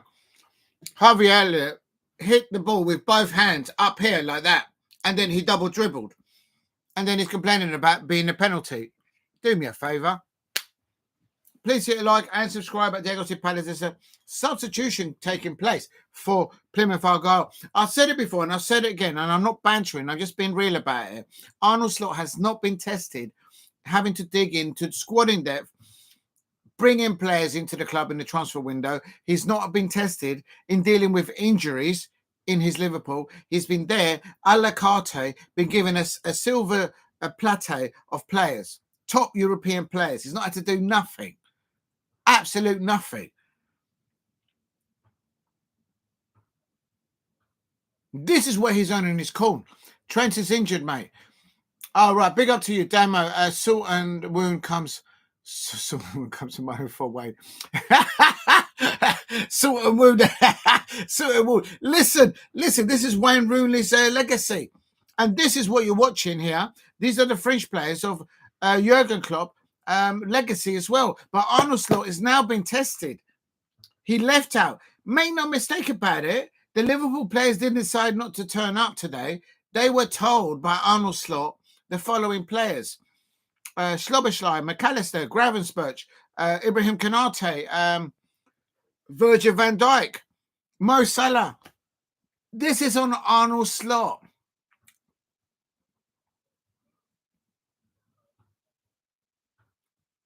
Look at the Liverpool away fans there. They actually look worried. How is that the case? This is Plymouth Argyle. They're bottom of the championship. They've conceded over 64, 65 goals.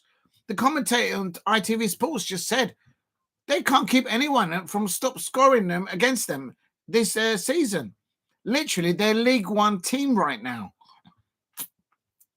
And on the pitch, you got Darwin Núñez. Darwin Núñez transfer fee alone would buy every single player of Plymouth Argyle's players on the pitch and the players in the bench. I'm not going over the top. That is a reality. And you're telling me that Arnold Slot has been tested, and the commentator saying that Arnold Slot is a great communicator. Well, if he's a very good communicator, I'll tell you what, I'd like to see him manage a team down at the bottom of the Premier League with injuries. Left, right, and centre. With no money available in the transfer window. Like Ruud van Nistelrooy is having to deal with, as an example. He wouldn't last 5 minutes down there. Get out of here, but Arnold Slot as a good communicator.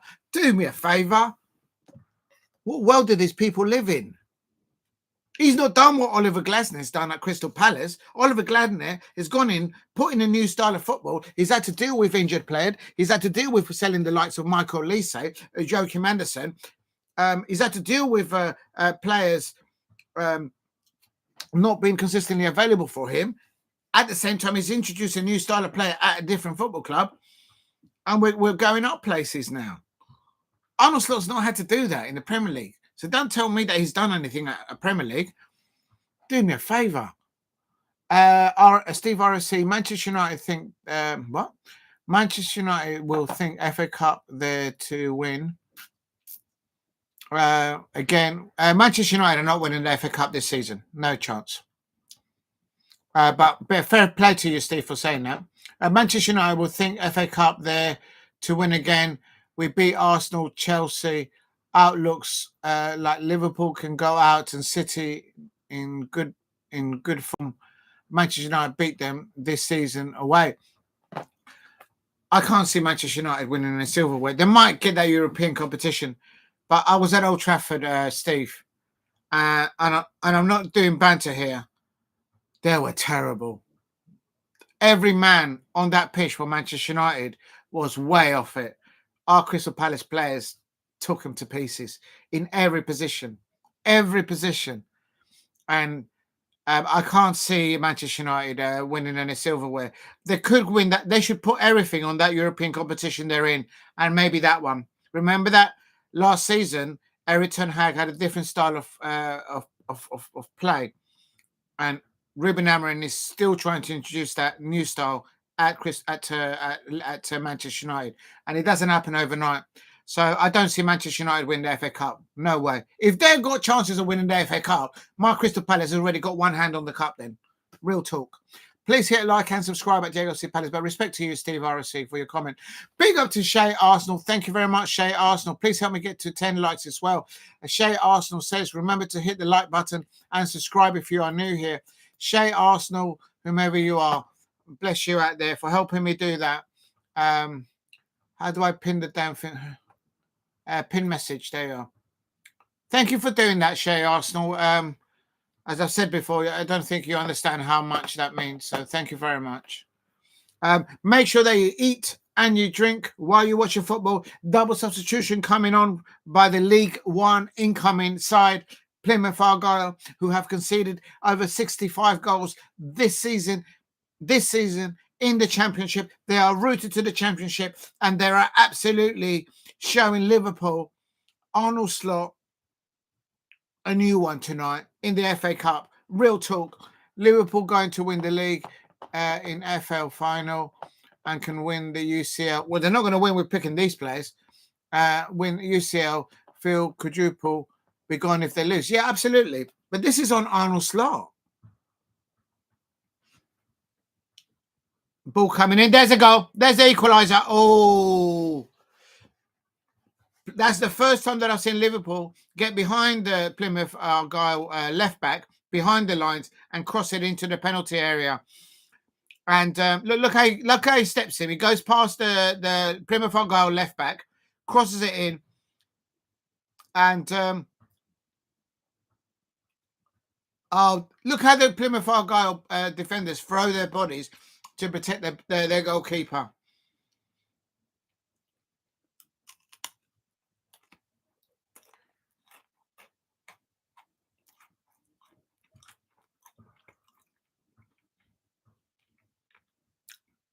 Before Jurgen Klopp and now Arnold Slot always moan because they're having to kick off at 12:30 on a Saturday fixture. Well, today is late Sunday. Are they going to be moaning about the time of this kickoff as well? Do me a favour.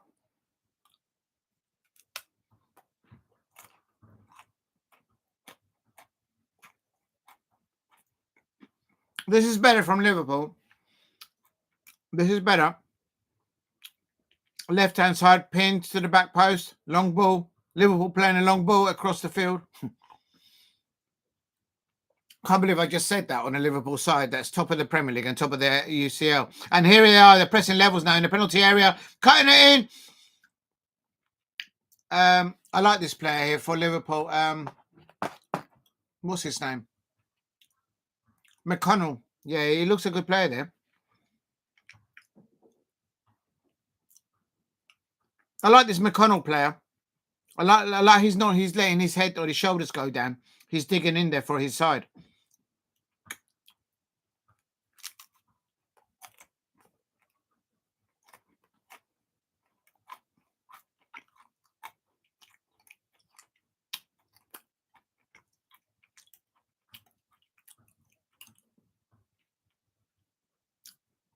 I'm bewildered as to why Plymouth Argyle are rooted to the Championship, incoming to the First Division.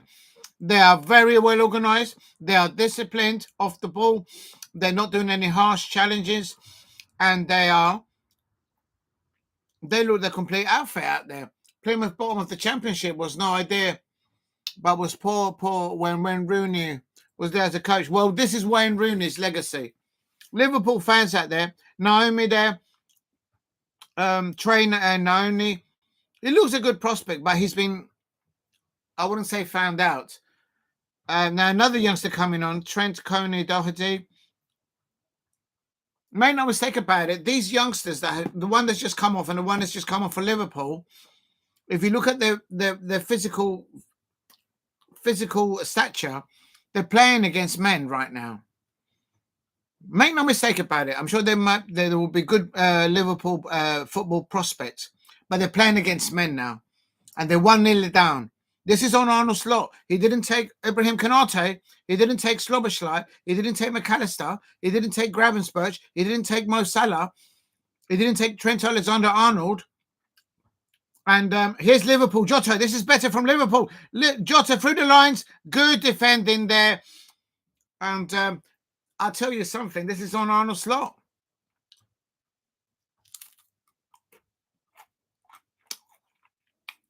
Oh, well, good defending. Oh, my God. Oh, he's overplayed it. Oh, my God. This is terrible. Quashrai, you were right. Who was it? Paul Brady. You're right. This Quash guy, geezer. He, yeah, he's not the next. I wouldn't have him at my Palace over Mark Gahey. This is what worries me. This is the squad in depth that Liverpool has. They might come in for Mark Gahey now, because if Trent Alexander-Arnold leaves, if Virgil van Dijk doesn't get offered a new contract, they're going to come after Mark Gahey. Oh, I don't even want to think about it. That's going to hurt my head. Please hit a like and subscribe at Diego C. Palace. Help me get to 10 likes. It is Plymouth Argyle. Plymouth Argyle. Deflection there with a corner. They should just keep it in the corner. Waste time. Waste the time in the corner. See the game out. Real talk. This could be the shock of the weekend in the FA Cup fixtures. Plymouth Argyle 1, Liverpool 0, and this is on Arnold Slot. Real talk. People are saying that he's a good communicator and a good coach and a good manager. This is Plymouth Argyle. They are rooted to the bottom of the Championship. Over 65 goals conceded. They are actually a League Division 1 outfit. Wayne Rooney's legacy players. up against Jurgen Klopp's French players on the pitch, and they can't even get a goal in.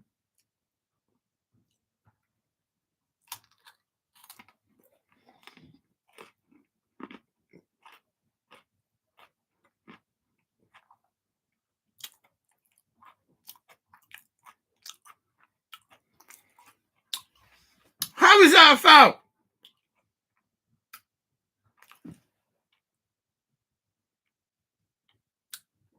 He won the ball, didn't he?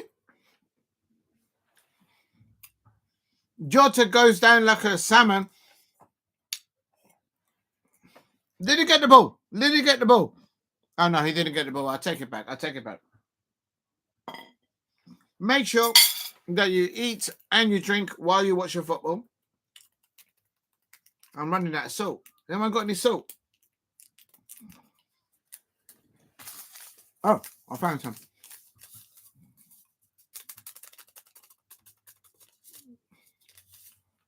Oh,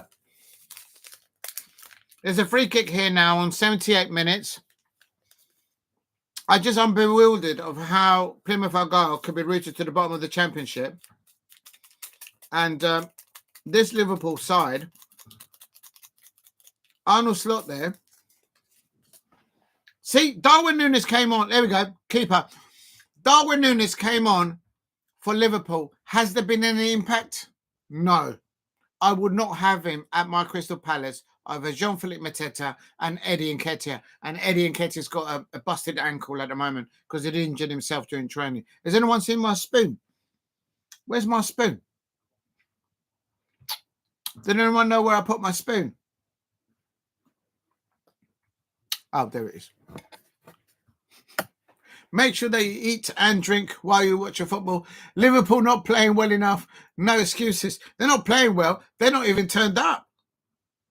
And that's Arnold Slot. Apparently, according to the commentator, Arnold Slot is a really good communicator. Wow. He hasn't been tested. I'd like to see him down in the Premier League club, down at the bottom of the Premier League with injuries. I'd like to see Arnold Slot doing the job that Ange Postecoglou is doing. He wouldn't last 5 minutes down there. It's behind you. What? Listen, I'm not Frank Bruno up against Mike Tyson. You know, I lost 50. I lost 50 notes on that one. Do you remember Frank Bruno up against Mike Tyson back in the day? And it was like, yeah, I'll come in for you. I'll come in for you. And then the crowd was saying at the garden was saying, "He's behind you. He's behind you." Big up to Fred Bruno. He signed my autograph. I got it downstairs. Big up to Fred Bruno. But I tell you, man, it's behind you.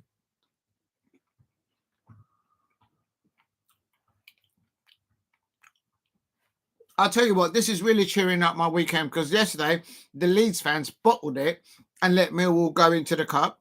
The jammy Chelsea fans, oh my days, are they let down.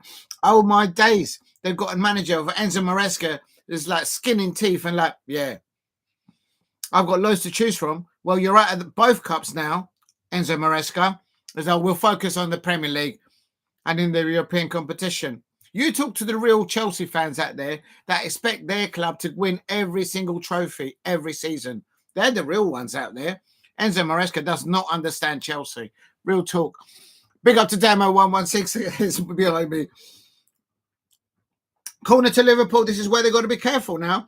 Are Liverpool now the new set-piece merchants like Arsenal? No impact from Darwin Núñez. That's a terrible cross. Chiesa. Whoa. That's a dangerous ball by Chiesa. Jarell Konsa, the youngster there. Literally, this is Plymouth Argyle versus... Have you heard... I've not heard Luis Diaz on the ball. Luis Diaz has had no service on the left-hand side. Harvey Elliott. How comes Harvey Elliott didn't get a yellow card for that double handball? And then when he went down on the floor, he double dribbled and caused that penalty for Plymouth Argyle. How comes he never got a yellow card? I don't understand that. Can someone explain to me the rules of football? Because if you hit the ball with both of your hands in the penalty area and you can see the penalty, shouldn't you get a yellow card? The lad did a double dribble, mate. and did a foul throw from there onwards, and he still didn't get a yellow card. Shocking. This number 18 for Plymouth Argyle, I want him on my Palace. His name's what's his name? Gabby. I don't know his first name. The number 18 for Plymouth Argyle. They can't cope with the lad. Shoot! Oh! Jota away. Diogo Jota is too deep. He's ineffective where he's playing for Liverpool right now. Please help me get to 10 likes in the chat. If you're new to the channel, please hit a like and subscribe at Diego C. Palace. Big up to Steve RSC says, oh, Jota on the ball. Crosses it in. There's the equaliser, surely. Oh, my God. Where is Darwin Núñez when you need him? He should be in the number 9 position. He never gets into an offensive ideal place. Diogo Jota does a belter down the left-hand side. Darwin Núñez is 5-10 yards off where he should be. If that was Robbie Fowler in the number 9 position, that would have been 1-1 right now. If that would have been Michael Owen, that would have been 1-1. If that would have been Ian Rush back in the day, Liverpool would not be losing right now. They'll be winning. Don't tell me. I remember watching my Palace play against Ian Rush back in the day. Ian Rush and Robbie Fowler are probably the best Liverpool players that I've ever seen face my Crystal Palace. And yeah, for Liverpool, Robbie Fowler and Ian Rush. They haven't got that on the pitch right now. And Darwin Núñez is a galaxy away from their levels. Darwin Núñez, he's missed again.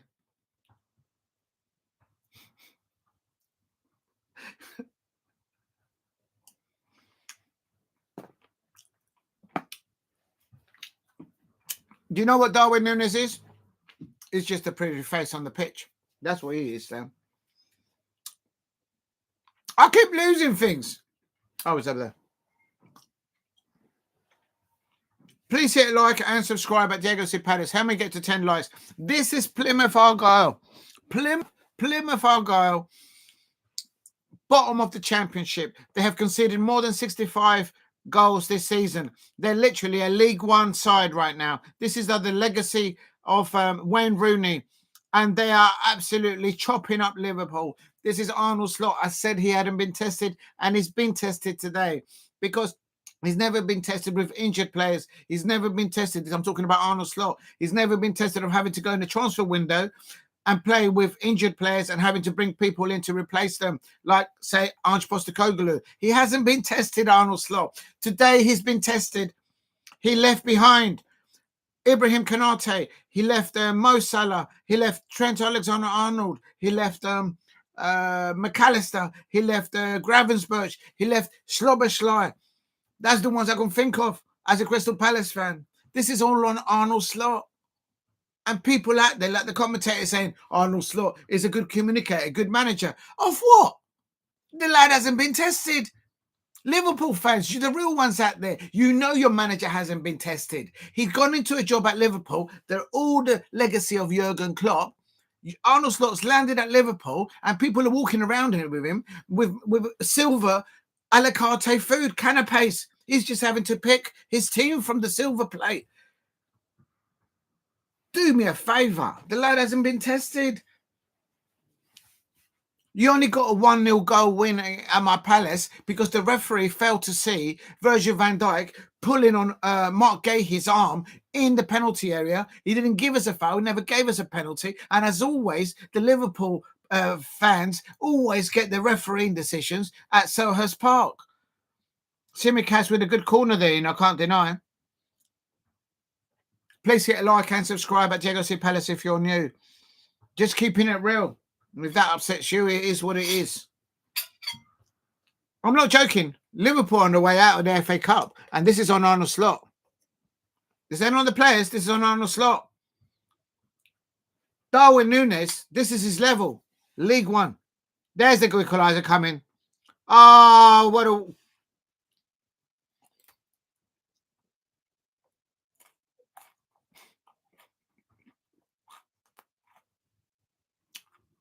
Oh!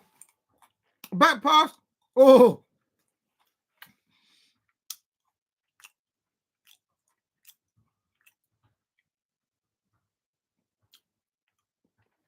Can someone explain to me how Plymouth Argyle, rooted at the bottom of the Championship, League One incoming status,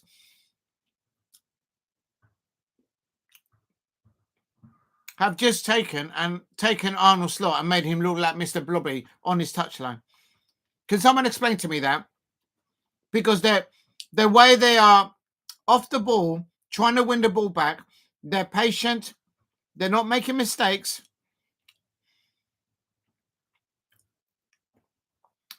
No, keep it.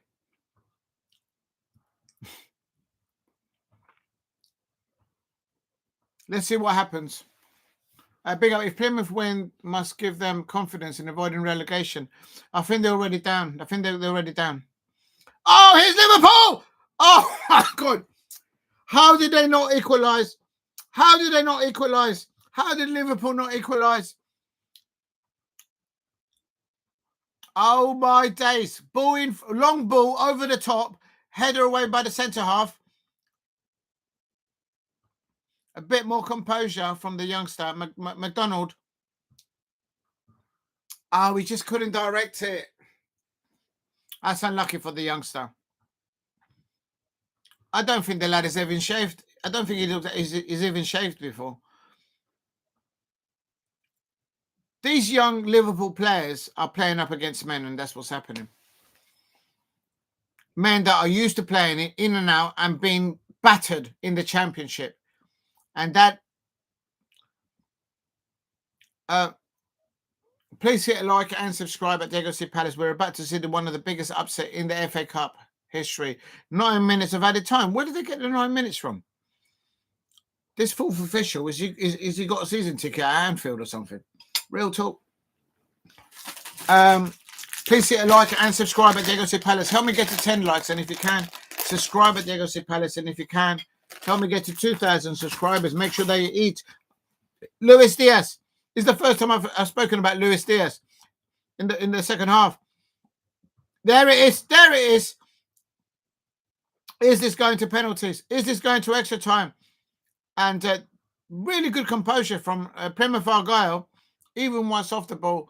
Didn't look like many injuries also on the VAR. Yeah, it didn't. There is no VAR. There's no VAR, Steve. Please hit a like and subscribe. That's not a foul. Offside, offside. Yeah, even the commentator is saying, where did they get the 9 minutes? This is what I'm talking about.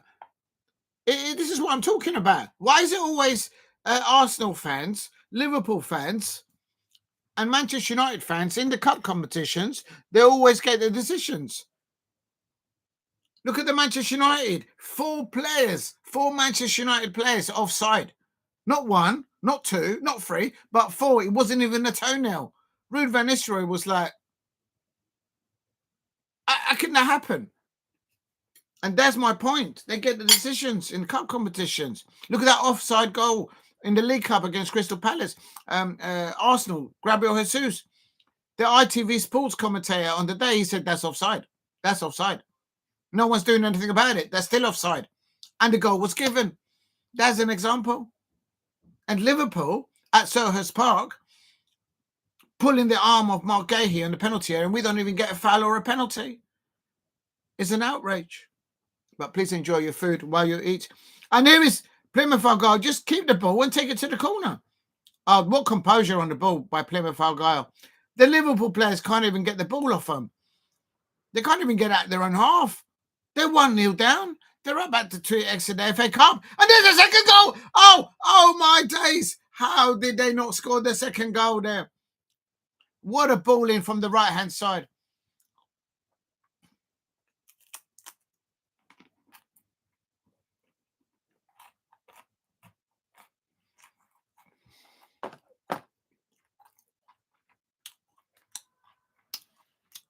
Yeah, I thought that Liverpool were going to score.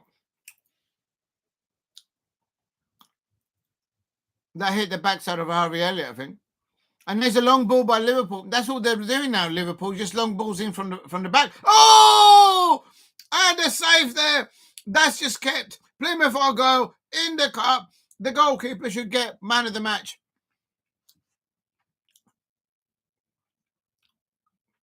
That's the first time they made a mistake. The ball came loose there to some space. Good defense, good goalkeeping from this goalkeeper. How long we've got? We've got about 4 minutes left of normal time. Corner for Liverpool. Into the pitch, well cleared.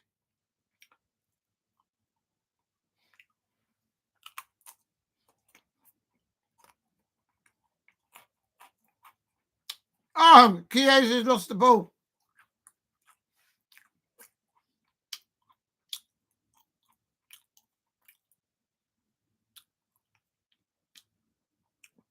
Liverpool still on the attack here. In the last minute, header away by the Plymouth Argyle. Push out, push out. And this is Liverpool now. They're about to exit the FA Cup. That is a goal kick to Plymouth Argyle. Please help me get to 10 likes in the chat if you're new. I thought, yeah, again, same here, Steve RSC.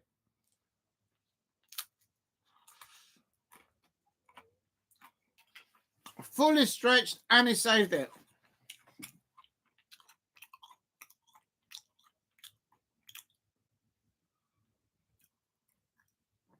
Please hit a like and subscribe at Diego C. Palace if you are new.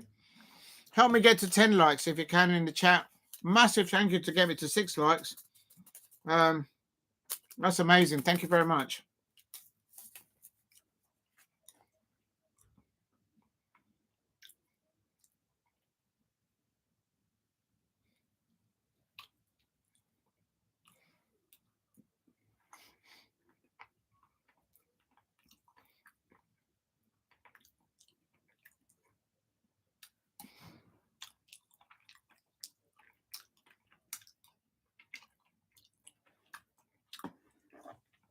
This is Plymouth Argyle, bottom of the championship. It's only the fourth time ever that the top team in the Premier League has been knocked out of the FA Cup by a non-league team. I mean, I have to ask the question. Liverpool fans out there, I asked you lot, and I said it to you lot. I'm not asking for a Blue Peter badge. I already got one.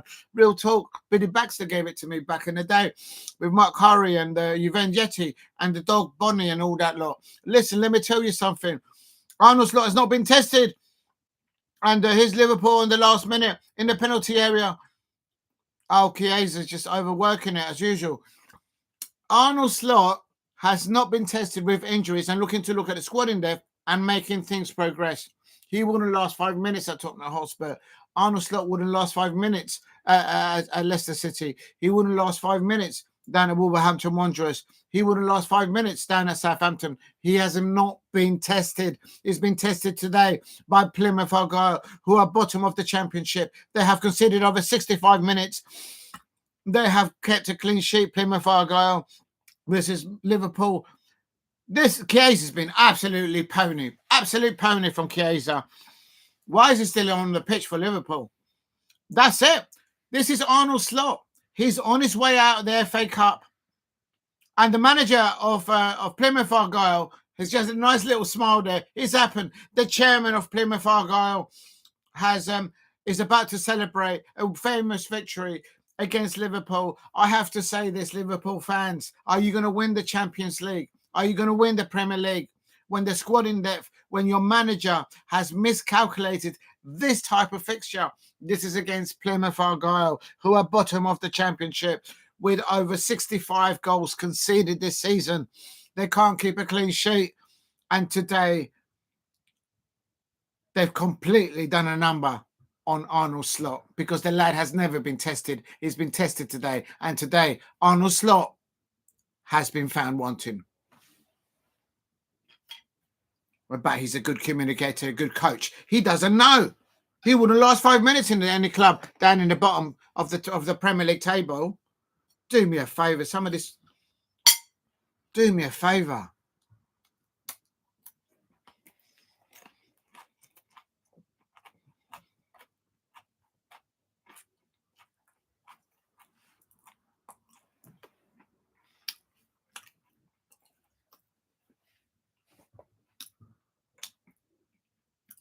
Good challenge there. Now Liverpool get a free kick in the last minute. I think he won the ball. That's Maatsen. He looks like a light version of Erling Haaland. Please hit a like and subscribe. Yeah, the Liverpool keeper coming up. A bit late for that now, Keller. I think man of the match is every player for Plymouth Argyle, including the mascot.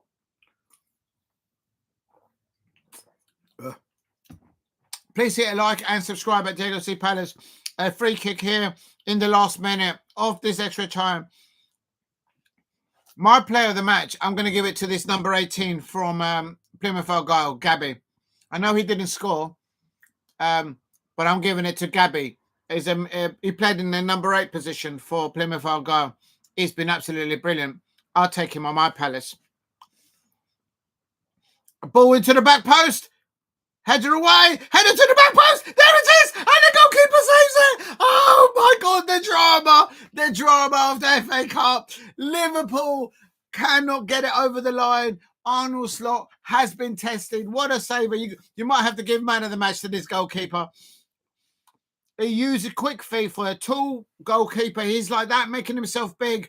Real tall. It reminds me back in the heyday, playing five-a-side in the goal. Real tall. And there's a goalkeeper. He saves it. And there it is. There it is. That surely is timeout. Liverpool have been slapped out of the FA Cup. Arnold Slot has been tested and he's been found wanting. I have to tell you, lot, this is it. And it's full time. Plymouth Argyle 1, Liverpool 0, and the celebrations are absolutely incandescent out there. This is Plymouth Argyle, who are bottom of the championship. This is the legacy of Wayne Rooney. This is the Plymouth Argyle who have conceded over 65 goals this season. They are rooted at the bottom of the championship. There's the chairman of Plymouth Argyle. He's all smiles. They are on their way to the First League. I am absolutely astounded that this Plymouth Argyle, they were organised, they were compact, they were not nervous off the ball. They were pressing these players, Liverpool players, and I'll tell you something, these Liverpool players are not up to it. They've just been beaten by a League One team. Real talk, Arnold Slot has not been tested, and today he has been found wanted. Arnold Slot will not last 5 minutes at Southampton. He will not last 5 minutes at Leicester. Arnold Slot will not last 5 minutes down at Ipswich Town. Arnold Slot will not last 5 minutes down at Wolverhampton Wanderers. Arnold Slot wouldn't last 5 seconds at my Crystal Palace, because at Crystal Palace we have Oliver Glasner and he's delivered on the pitch in training with his Crystal Palace players. Look at this. Look at this. Arnold Slot has been found wanting. It's Plymouth Argyle 1, Liverpool 0. Please hit a like and subscribe at Diego C Palace.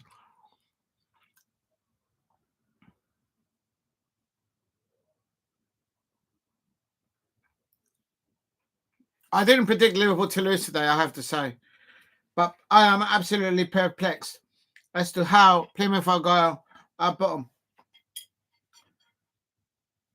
The Plymouth Argyle,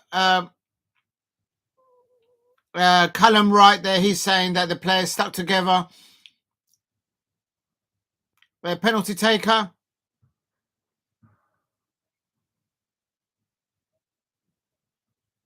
He said he had a lot of pressure on that goal, the penalty taker for Plymouth Argyle.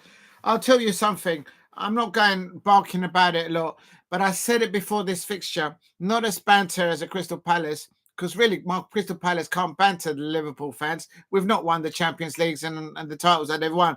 But they were going around, the Liverpool fans were going around all nonchalant and across any manner, across any heath of any town, walking around like Arnold Slot is the next best thing.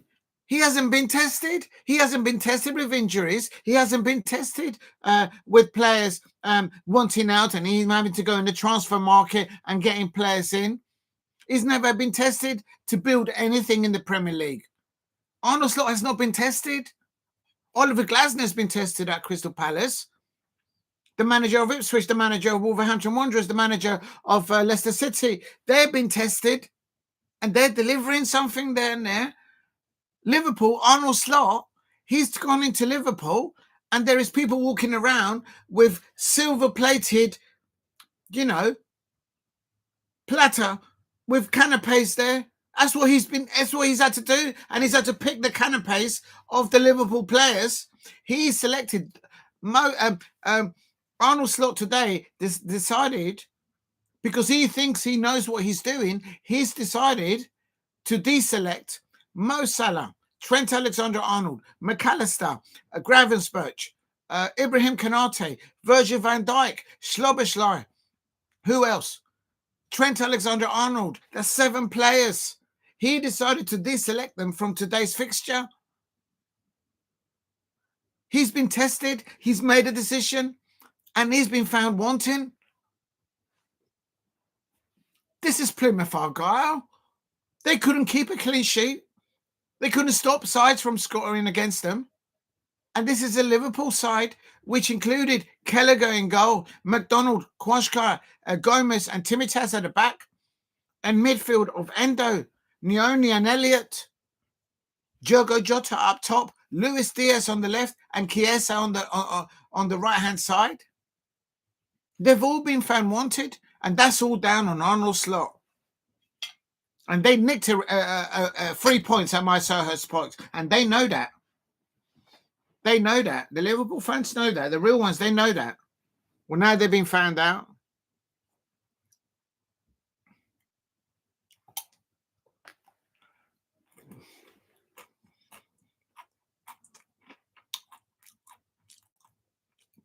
This is what the FA Cup is all about. Please help me get to 10 likes.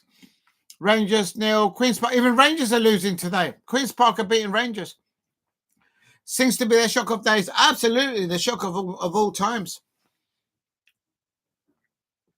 Plymouth Argyle have just humbled Liverpool into a reality check. What worries me is that now Arnold Slot is saying the squad in depth that I've got is not what it ought to. And I'm giving it to this youngster. The man of the match is this Gabby. I want to know his first name. What's this guy's name? I want to know his full name. I think he absolutely bossed it for Plymouth Argyle. And let me get to it and find out.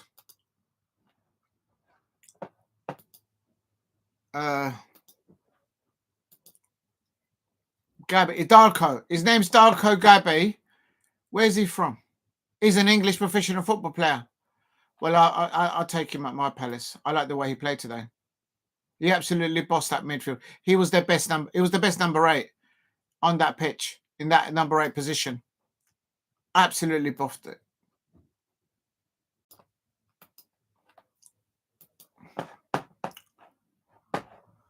I'm going to put it in the chat.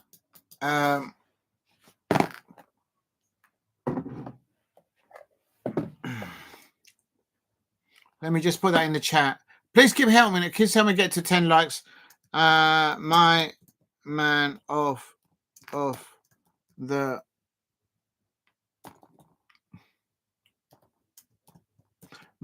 match is Darko.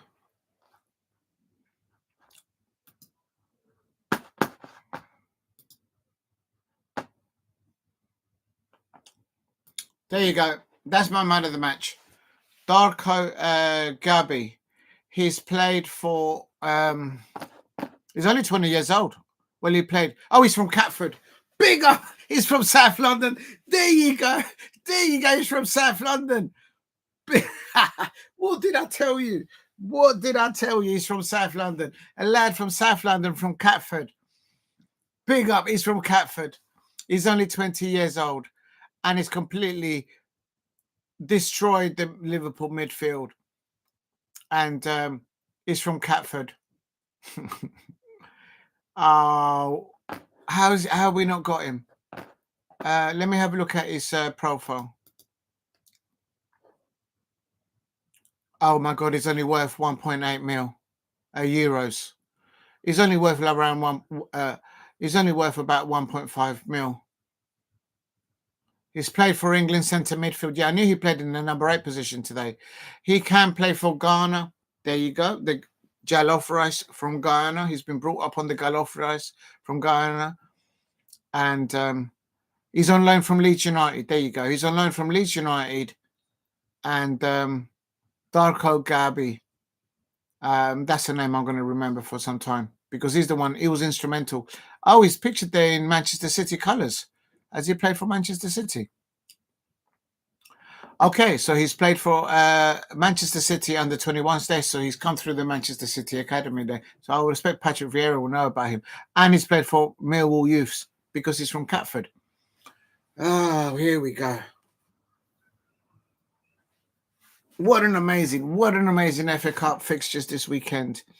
Please hit a like. I'm just waiting for the commentary there from the interview for the Plymouth Argyle manager, and I want to see what Arnold Slot says, because I swear if the man is going to start blaming the referee or some madness, he has won 2 trophies, so well done to him.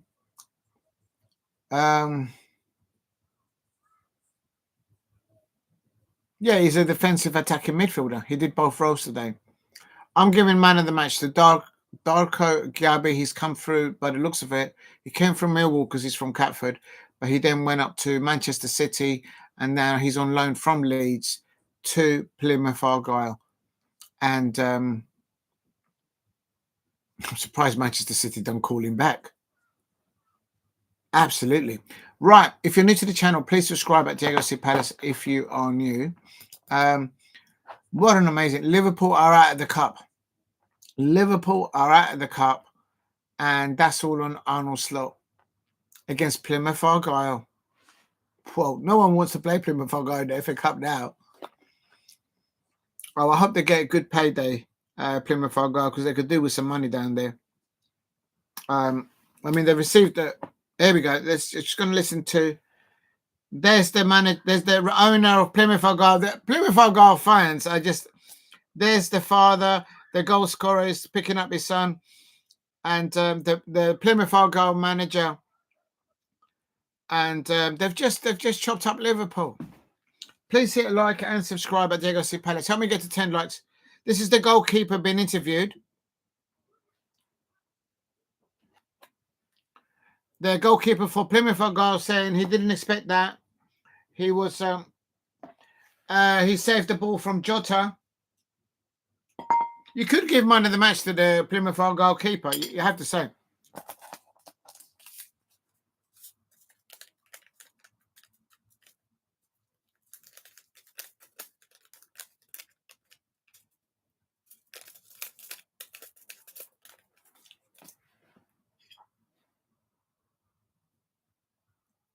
Oh, he just swore.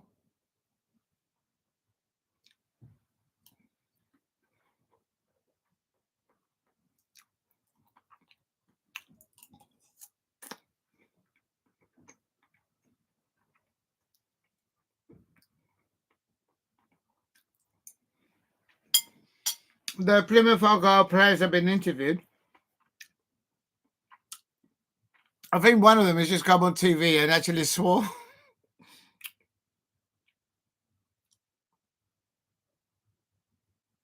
Oh, he's a Celtic background, the goalkeeper. Yeah, he gave us the win. So the goalkeeper for Plymouth Argyle did absolutely worldy of saves there. Yeah, he did swear. The Plymouth Argyle player came on and started swearing. Please hit a like and subscribe at Diego C. Palace. This is no VAR here, the penalty incident. And that was a penalty all day long. How can Harvey Elliott... Look, his hands are like this. How can that not be a penalty? And he's arguing about it. Harvey Everett, his hands were like this up front. The ball hit both of his hands, and then he patted them down. He did a double dribble, a fouled double dribble, and then he's complaining about a handball and the penalty. What a penalty taken there. What a brilliant penalty taken.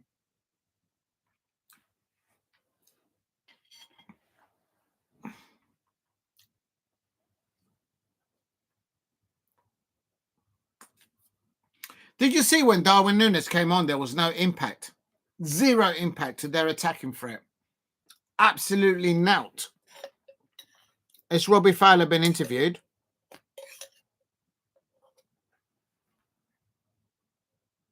Exactly. Robbie Fowler's just said for 85 minutes there's no intensity, no good passing of the ball by a Liverpool players. This is up to the 85 minutes.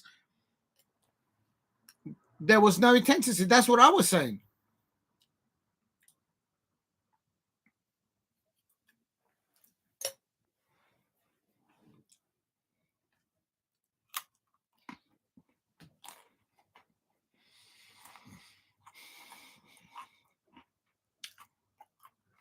Big up to Steve RSC with 6 likes. Thank you very much.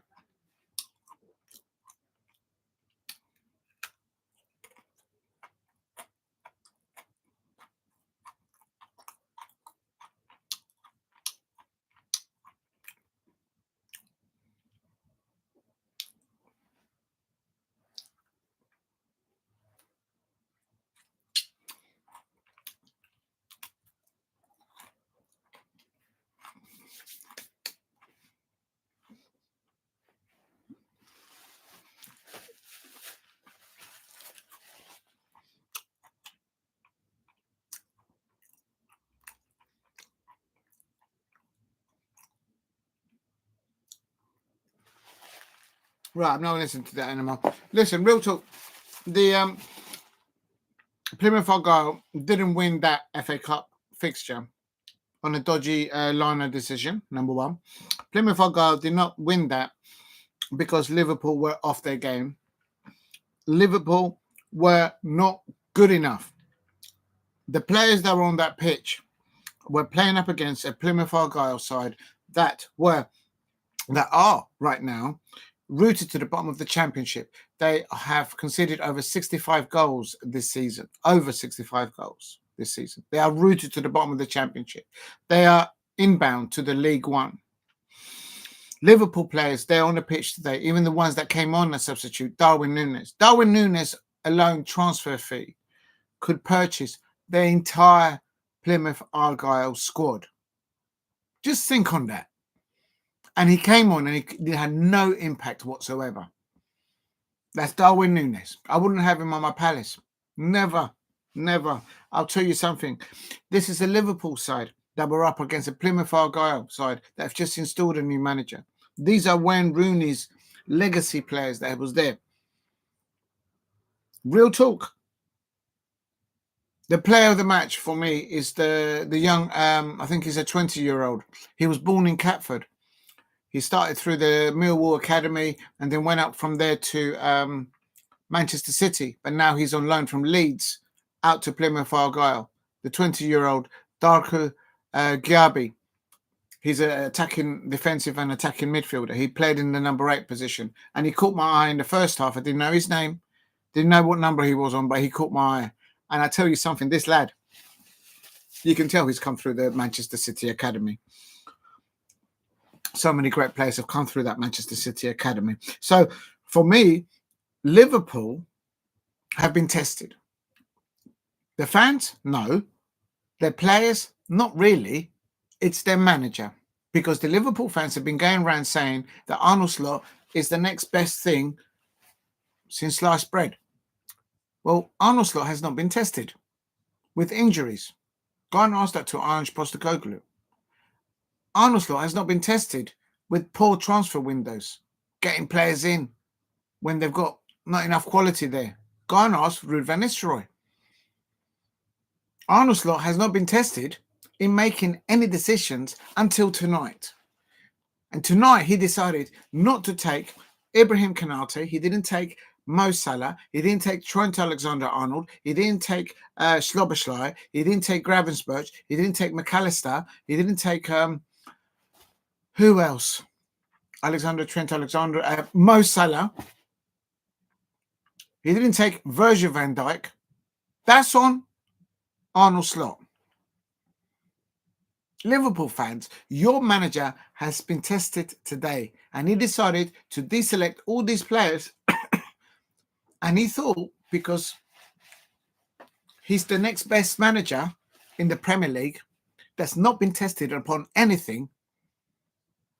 And look what's just happened. He's been humbled. He's been absolutely spanked by a Plymouth Argyle side that are rooted to the bottom of the Championship with conceded over 65 goals this season. I said it before today, and I said it last week, and I said it before. The moment that Arne Slot was appointed, and I gave credit to the Liverpool fans out there for being at the top of the Premier League, at the top of the Champions League. I give them credit for that. But your manager has not been tested, and today he was tested. He had to make a decision about squad in depth availability to play against Plymouth.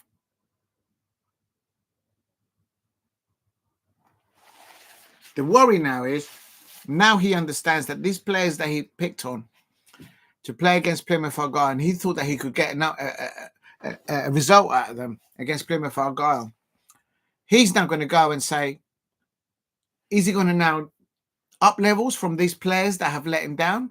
Or is he automatically going to go to Liverpool board and say, I need new players now. I need you to get rid of them and get me some new players. That's not called building anything. Anyone can sell a player.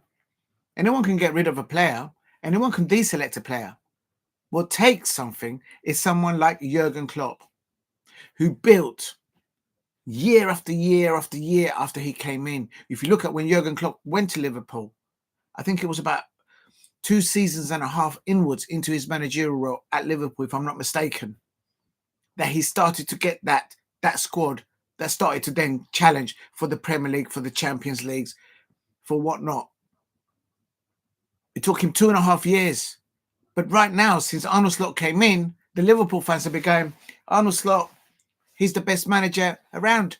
He wouldn't last 5 minutes down at Leicester. He wouldn't last 2 seconds down at Tottenham Hotspur. He wouldn't last 5 microseconds at Selhurst Park because the lad doesn't know how to build anything. He's not had to build anything. All he's had to do is take off the canapé of prawn and tapas off the silver plate that he's received as he arrived at Liverpool. Liverpool fans, be real about it. Your manager has not been tested until today. Do me a favour. Yes, I know you're at the top of the Premier League. You're top of the Champions League. And I give you credit for that. I don't take that away from the Liverpool fans. But your manager has not got you there. What's got you there is the Liverpool fan base, and it's got you there is Jurgen Klopp's legacy. Tell me that I'm wrong. There you go. Please hit a like and subscribe at Diego C. Palace. And if I've upset anybody out there, fair play, but that's the truth. Tell me that Arne Slot has been tested. He hasn't been tested. He's been tested today and he's lost. I said it before today. Please, if you're new to the channel, please subscribe at Diego C. Palace. And I'm just keeping it real. Some people don't like being told the truth. You only nicked 3 points about us at Selhurst Park because the referees and the linos and the VAR helped you lot. Right. What's next up? Let's have a look.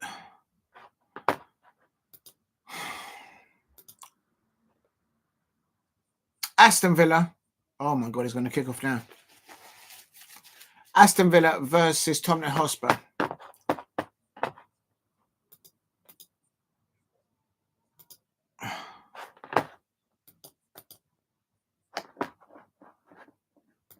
Where are we? Oh no, they haven't done the lineups. I'm going to change the description now. Please keep hitting the likes and subscribe at Diego C. Palace if you are new. And I'm going to put Aston Villa now versus Tottenham. The return of Marcus Rashford. I don't even know if he's in the lineup. We'll find out in a minute. Let me just copy and paste this. How long have I got? I've got about 10 minutes.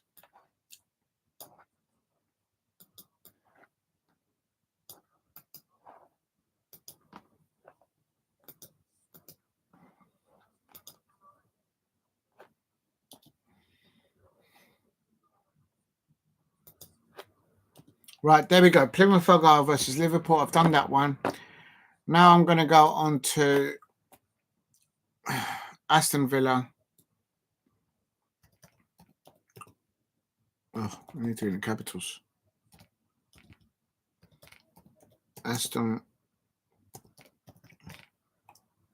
Aston Villa versus, who is it? Tottenham Hotspur.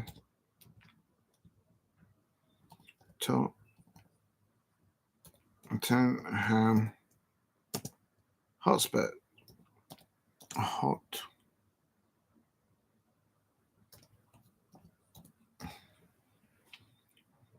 Oh, it doesn't have an S. What are you doing? And right, let me just put this here. So hashtag Tottenham. And what's the other one? Aston Villa. Hashtag Aston Villa. Right, there you go. If you're new to the channel, please subscribe at Diego C Palace. And if you can, help me get to 10 likes. If you can.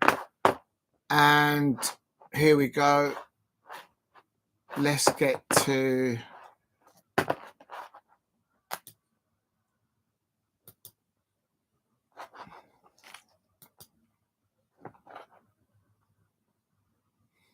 Yeah, so I've got 35 minutes. I've got just over 10 minutes. Okay, so how do I've done the... So let's see if I can get the lineups up. And then go toilet. Where are we? I still don't know who the fixtures are, so let's just see who's actually starting for them. Please, if you're new to the channel, please subscribe at Diego C Palace if you are new. And I'm going to try and get the lineups for... Oh, I'm going to take this off. I'm too hot. Plymouth ARGYLE goalkeeper. Oh, I've already spoken about him. I'm intrigued to see what the Liverpool manager says at the end. He should be humble and he should be respectful of the achievements of the Plymouth ARGYLE manager. If I don't see him saying pleasant words against for the Plymouth ARGYLE manager, that tells me what type of manager he is. He's been outplayed today and by a better manager. End of story. I'm trying to get the lineup for Aston Villa versus Tottenham HOTSPUR. If you're new to the channel, please subscribe at Diego C Palace if you are new.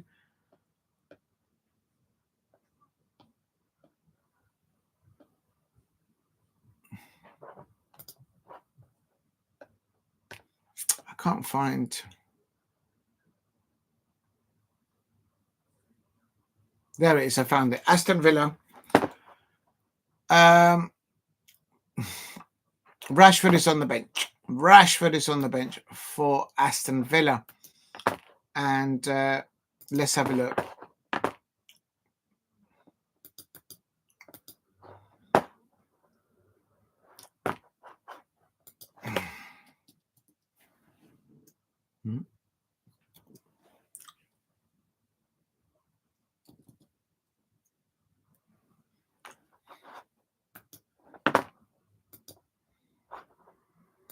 Right, that's Aston Villa. Just coming to you guys in the chat. I'm just writing the lineups in the description. That's Aston Villa versus, of course, Tottenham HOTSPUR.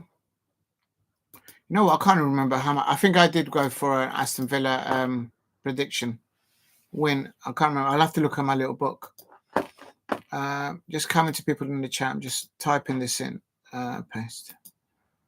That's Tottenham. Oh. That's Tottenham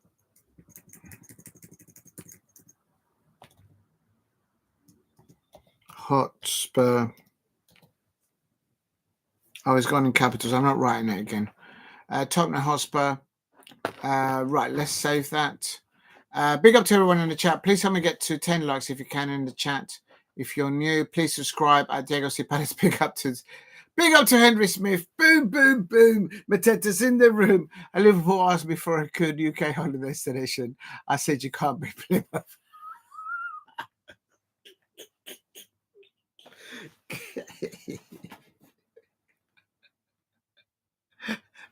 That one's for you. That one's for you, son. That's right.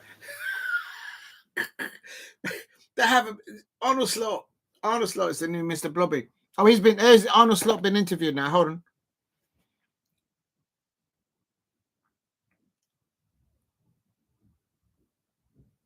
Arnold Slot's been interviewed there by, I presume, RTV Sports.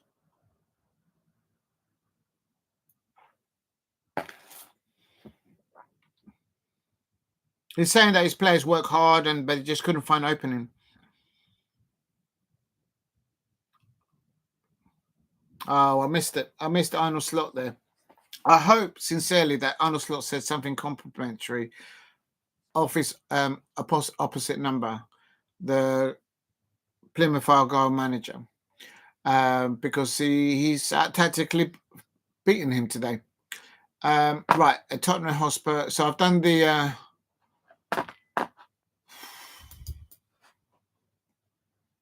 can't get this on. Copy. Right, here I'm going to put in the chat. Big up to Henry Smith. I hope you're well. I'm just putting in the chat the Aston Villa lineup, and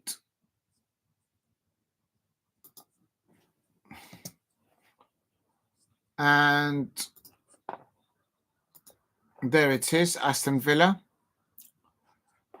versus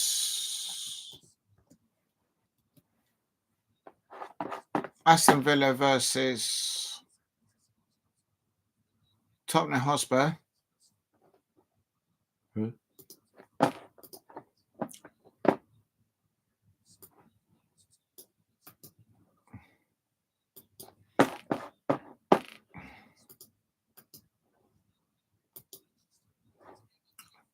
I don't actually know how good or how bad Tottenham are at Villa Park. Tottenham Hotspurs. Tottenham Hotspur.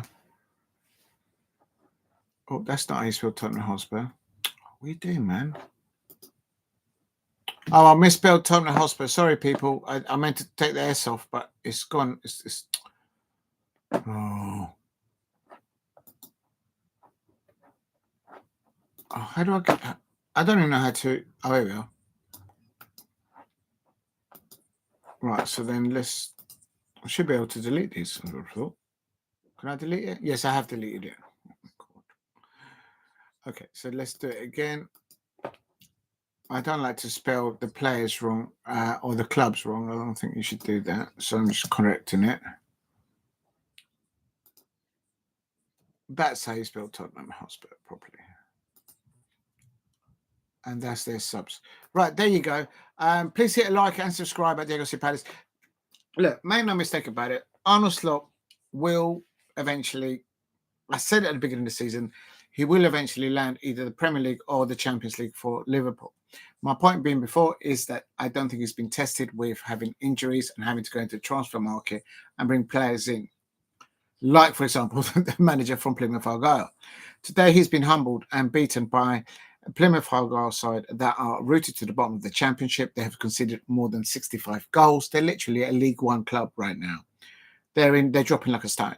Financially, I hope that they've got lots of money from today's TV revenue, and I hope that that Plymouth Argyle in the next round they get another big club and they get more revenue to help their bottom line in their finances at Plymouth Argyle. They've just recently sold one of their strikers for a record fee, so that would help the chairman of Plymouth Argyle with in short-term financial situations and long-term trajectory, I expect. So well done to Plymouth Argyle. They're literally Wayne Rooney's legacy. And Henry Smith says their Sims Villa are putting out their stronger squad. Do you know what? I have copied and pasted about it and looked at it. Big up to Henry Smith. So definitely for pointing out, because it's going to start in about 3 minutes. It is Martinez, the Argentine Olympic goal World Cup winner. Martinez, 1 minute. Martinez, he's in goal. Back four of Garcia, Konsa, Kamara, and Digne. I agree with you, Henry Smith, definitely. In the pivot, he's gone with McGinn and Tielemans. Outright is Ramsey. I said it before this yesterday. I said it when I realized that Marcus Rashford could feature today. I said there's no way that he's going to be ahead of Ramsey or even Rodgers. That's the only two positions that I can think he can play in. He's not going to be ahead of Ollie Watkins, and he's not going to be ahead of Malen. So, but the thing is, the matter is, someone somewhere is paying his wages, and they're not small fry. Real talk. So Rashford is going to have to step levels to get above the selection of Ramsey and also Rodgers and Malen and Ollie Watkins, of course. So Bailey on the right hand side. So in the substitutes, he's gone. There's Unai Emery. He's gone for Rashford, Asensio. There's no Watkins. There's no Watkins, so he's been rested this weekend. So that's the only sort of difference. Henry Smith, I agree with you. He has gone strong. The only one that he hasn't gone with is Ollie Watkins. He's actually been rested. If you're new to the channel, please subscribe at Diego C. Palace. There were 3 signings for Aston Villa. And, of course, those only 2 of them have been in the substitutions, from what I can see. Marco Asensio and Marcus Rashford. They're the only 2 that have made it to the bench. The other one was Juabi or something. I can't remember who the other one was. Was it Morgan Whittaker, Plymouth sold? Yeah, it's £1 million player. He sold him to either Bristol City or Middlesbrough. He's gone somewhere, the lad. And it was a record signing. And Wayne Rooney, he actually didn't get many goals out of him, to be honest. But listen, the fact of the matter is, this is what I always say, is why is it that a manager like as a Maren Musilic, he's probably been there just like a few months there, inside the door. Barra, I think he went with Carrick. You know what? I'm going to Google it. I actually want to know now because it's getting to know me. And how do I go to this? Let's go there. Let's Google. What name did you say? Morgan Whittaker. Yeah, that kind of rings a bell. Morgan with the lad Henry Smith. If you're still listening, the man of the match for me is this youngster today. I saw, he caught my eye. He plays in the number 8 position, the same as Jefferson Lerma for Plymouth Argyle, and his name is Darko Gyabi. He was born in Catford, so he's a South Londoner, and he started out in the Millwall youngsters, as it were, and then from there he went from the Millwall youngsters all the way up to Manchester City, and he went through their academy, and now he plays for Leeds United, but he's on loan to Plymouth Argyle. And I gave him man of the match. He's the player that played in the number 8 position, just like our Jefferson Lerma plays in the number 8 position. And he completely bossed it, attacking and defensive midfielder. Darko Gyabi.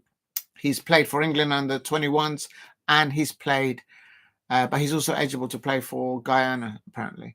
But but this guy, Morgan Whittaker, footballer. Yeah, that's the lad. He's now, where is he now? He's initial. Morgan Whittaker has joined Borough for an initial of 5 million from Plymouth Argyle. That's big money for Plymouth Argyle, and I hope Plymouth Argyle get a big name in the next round in the FA Cup, and they get themselves some really good revenue in for the new chairman of Plymouth Argyle. Respect to them down there. Yeah, you're right. Big up to Henry Smith. You know your facts there. Real talk. Not sure how good he is, Morgan Whittaker, but I remember hearing that. Because I was keeping tab of how Wayne Rooney was doing or whatnot down in there. Does anyone know where they're actually playing this match between? I don't even know. Let me have a look. That's Crystal Palace, Newcastle United. Does anyone actually know where this match is at? Oh, they've started 2-0 Aston Villa versus Tottenham HOTSPUR, and is it? I think it's on. Is it on BBC? Is it on the BBC? I think it's on the BBC. Does anyone know? I'm going to have a look. How do I do this? Spell. Yes, it's on the BBC. I'm on the BBC iPlayer. Big up to the BBC there. And there's a goal! There's a goal! As I just tuned in, and Aston Villa have actually... Oh, my God. Tottenham Hotspur, what are you like? Let's have a look. As I tune in, what a start by Tottenham Hotspur. I should say that. By Aston Villa. Yeah, thank you, Damo1168. And Ramsey, this is what I'm talking about. I can't see Marcus Rashford being ahead of the pecking order of Ramsey. on that left-hand side for Aston Villa. Imagine what a little bit of competition does for key places. And that's what Oliver Glasner's doing at Crystal Palace. Competition for every position. Ball out to the left-hand side. No one within 10 yards of him. That's shocking defending by Tottenham. Look at that.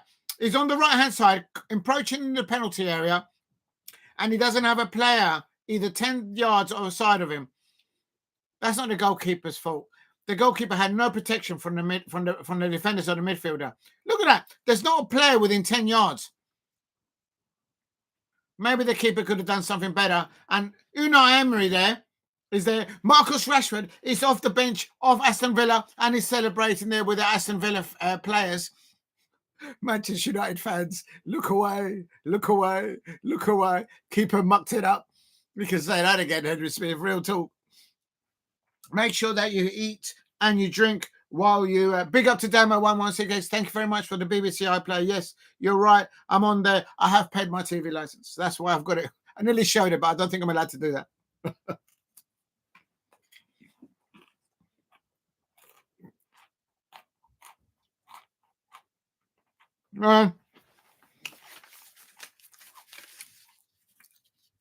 My prediction for this one was...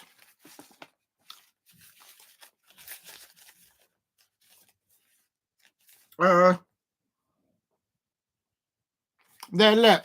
So for any Liverpool fans out there, I know I'm going on to your Arnold Slot. I had predicted your Liverpool to win 4-0 today. Look, it's on there, 4-0. I predicted you lot to win 4-0 today. And but I'm just being real about your manager. He's not been tested. Today he's been tested. And he's been found wanting by a mile.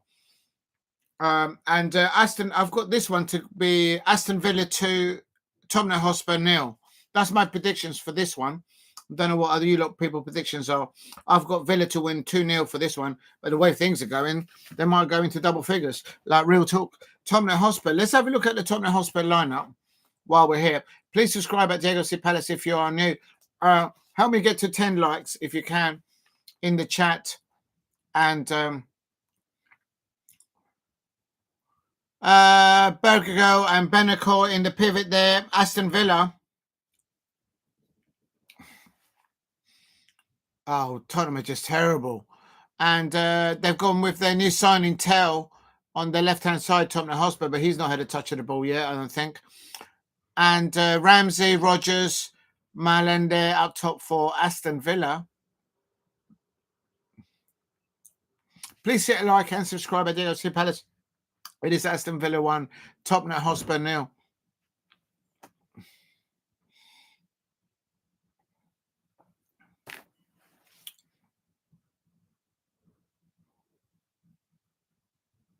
Now, you see Malen, that's actually playing up top for Aston Villa. He was initially signed on, brought in at the beginning of the year because they needed cover for the Champions League. But because Marcus Rashford has come in with Asensio and Diaby, I think it is, those three have dislodged Malen. So Malen, although he's a newly signed in at the beginning of the season for Aston Villa, he's now been deselected from being available for Unai Emery for the Champions League fixtures. I read that last night. So Marcus Rashford has literally not kicked a ball, done nothing in training, and he's come in and he's dislodged Malen from that position.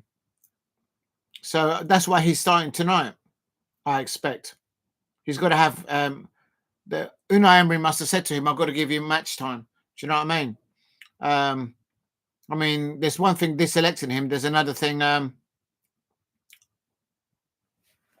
I suppose these things happen in football. If you're new to the channel, please subscribe at Diego C. Palace. Help me get to 10 likes if you can in the chat. A shock of the weekend is Liverpool have lost to Plymouth Argyle, and it's Arnold Slot. He's been found out. It's as simple as that. But I had predicted Liverpool to win actually today 4-0, but he's still been found out. Aston Villa 1, Tottenham HOTSPUR 0 on 6 minutes. If you're new to the channel, please subscribe at Diego C. Palace.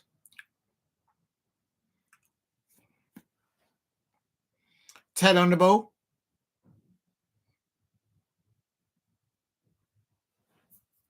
Did Tell actually reject Manchester United and he selected Tottenham Hotspur? Does anyone know? There's no VAR. Anthony Taylor is the referee. I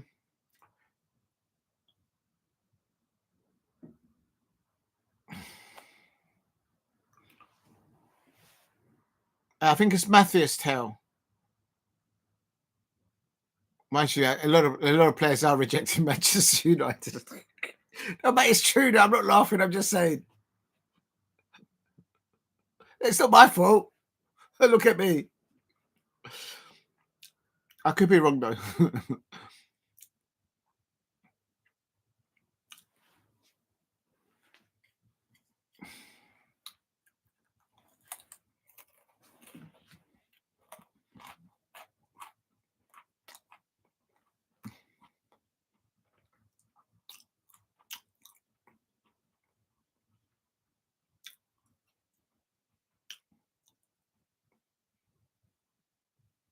It's still only 1-0, and players at this time of the season, they're playing 18-year-olds, 19-year-olds, 16-year-olds. Yesterday, Ruud van Nistelrooy, or not yesterday, on Friday, Ruud van Nistelrooy popped a 15-year-old on his bench. That's something that Arnold Slot's not had to do, put a 15-year-old on his bench, because he's literally got no players. That's my point earlier on. Please, if you're new to the channel, please subscribe at the ARGYLE Palace. This is Tottenham HOTSPUR here, defending deeper on the right-hand side. And they're crossing it in. Oh, hello. Oh, and there must have been an offside. There's Son Heung-min is playing more central today. He should have played more central last game. Kulusevski's there behind him. It's just a little push there by the Tottenham HOTSPUR player there. Please subscribe at the ARGYLE Palace if you are new. Oh, my back is killing me. I need a massage on my back. Real talk.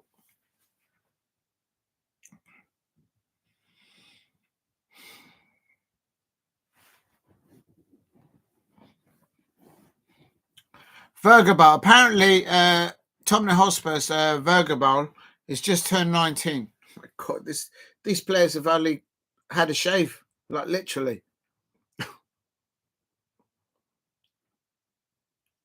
Ramsey, he looks a young player as well. They're all literally under 21s. I mean, I suppose for the future, it's good. Oh, what a goal. Ball crossed over. Goalkeeper. Yeah, you're right, Henry Smith. On second looking at that, I thought the goalkeeper wasn't his mistake. I mean, there was no protection on him, but he should have, yeah, you're right. He should have got more behind it and at least definitely not let it pop behind him. I think you're absolutely spot on there, Henry Smith. It's a shame, though, because I thought he did well when he came up against... when was it? He played against Arsenal, I think? Or was it... Arsenal or against Liverpool, I think it was. It was his debut for Tottenham Hotspur as well. Literally just came off the plane and he was playing the next day.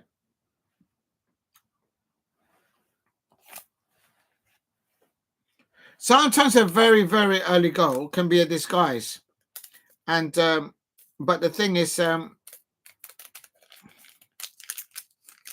have to say, I don't think Postecoglou has much. Let me have a look at the what's he got on the bench? Davies, Sergio Reguilon, Bissouma. He hasn't got really much options there on the bench. That's Ange Postecoglou.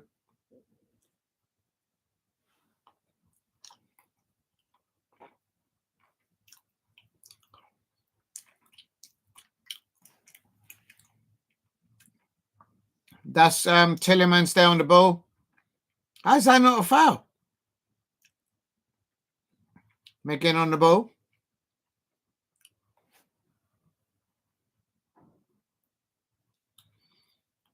Tottenham are struggling to get hold of the ball and then come out of their half. At the moment, Aston Villa holding up the ball well, playing in front of Tottenham, trying to get some width around, and now they switched it over to the left-hand side.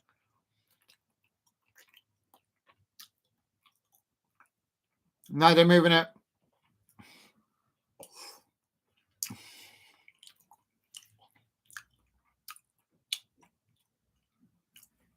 I feel with Aston Villa, if you neutralise Tielemans and Rodgers and Ramsey, that sort of link-up play in that corner on that side of the pitch, I think you're a long way from and then beating Aston Villa. Everything seems to happen there centrally and to that left-hand side of Aston Villa attack. That's the way I see it, even before this match started.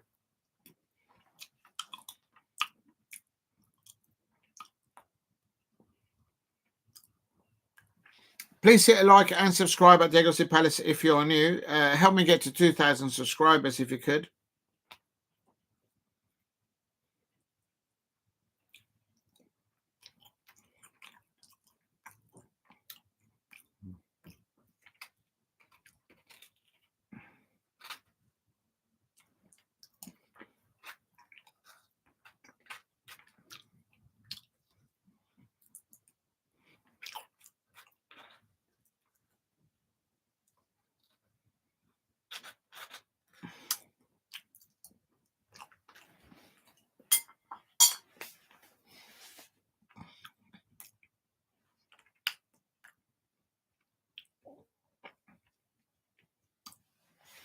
What an amazing weekend of FA Cup fixtures, I have to say. It all started off with Manchester United being denied that penalty shootout. Oh, there's Aston Villa nearly on the turn there. Malen.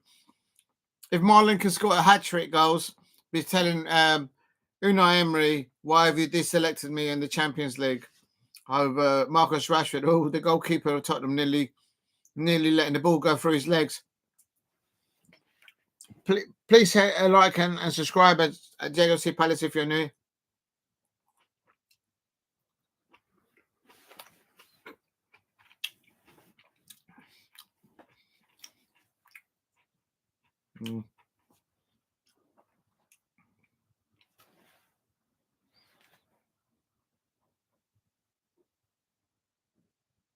Oh no, Daniel Malen, he's also he's arrived from Borussia Dortmund, and funny enough, I think he's been deselected, so he's now not going to be able to play in the Champions League because Marcus Rashford has come in, and the next match that Aston Villa could be facing in the Champions League could be against Borussia Dortmund.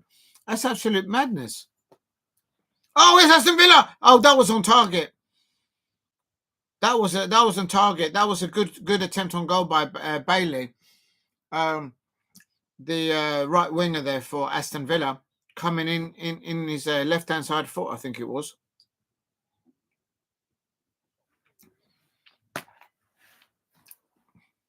It's all Aston Villa at the moment. Now it's all coming on the right-hand side. Tielemans, ball through the middle. Oh, Malen nearly turned with it. Please hit a like and subscribe at Diego Palace if you're new. Earlier on, I did the watch-along where the Crystal Palace women are in through to the next round of the FA Cup. The cup draw is going to be on Tuesday evening from Wembley. The Crystal Palace women's number, the ball number is number 5. Oh, yeah, what happened? Did Chelsea go through? Did Chelsea win against Everton in the end? How do I find that out?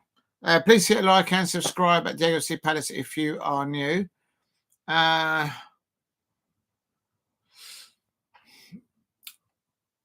Rangers lost to Queen's Park. Oh, you were right, Steve RSC. I did remember you mentioned it. Oh, my days. Rangers are out of the Scottish Cup in the 5th round to Queen's Park. That's a bit of a... And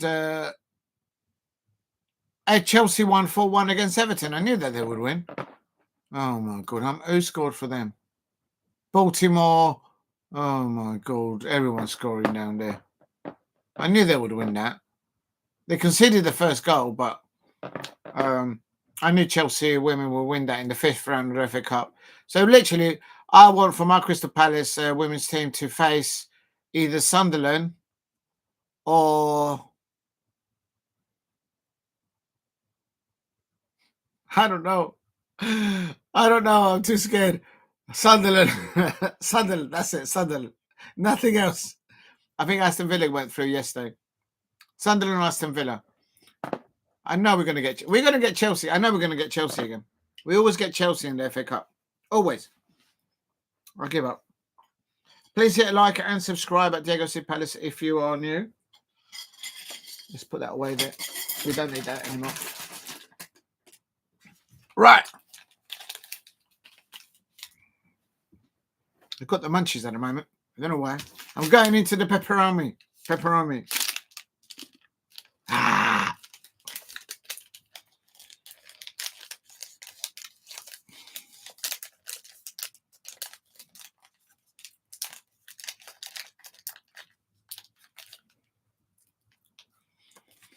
Has Tottenham HOTSPUR actually been outside their half? Oh, yeah, they have now.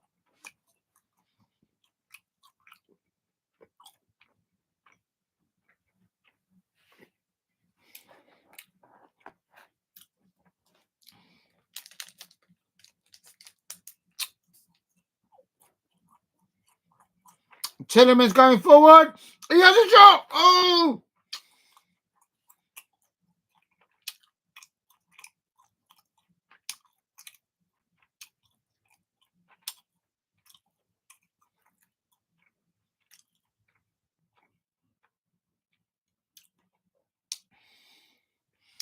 Why is it when Tottenham HOTSPUR are defending, they just keep going back and back and back? One of you's got to go towards the offensive player. Close it down. Close the angle down. Make them go round you or something. They just let the opposition just keep running at you. You have nothing in front of them. You're going to get taken by the cleaners every time.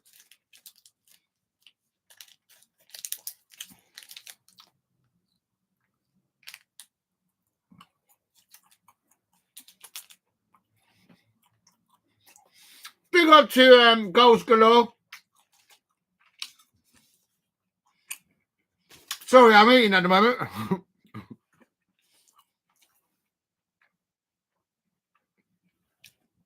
Please go and subscribe to Goals Galore. It's the best Swansea City YouTube channel out there. Real talk. It's absolutely brilliant. He doesn't just do Swansea City. He does all the EFL, all the championship teams, prediction, watch-alongs, whatnots. He does internationals as well. He's absolutely brilliant. Big up to Goals Galore out there. Thank you for dropping in. And do you remember I predicted your Swan City to win 1-0 away at Bristol City? I predicted it. I had predicted Bristol City 0, Swansea City 1, and you got it. I really appreciate that. Thank you very much. Yeah, well, listen, you deserve it. You've just gone off 4 defeats in the championship, and that 3 points now. I think your players and your manager, they need to build on that. And Aston Villa, Tottenham HOTSPUR are all over the shop defending, and I think up the Swans. Yes, coming in to say thanks and good luck. Yeah, big up to you. Please, if you're in the chat, if you're watching on playback, please subscribe at Goals Galore. Brilliant championship and Swan City fan. Really good YouTube content creator. And I predicted that one right. Steve RFC, I predicted Bristol City 0, Swansea City 1, and that's duly what happened. And we'll see if the Swans can build on that and get some consistency in picking up points, because they need to. They need to keep gathering pace and get away and get up towards that mid-table of the championship. And we've all seen what Plymouth Argyle have done today. They've conceded over 65 goals this season in the championship. They're rooted at the bottom of the championship, and having sold their best striker to Middlesbrough, they've just literally done a number over Liverpool. Arnold Slot got it wrong today. He left behind McAllister, Gravenspur, Schloberschlei, Virgil van Dijk. He left also Ibrahim Konate, Trent Alexander-Arnold, Mo Salah. And what he had left, I think he also left some other ones. Conor Bradley, I didn't see him there. There's some other youngsters from Liverpool. I didn't see them in the squad. And you saw how Darwin Núñez came on for Liverpool, and Darwin Núñez had no impact into it. I wouldn't have him at Crystal Palace. Never in a million years. There's the owner of Tottenham HOTSPUR, Daniel Levy. Please hit like and subscribe at Diego C. Palace. So big up to Goals Galore. Thank you very much for dropping in to say hello. I really appreciate that. Yeah, that means a lot there, Goals Galore. Thank you. And I'm up the Swogs.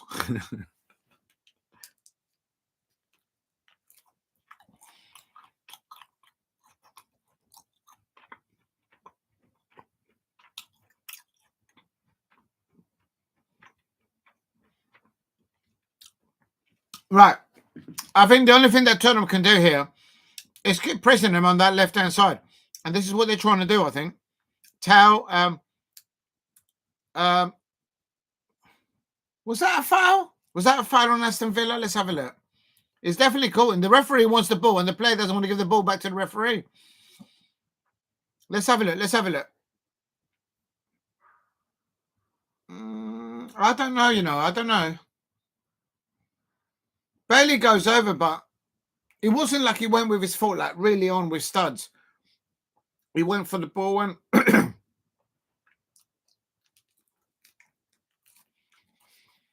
oh my God, Tottenham is so wide open at the back. Oh my God. Oh my God.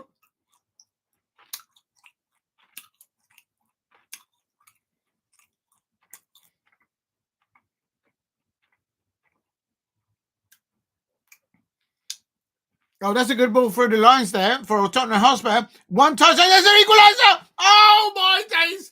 Oh my days. How did Tottenham HOTSPUR not equalise there?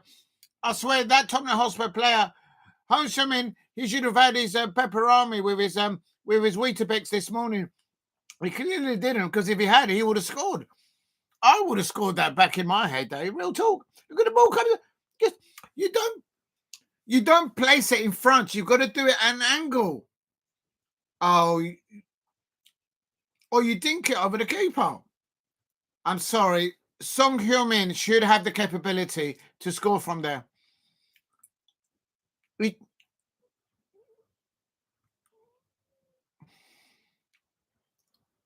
Son Heung-min, man, he's got to score there, surely. Big up to Garcia says Plymouth not blessed with quality, but blessed with fire and passion. Absolutely, I was gobsmacked. The fact that they are rooted to the bottom of the championship, literally inbound to the first division, and they were patient in build up. They were patient in their defensive shape. I gave man of the match to the youngster. I've forgotten his name. I've written it down here. I gave man of the match for Plymouth Argyle versus Liverpool to he was born in Catford. I can't find his name. Oh, there it is. His name is Darko Gyabi. Darko Gyabi.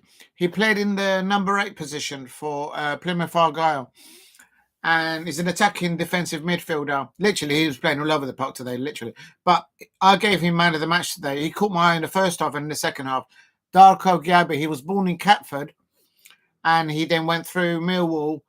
And then he's been brought up in, not brought up, but he's been, he learned his trade as a professional football player at the Manchester City Academy. And that's why I'm giving him man of the match today.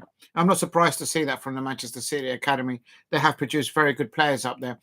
And yes, I'll give him the man of the match. So well done to Plymouth Argyle. I can't understand how they're buried at the bottom of the championship, because with that performance, they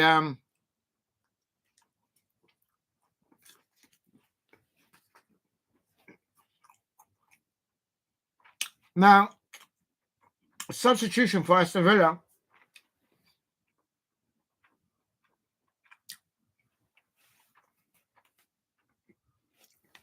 That's right. No, he's still on Leeds book. I've done my homework now.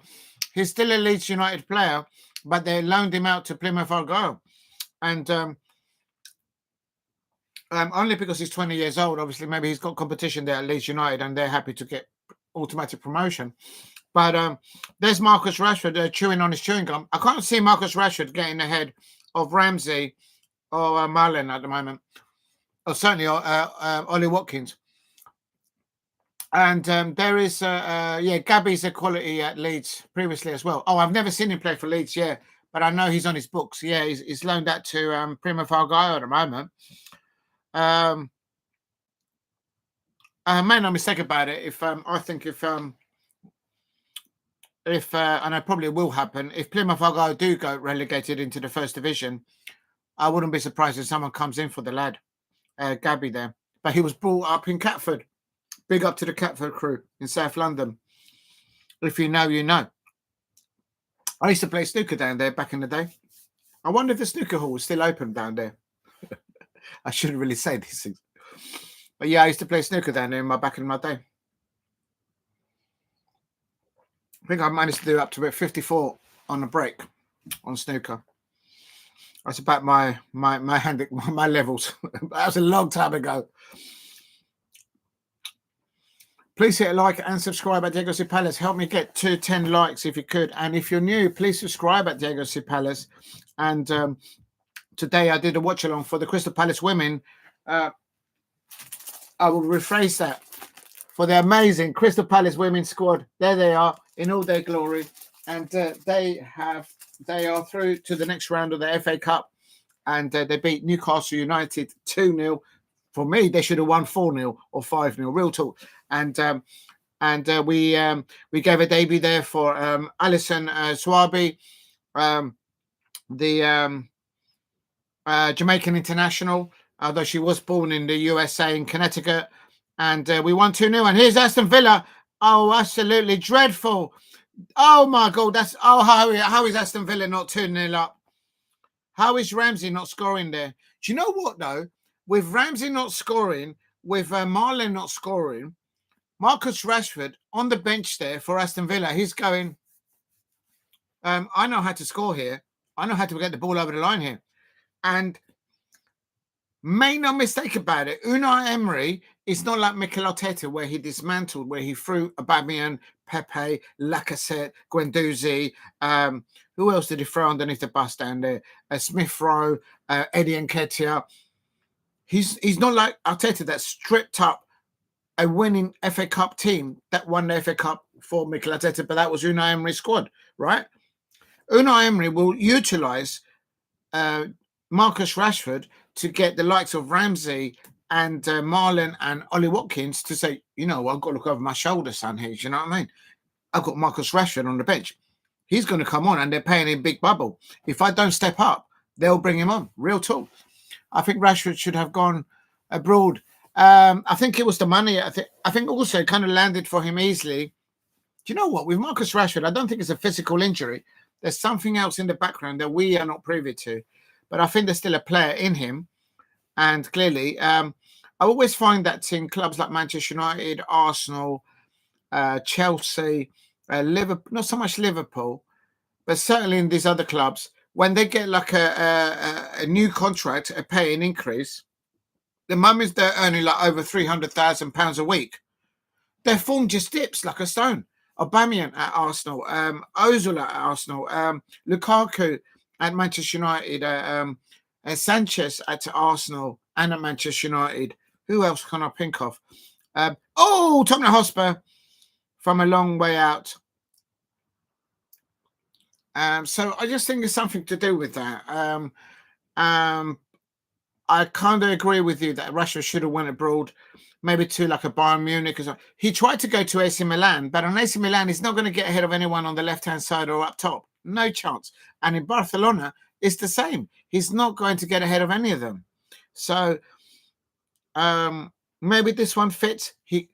Doncaster tomorrow at 7:35. Doncaster versus Crystal Palace. It'll be boom, boom, boom. Mateta's in the room, and Roman Eze to come off the bench to start the match and to score a whirly.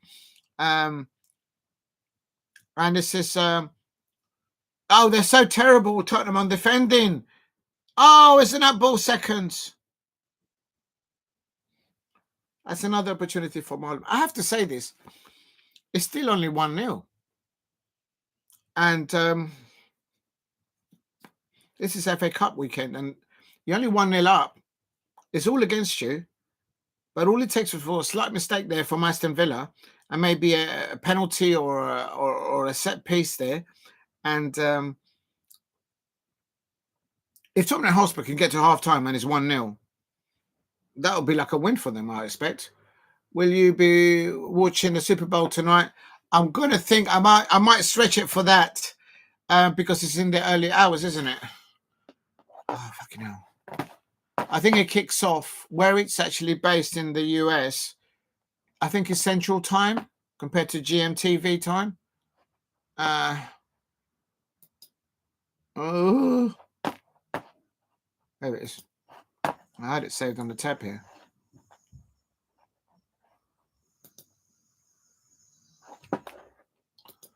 How long? Oh shit! I've just done 5 hours and a half. I don't know. I'm knackered.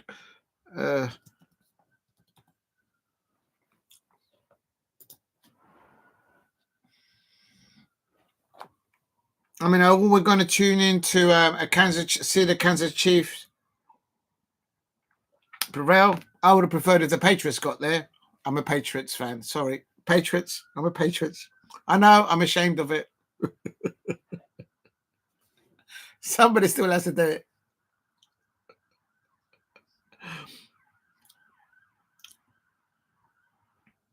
There we go. Tottenham Hotspur corner. Anything can happen on a set piece. And yes, in Louisiana, New Orleans. So I think is New Orleans in Central Time or is it on Eastern Time? Oh my days! I didn't realize you've been live for that long. Yeah, no, that's what I mean. Yeah, I've done a lot. I need to go for a stretch. I need a back massage, and I'm not going to say what else I need, but I'll leave that there. Let me have a look. It's do you know? Does anyone know if Taylor Swift is actually going to do the halftime entertainment? Or has Tottenham Hotspur double booked Beyonce to do something at the Tottenham Hotspur Stadium? I'm going to get in trouble one of these days. Who's predicted to win? No, that one.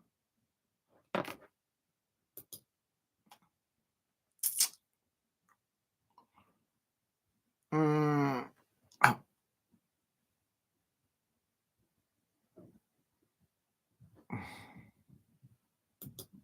Does anyone know who's doing the halftime entertainment at the Super Bowl 2025? I'm trying to find leaks.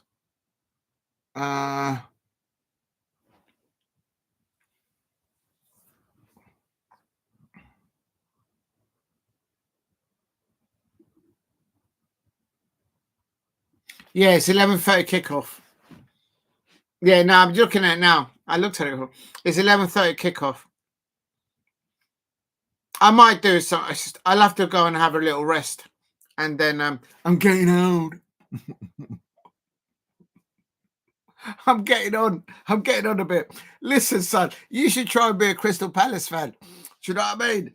The hairline has gone back. The grey hairs are popping out all over the place. Listen, you have no idea what it's like to be a Crystal Palace fan in South London. It takes the years out of you. Real talk. We've got to put up with those the Arsenal, the Tottenham Hotspur fans, the jammy Chelsea fans. We've got to put up with those pigeons at the Valley, the Charlton fans, and not to mention those annoying Liverpool. Not Liverpool. Actually, there's a lot of Liverpool fans in London. I have to say, there's a lot of Manchester United fans in London. Real talk. There is more Manchester United fans and more Liverpool fans in London than there are actually Swans in Green Park and in the Buckingham Palace Park swarming about. Real talk. There's more Liverpool and Manchester United fans than Swans freely going around. Real talk. That is true. It's true. I have to put up with that. And that's not to mention the West Ham fans with all these bubbles flying all over the place.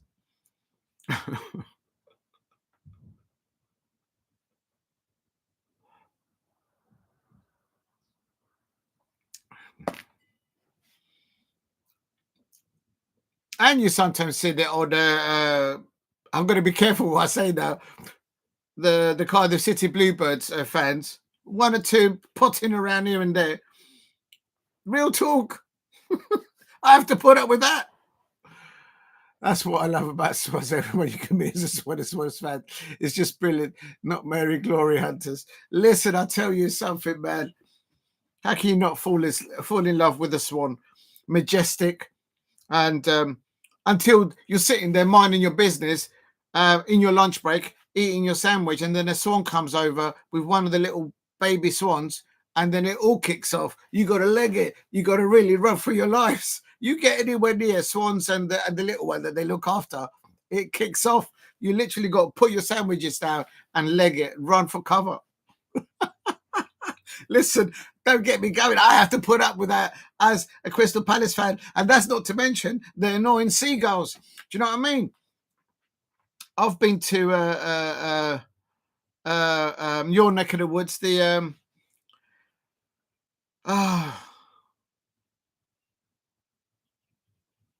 nobody likes a seagull. Oh, look at that. He's on his back. It's Piggy. He's doing a piggy ride. It's literally on his back. He's got his leg wrapped around him. And that's like giving him a piggy ride. Gray on the back of Malen. Please hit like and subscribe at Diego C. Palace.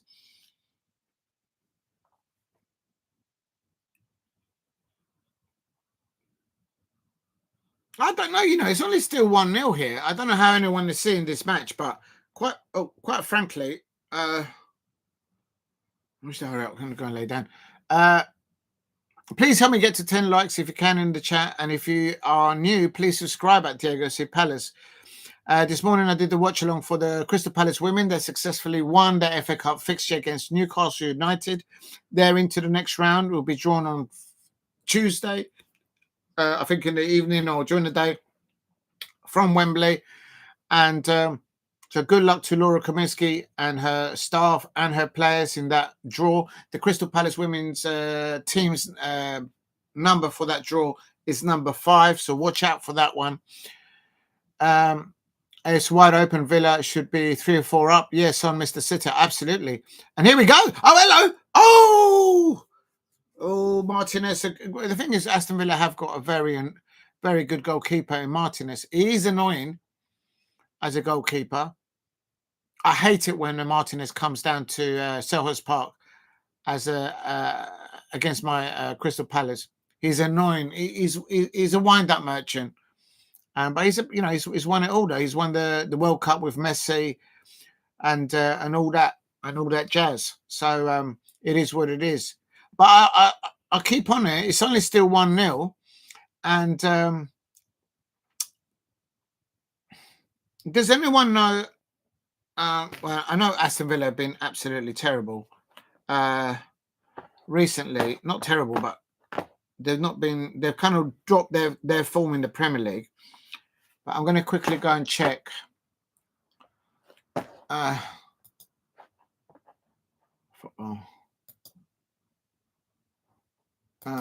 going to have a look and see the last time Aston Villa played Tottenham HOTSPUR and how did that all end up? Oh, actually, hold on a minute. How do I do that? So then I'm going to go to presumably the tables. Oh yeah, Aston Villa down to 8th now. And so how do I figure that out? What I'm trying to get at is, has Tottenham HOTSPUR come from behind and beaten Aston Villa in the Premier League this season? That's what my only brain cell was trying to think. Have they done it before? Because if it has, it might help them. So I'm just looking back. I'm going to go back to December, see if they played Tottenham HOTSPUR. When was the last time they played Tottenham HOTSPUR? No, it wasn't in December. What about in November?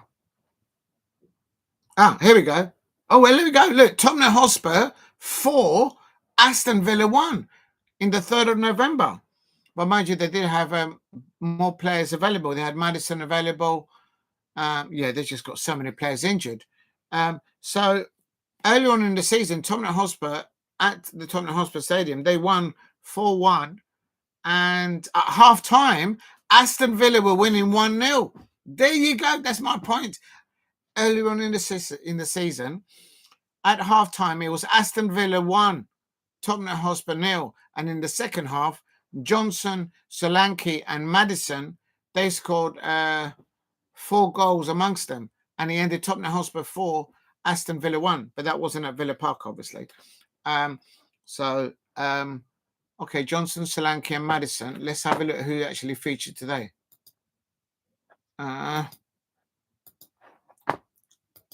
Please hit a like and subscribe at Diego C. Palace if you are new. And lineups. Yeah, none of the goal scorers from earlier on in the season are actually featuring today. That's what I thought. Well, not that I can see them. Oh, Malen. Oh, how is Aston Villa not 2-0 up? Can you imagine the scenes? I'm just wondering, because Marcus Rashford is sitting on the bench, is Aston Villa's Ramsey and Rodgers and Malen, are they overdoing their first touch, their touch on the ball to get it over the line and score a goal for Aston Villa? Because they're obviously they know that he's on the bench. And if he's on the bench, that means he's got some kind of match fitness down there. And so I wonder if that's playing in on their mind, why they're not sort of calm enough to just score for Aston Villa.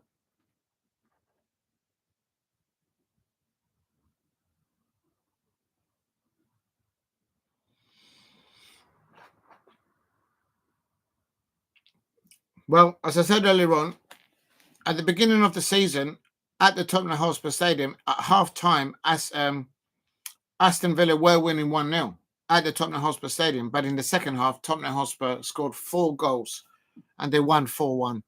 But then they had Maatsen, Johnson, and somebody else. And they haven't got them today, so... You can hear the Tottenham away fans there at Villa Park. For those of you who've never been to Villa Park, the Tottenham Hotspur's fans, as you look at this match, the away fans will sit to the right. So as you're looking at the footage of the football, it'll be to the right-hand side, because the away fans always sit opposite that tunnel, which lets the players in and out. No idea. I know, yeah, the stand where the away fans stand is called what's his name? The Doug Ellis stand. I've no idea what that stand is called, or that one over there, and the one where the players come out. I don't know what they're called. I guess an Aston Villa fan would know about that. But I know the stand where the away fans sit. Well, we don't sit down. We all stand up. 2 minutes of added time to be played. Please help me get to 10 likes in the chat. If you're new, please subscribe at Diego C. Palace. And Malen hit side netting again. He's too nervy. He knows he's got Marcus Rashford on the bench, ready to take his slot. He's already taken his slot in the Champions League allocation. It's been confirmed that Unai Emery has deselected Malen from being available in the Champions League, hence why he's playing tonight. And Marcus Rashford will be playing in the Champions League. Oh, just cross it. Make the keeper make it save. The keeper can drop it. The keeper can... And Unai Emery's going, oh. I think I echo with what's been said in the chat by Goals Galore there. Aston Villa should be up a lot more. And this is Tottenham Hotspur now on the left-hand side. Ooh. And at half-time, I have to go to the toilet, people. I have to go for a little break because I haven't had a break since 5 hours ago. This is Tottenham Hotspur here now. Oh, hello. Ooh, but it was straight at Martinez there, the youngster there. I think it's Spence, is it? 20.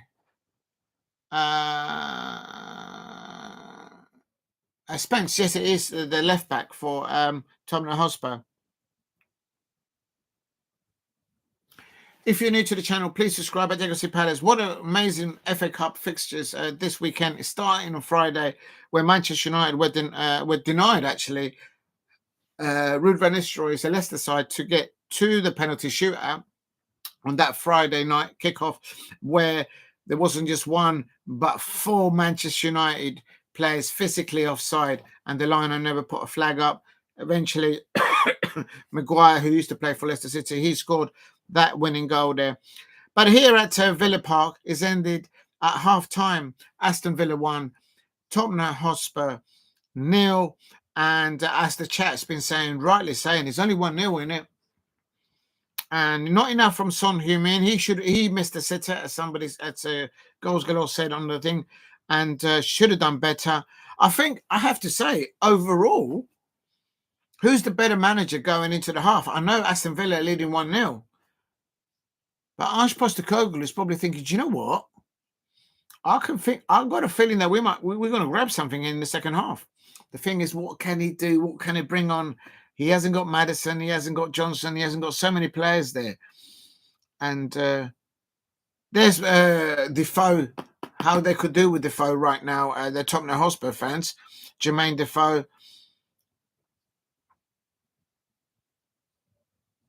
Yeah, I agree with Jermaine Defoe. What he's saying, it's intensity off the ball, lack of urgency, quoting Jermaine Defoe there, talking there at half-time. And that's exactly what Liverpool were lacking against Plymouth Argyle. And we all know what happened there. A very good result to the bottom club in the Championship, with having conceded over 65 goals, literally inbound to the League One right now. And they actually humbled Liverpool. Arne Slot did not take in his squad McAllister, Gravensburg, Slobosly, Virgil van Dijk, Ibrahim Konate, who else? Trent Alexander-Arnold. Who else did he not take along? Mo Salah. He never took them to Plymouth Argyle. So that's 7 key players. There was probably some other one. I didn't see Conor Bradley. So that's 8 now. Who else? There's probably some other Liverpool first-team contenders, starters, and they didn't feature tonight. And Arne Slot did a miscalculation there. Make no doubt about it. I am absolutely astounded in what I saw today in the performance of Plymouth Argyle, how they are rooted to the bottom of the Championship. Because I'll tell you something, had it been Plymouth Argyle instead of Southampton, I don't think Plymouth Argyle, with that type of performance that I saw today, they wouldn't be in the bottom 3 of the Premier League. Real talk. Goals Galore, not a fan of American football, tried to watch a few times to start for me. Big up to Henry Smith and to Goals Galore. That is all kicking off tonight at 11:30, the Super Bowl. If you don't like the American football, Taylor Swift will be featured. I don't know if she's featuring at halftime, the halftime entertainment. I don't know, Henry Smith.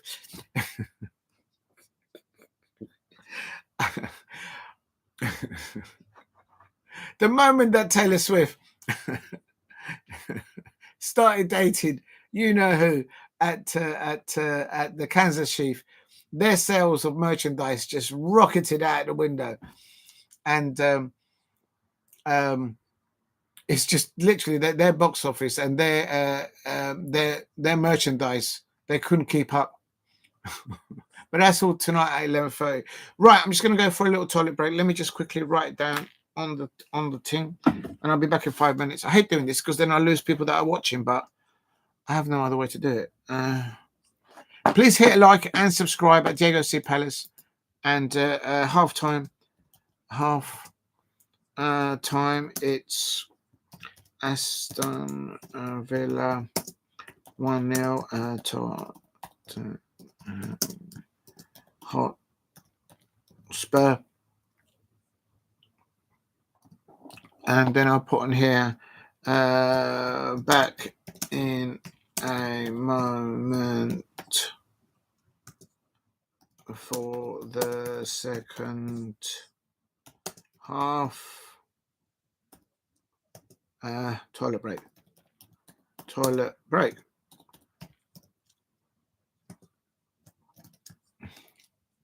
There you go. We're back in the tick, people. Please keep hitting the likes if you haven't liked. Help me get to 10 likes.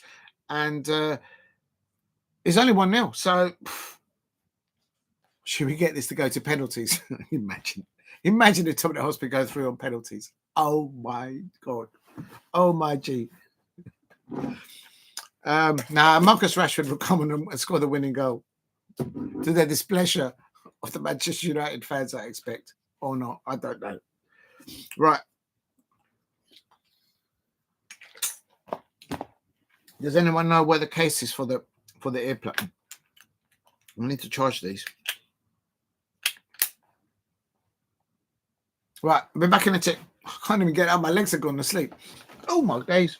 All my days, like an old man. I'm getting old. I'm getting old. We're back in the tick. Oh my God. Oh my God. Oh, I better plug this in. Just plug in the charger. Right, we're back in the tick.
Oh, just a minute, people.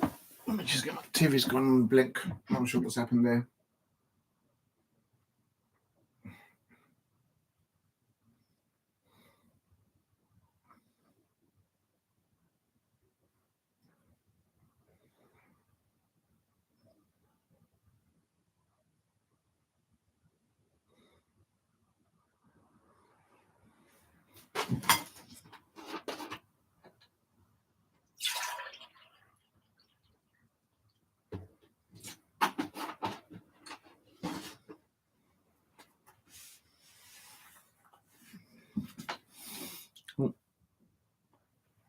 Oh, back in a minute. Just a sec. All right.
Right. Oh, have they started? Oh, my days. Please tell me I haven't missed a goal. Oh, no.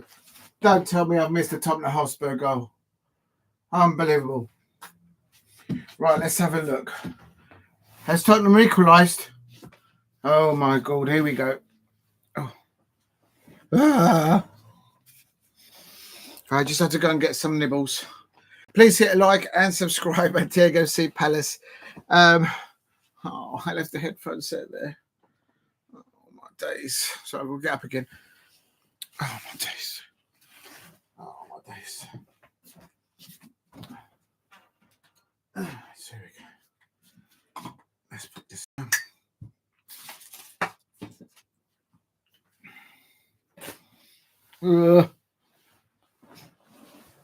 Right, here we go.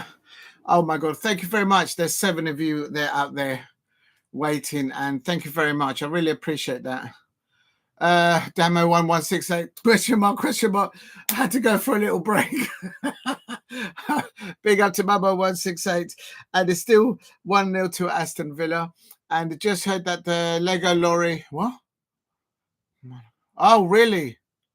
Oh my God, the traffic. This is the thing that people don't understand. When away fans go on the road, it's madness out there. On the M25, what part of the M25? The north side or the south side? If it's the Lego lorry, that might be down towards the A3, the M3 side of things. And it's still Aston Villa. I hope no one's hurt down there. And just got some condensed milk with some pineapple chunks. And Kone-Doherty, and here it comes. Tottenham HOTSPUR. Oh, Tottenham HOTSPUR could have got the equaliser. Has there been a substitution? Son Heung-min, people were saying in the chat that it could well be. There's Son Heung-min there. He needs to step up levels. Good.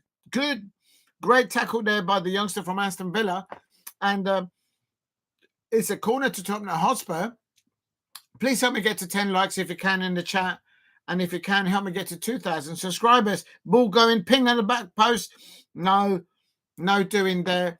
Big up to Henry Smith and to Damo1168 in the chat. Thank you very much for all of you out there waiting for me. And there's a ball comes in, and good ball in there. Hard ball to defend against. And Song was right behind the Aston Villa. Digne there for Aston Villa. And Tottenham HOTSPUR away fans in great song right now. If you're new to the channel, please subscribe at Diego C. Palace if you are new. And there's a lot of shoveling and puzzling. Oh, that's a terrible corner by Tottenham HOTSPUR. And there is a player down for Aston Villa down injured. And yeah, it's a head injury. Yeah, there's a head injury. They've got to stop the play.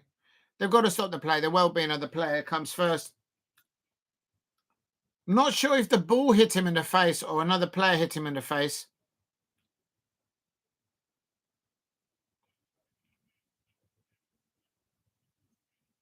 Yeah, I think he got hit in the face there. I'm not sure if it was the goalkeeper. Please keep hitting the likes. In that, I'm going to...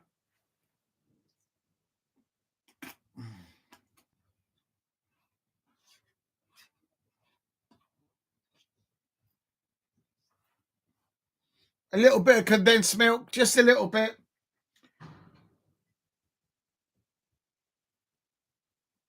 Remember to eat and to drink while you watch your football. This is how I pour my condensed milk. I'll let that pour away. The injured player for Aston Villa there. They've got to be careful with head injuries. It's Lucas Digne, who's down injured for Aston Villa.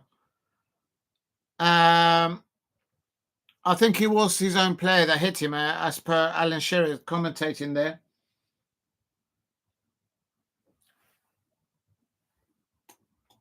No, I don't know where to put this. I'll leave it there. Oh, he's up on his feet. I think he's all right. I think he'll be all right. Let's have a look. Let's have another look. The ball comes in. He heads us out. Oh, no, it's the ball. It's the ball that hit him. I think it's the ball that hit him on the temple, maybe, and that's why he went down injured. I need to put this somewhere before it spills. If I spill this, I'm like all over the shop. Oh.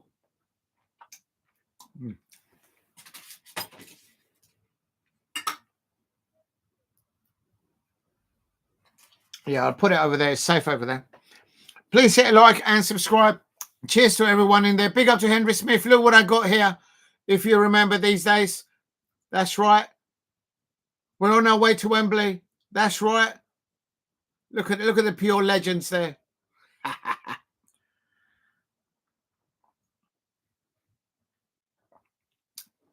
If you're new to the channel, please subscribe at Diego C. Palace. And we got to get to Wembley. Laura Kinsky is in the next round of the FA Cup for the women's team. And tomorrow, Crystal Palace face Doncaster Rovers. Here is Aston Villa 1 and Tottenham HOTSPUR 0. Big up to Damo 1168. You know, boom, boom, boom. Mateta's in the room. And Paul Garcia. And there's the equaliser for Tottenham HOTSPUR. Surely it's coming in. Handball. Handball. Is that a handball? Is that a penalty? Bissouma there. I'll tell you though, that's about the second or third corner. Good football in there from the lines on the right hand side. Got in around the back of the Aston Villa left back, and Aston Villa there.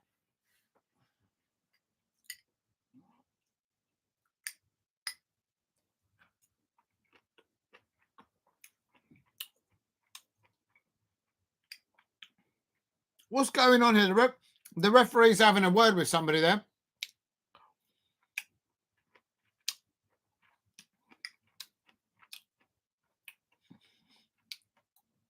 Hello.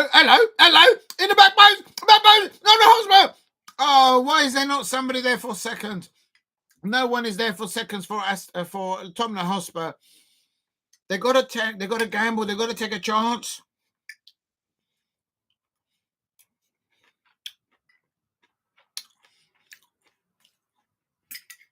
Daly on the right hand side. Leon Bailey. He's had his pocket picked there by the youngster.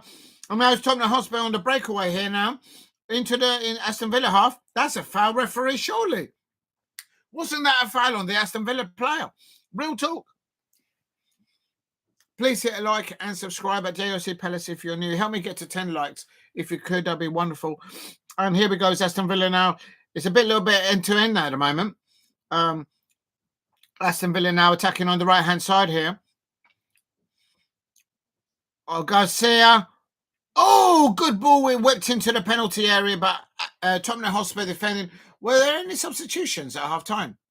Bissouma's come on. I thought Bissouma wasn't in the first. Bissouma's come on for more to Tottenham HOTSPUR. And Tottenham HOTSPUR here on the right-hand side. Levjeski, he has a shot goal. Oh! And Martinez dropping to his right-hand side and scoring. Good end-to-end football, I can't deny. And someone said in the chat, it's only still 1-0. So are we going to get an upset here? Are we going to get an upset? Earlier on in the season, it was Aston Villa, it was Tottenham HOTSPUR 0, Aston Villa 1 at the Tottenham HOTSPUR Stadium. And then in the second half, Tottenham HOTSPUR scored 4 goals and they won 4-1 earlier on in the season in the Premier League. So Aston Villa will be wary that in the second half, Tottenham HOTSPUR get on their bicycle and they might score an equaliser, might even go and win this. So let's see what happens. All against the flow of play. Real talk. Please hit a like and subscribe at Diego C. Palace, going in a bit more for some more condensed milk. I hope I don't spill this all over the place. Just get the condensed milk pouring in there.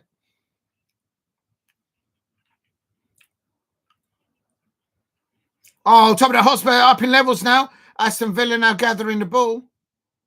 Oh, hello. It's a mistake there. Oh, if only could have headed that.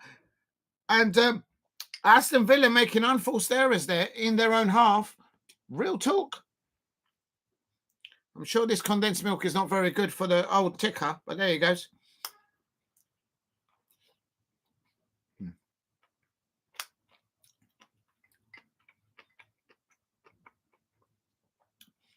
Remember to eat and to drink while you watch your football. Nothing wrong with that.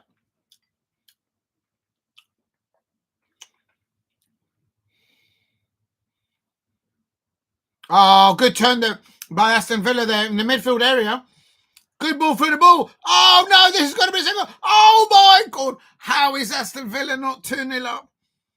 I'll tell you what. Bring on Marcus Rashford. Marcus Rashford will know how to finish those ones. Real talk. Ramsey there, not fluffing his lines.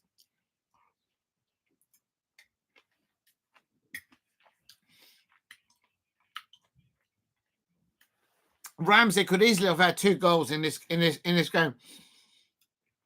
The Aston Villa home fans will be saying, "Bring on Marcus Rashford." Now the atmosphere is coming up. Now it's starting to feel like St James's Park. Real talk. I was on Saturday night. Real talk. Please hit a like and subscribe at Diego C. Palace if you're new. No, it wasn't at St James's Park. It was Birmingham City against Newcastle United. Remember that? That had an atmosphere, that stadium. Real talk.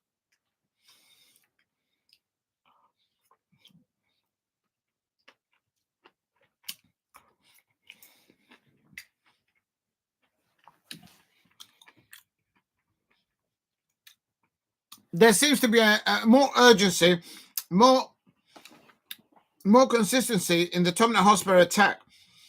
They just need to get it over the line.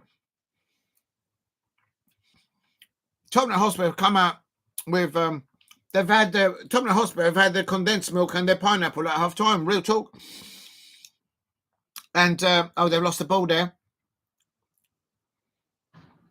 It's opening up now, they play. Real talk. Oh, that's a foul, surely. That was grappling there. That was like UFC. That was like UFC settings. The Tottenham Hotspur playing, grappling the Aston Villa player, stopping him from getting away. Look at that. Well, he was holding on to the Tottenham Hotspur shirt as well, though. It was 50 there. Holding on to his shirt there. Rodrigo Bentancur getting a yellow card there. Digne for the ball. And please hit a like and subscribe at Diego C. Palace. Help me get to 10 likes if you can. And if you can, help me to get to 2,000 subscribers. Thank you, everyone out there for the support thus far. Getting me close to 2,000 subscribers and also hitting all the likes and all the comments. It goes a long way. Thank you very much, everyone out there. I just hope my Crystal Palace can win tomorrow at Doncaster Rovers. I'm getting a bit worried now. We should win. But as a Palace fan, you always get worried. If you know, you know. Real talk. But we should do all right there. We have a very good away form. So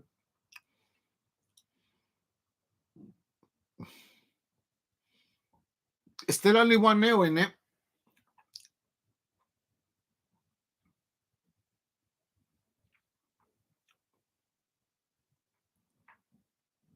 Next goal, very crucial, I expect, for both sides. Of course, if Tottenham Hotspur gets it, it opens up now.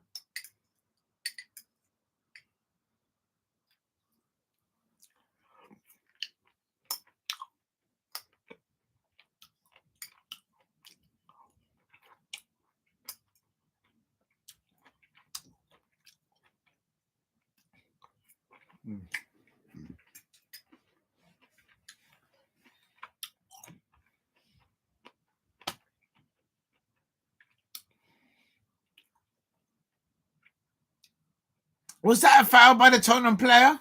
I don't think that was a foul. Let's have a look. I think he was going down anyway. He gets a yellow card. This referee's giving out yellow cards to the Tottenham Hotspur players like if it was at the casino table, on the blackjack table. Real talk.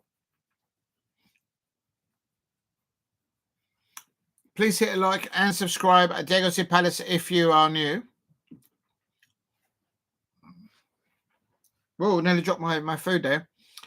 Tielemans over the ball. It's about, I would say, about 30 yards nearly outside the penalty area of Tottenham Hotspur, kind of central, a bit to the right. I don't think he'll have a shot on goal. He's not Roberto Carlos. And the ball goes on the right-hand side. Ball whipped him to the back post. Goalkeeper, easy pickings there.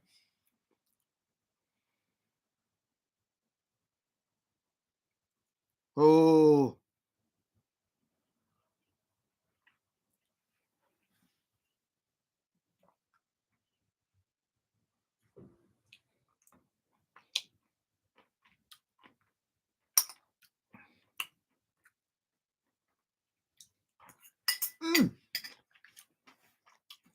Marcus Rashford is about to come on for Aston Villa.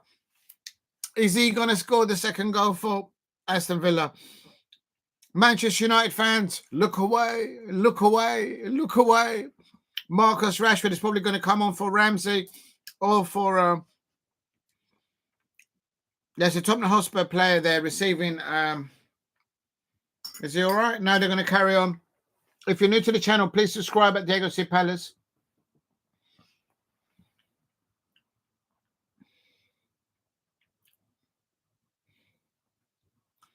We're on 63 minutes, coming up to 64 minutes. Oh, there's Aston Villa here now. If they score now, they won't need Marcus Rashford. Here it is. There's a second goal, surely. There's a second goal coming in. Is a second goal coming? And there it is. Oh, my days. And I told you they were going to score the second goal. They don't need Marcus Rashford. And there you go. They knew the lad was coming on. And they've doubled their advantage. Tottenham are just terrible defending. And it's Rodgers. I told you, Rodgers. And the fact that Marcus Rashford is on the bench, ready to come on, it ups levels, and they have to score.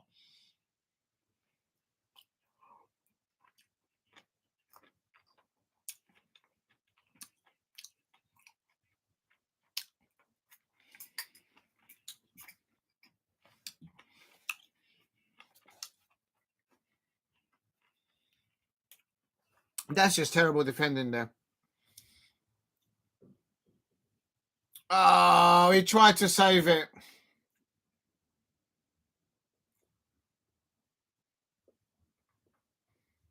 What I don't understand is why weren't the rest of the Tottenham players breaking their backs to get back and defend as well? They're all just standing there watching. Look how many Tottenham Hotspur players are just standing around watching. Not the defenders, but the ones coming back. Come back and help your teammates.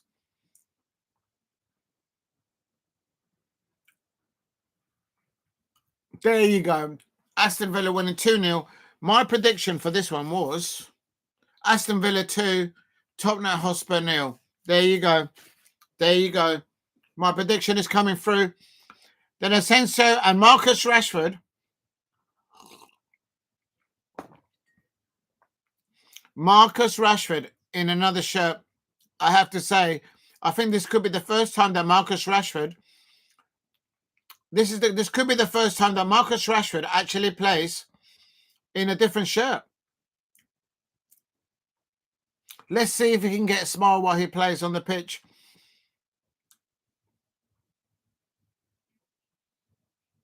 Please hit a like and subscribe at Diego C. Palace. It is Aston Villa 2, Tottenham Hotspur 0. That's what I predicted. And that's Unai Emery there on his touchline. Apparently, Marcus Rashford hasn't played since the 12th of December. So let's have a look and see what happens now.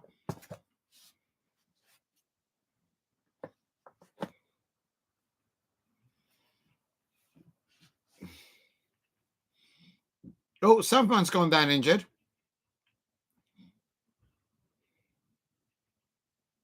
Oh, there's blood coming out of the... There is claret. There is blood coming out of the face of one of the Tottenham Hotspur players. And, oh, not another injury. Tottenham Hotspur with another injury. Ange Postecoglou is going, here we go.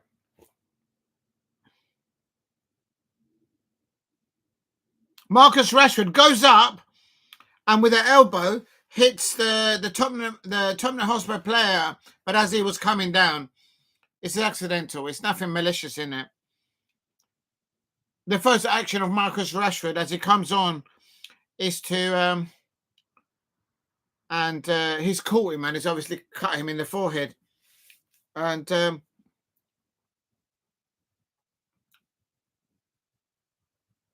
see, with VAR, would that have been a yellow card for Rashford? I don't think so, because he was up in the air. Let's have a look. He goes up, he just heads it, and as he comes down, he landed on him. No, that's not. That. Otherwise, how do you jump in the air? How do you jump about 1.5 feet in the air? You can't do it. They've got to patch him up. If anything, this is going to give extra time for the end of play. And can Tottenham Hotspur get 2 goals back? It's a bit of an arse in 20 minutes. Please hit like and subscribe at Diego Palace if you are new. They need to stitch it up.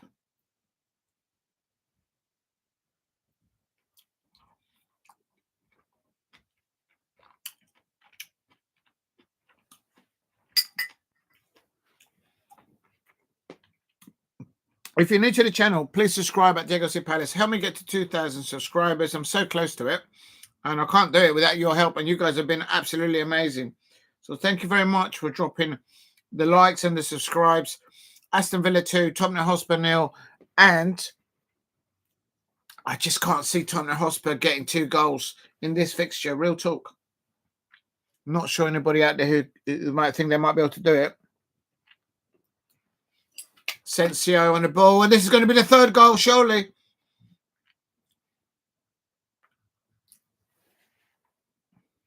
Tielemans there.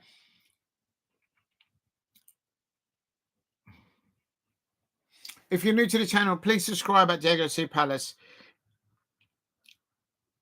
I just don't know. They've got to get hold of the ball. They need to go quick back in the next 5 minutes. It's all Aston Villa now into the penalty area. It's dreadful defending by Tottenham Hotspur. They can't get hold of the ball. They're trying to play the ball out. That's Marcus Rashford. Aston Villa corner. Marcus Rashford wins the corner for Aston Villa. And Porro there had his picket popped there by Marcus Rashford. And Marcus Rashford there in the corner. He's going to take the corners for Aston Villa. Well, there you go. It takes it short. He's playing out there on the wing on the left-hand side, the one I said. And here he's going to whip it in. He's trying to walk it in. He's walking it in. And Marcus Rashford tries to walk it in. But he loses it. Oh, it's all Aston Villa. Oh, my days. How did Aston Villa not get a 3rd goal there? Real talk.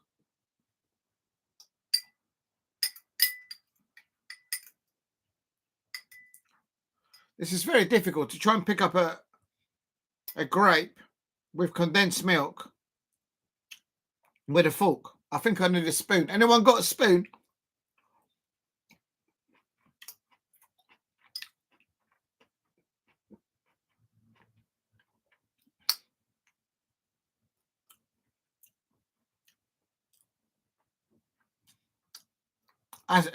Tottenham Hotspur need to go quick in the next 5 minutes.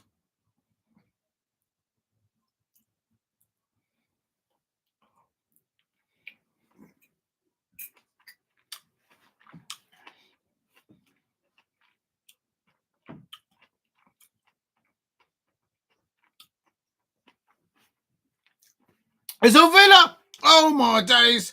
How is Rodgers not scored there? How many chances has Roger had? I think he's had about 5 chances in this whole match. How is Aston Villa only 2-0 up?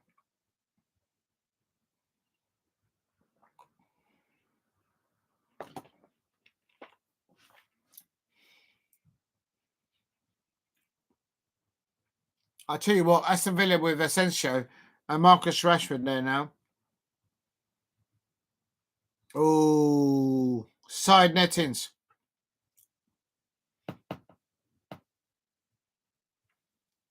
Sarr is on for Bentoncourt for Tottenham Hotspur. I think that's in the midfield area, if I'm not mistaken. Please hit a like and subscribe at Diego Palace if you're new.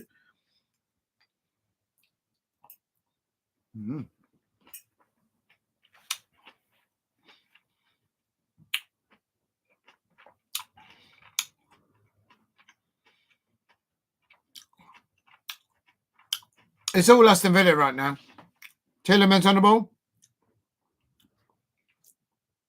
Oh. Marcus Rashford.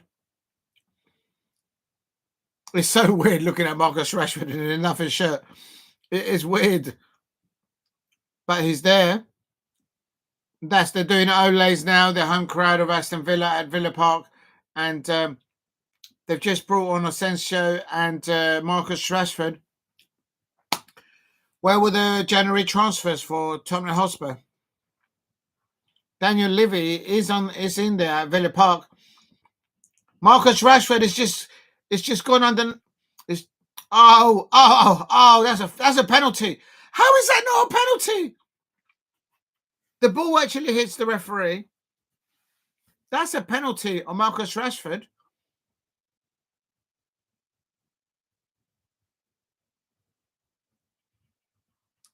I'm sorry, but that's a penalty for Marcus Rashford, surely.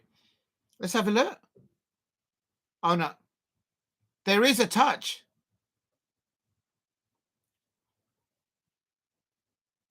Oh, I'm sorry. If not a penalty, it would be a free kick outside the penalty area. If there was VAR, they would have seen that. That's what Marcus Rashford was demonstrating to the referee. He says, I just had my trailing leg clipped up.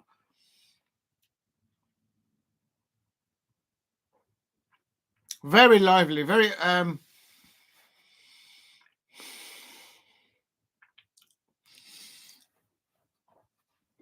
think they're running out of time. Tottenham Hotspur need to get hold of the ball and try and make.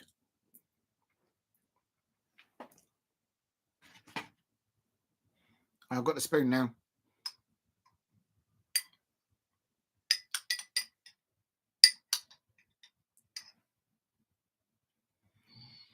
Well, there's still time. I mean, if they can grab one back in the next 5 minutes, 10 minutes of normal time, there's going to be about 6 or 7 minutes of added time. But I think it's an ask.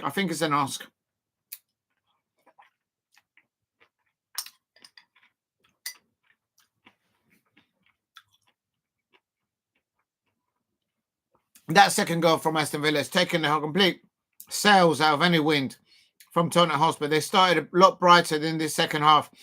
They got to Aston Villa a little bit.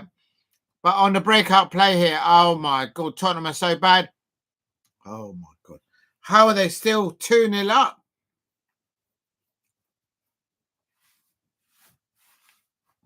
Whoever said that the FA Cup is no longer important? Oh, there's a Tottenham Hotspur player down injured now.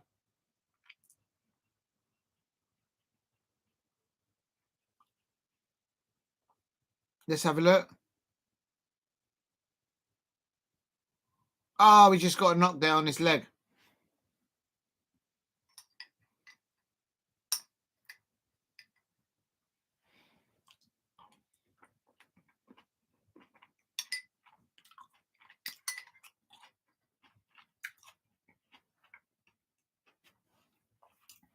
Rodgers for Aston Villa could have had 3 or 4 goals in this match.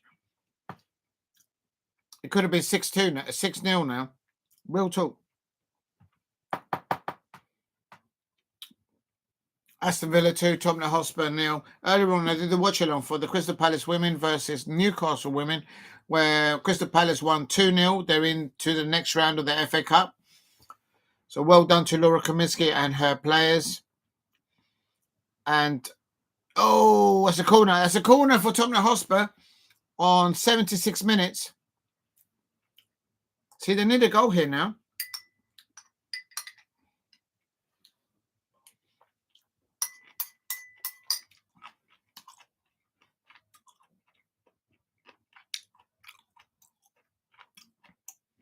Pedro Porro is taking a corner for Tottenham Hotspur.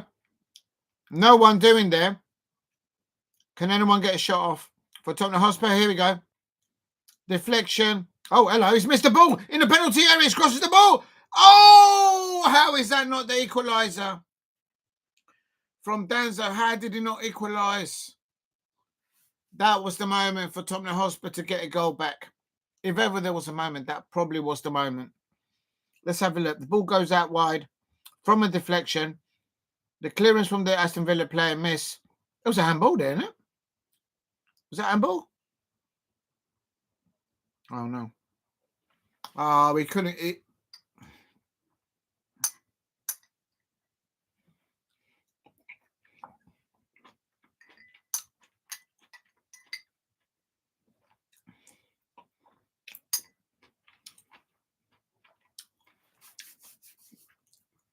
Please subscribe at Diego Palace if you're new. Help me get to 10 likes if you can. And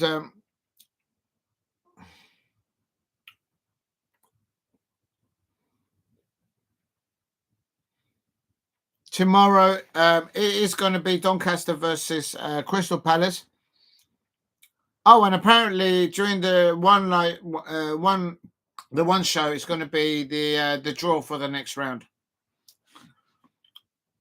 I've no idea what number ball the Crystal Palace is. For the women's in the FA Cup draw, it's ball number 5 for the Crystal Palace women's team on the FA Cup draw. That's going to be done on Tuesday. And Tottenham need to go fast back soon. Please hit a like and subscribe at JGC Palace. It is Aston Villa 2, Tottenham 0.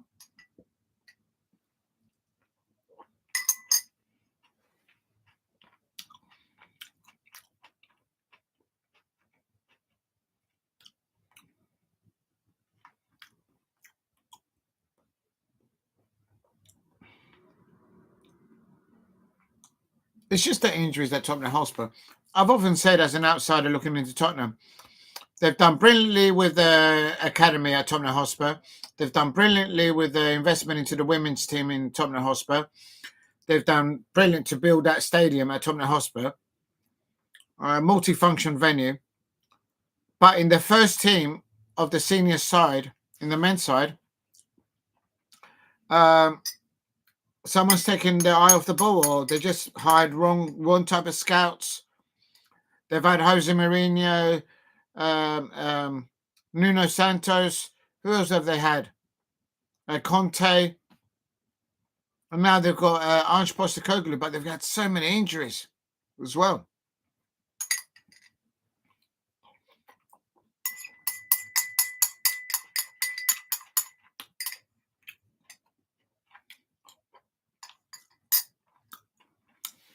Aston Villa player being substituted. That's Digne coming off and Maatsen coming on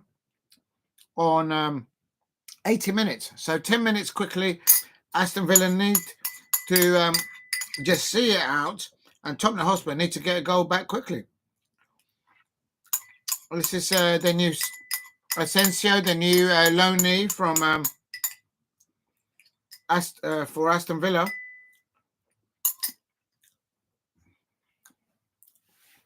Ball goes in. Tottenham HOTSPUR defending. They need to push out now. Push out. Big up. Can you see the host manager lasting the whole season? Not really. But I said it about 2 weeks ago without using hindsight. Changing the manager at Tottenham HOTSPUR is not going to bring the players that are injured back any sooner. So I would have thought keep him until the end of the season, wait for the players to come back from fitness, and then, that's when you change the manager. So you bring the new manager in, and the new manager gets the players already back fully fit. Not because I'm talking about Tottenham, but I think that I would have thought that would be the idea. At the beginning of the season, at half-time, at the Tottenham HOTSPUR, Aston Villa were winning 1-0. Then in the second half, Tottenham HOTSPUR scored 4 goals. But they had Maddison, Johnson, and somebody else that scored the 4 goals for Tottenham HOTSPUR. They don't have them available today. Ange Postecoglou hasn't got them at the moment. They're in A&E at the Tottenham HOTSPUR medical department. And so please hit like and subscribe at JGC Palace. So it is what it is. Okay, so Henry Smith, you're saying if they get rid of Ange Postecoglou, who's available right now that could steady the ship, as it were, and get them out of that bottom half of the Premier League, injuries or not? What managers are available out there?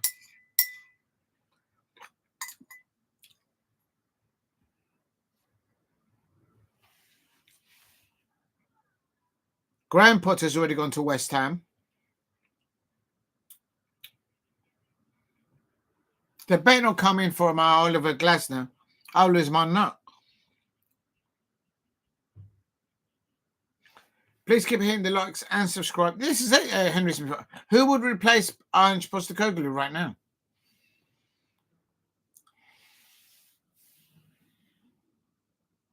I don't know of a manager out there that they might go in for. Or there's certainly that's free at the moment. I don't know if anyone can think of one.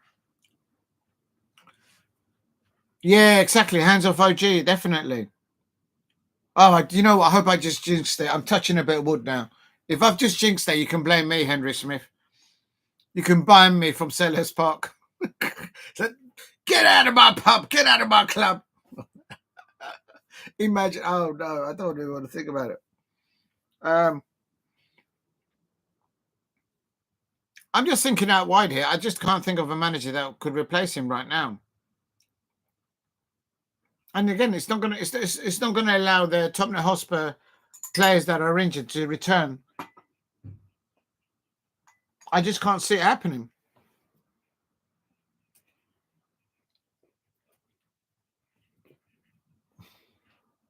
The thing is, this story about injuries and all that. Remember last season we went to Old Trafford with Roy Hodgson, and we had more injuries than Tottenham HOTSPUR, and we still came back with 3 points. Damo 116 said, "Leave the lad alone. Leave Ray as well alone. They're still wearing their shorts. Roy and Ray, they're probably still jogging around the training ground. So at Cops Corner, they're still probably jogging. Do you know what I mean? Keeping fit. They were absolutely legends." That's a good shout, Henry Smith. You know what? That is a good shout. Erik ten Hag. He's got bags of money. He could probably help Daniel Levy in the transfer market himself. I think they paid him like over 10 mil to relieve him on a contract. Yeah, Ten Hag. Can you imagine if Roy makes a comeback?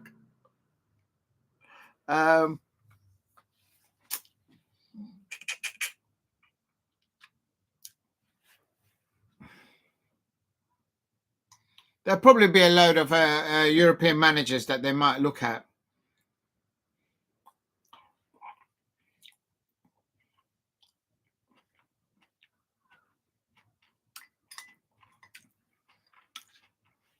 Jurgen Klinsmann, the ex-Tottenham HOTSPUR player.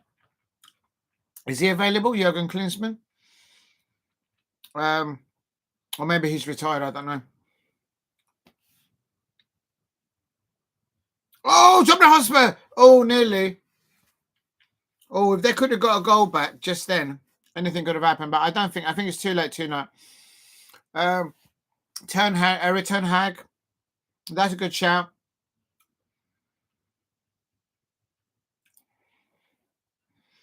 Who else could it be?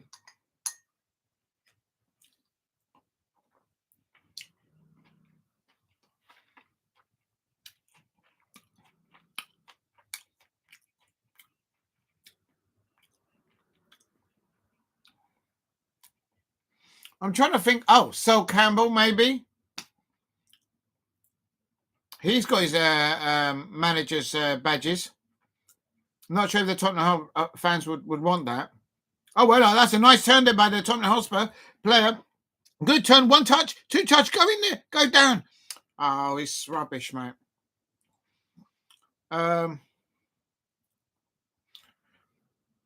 Jurgen, I would say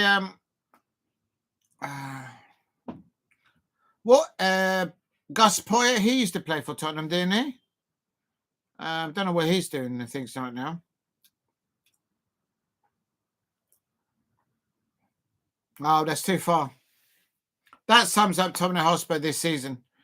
So just crossing the border. Please keep hitting the like. Villa deserve to win. Big up to Steve RSC. They could nab Ipswich manager. Yeah. Yeah.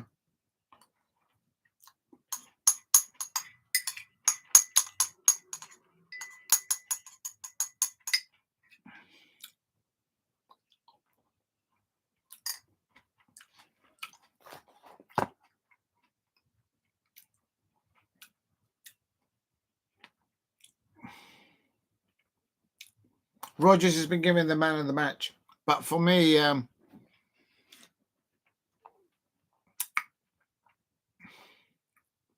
he's had to up levels because he knows the likes of Rashford is on the bench now. I got a feeling that if they do get rid of put Ange Postecoglou, they will go for a manager that's not on a contract.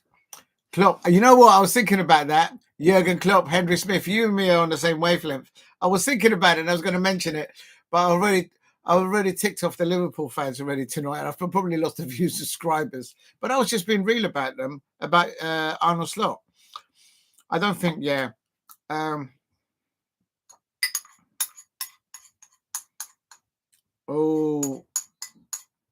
I think it might be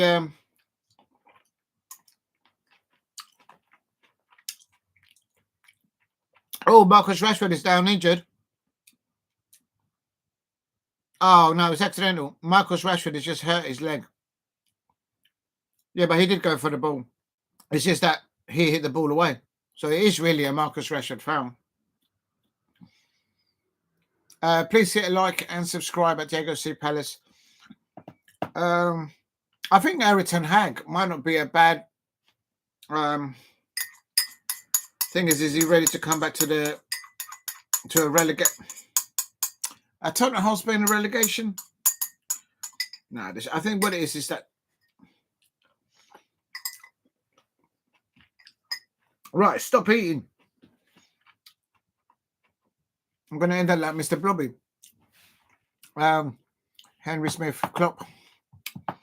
No, I'm trying to think of ex-Tottenham Hotspur players that have got coaching badges right now.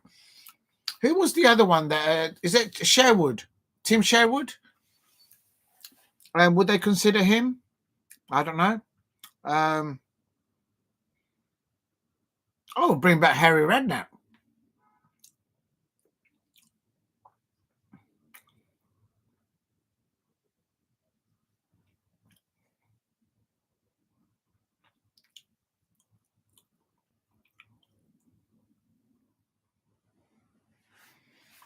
Well, there you go. Goal for Spurs. So did they score? No way. Big up to you. Let's have a look. I'm on.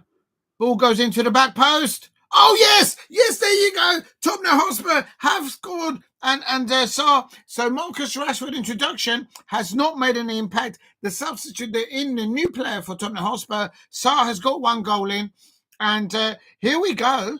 Here we go. The Tottenham Hotspur fans. Oh, hooray. Tell the new signing for Tottenham Hotspur, he hasn't given up the ghost. A real talk. Lovely little ball there. Lovely little ball there. Whipped him across over the top, and with the outside of his foot, he got it around Martinez. Oh, that's a beautiful goal there. I can't deny. With the outside of his right foot, completely wrong-footed Martinez, World Cup winning goalkeeper. The youngster there, Tell. Oh, that's a beautiful there, softened ball there. Anything can happen. All those opportunities early doors. They've already introduced Marcus Rashford. Not over yet. That's right, Henry Smith. That's right. Real talk. 5 minutes of added time. I'm surprised it's only 5 minutes of added time. I thought there'd be a bit more.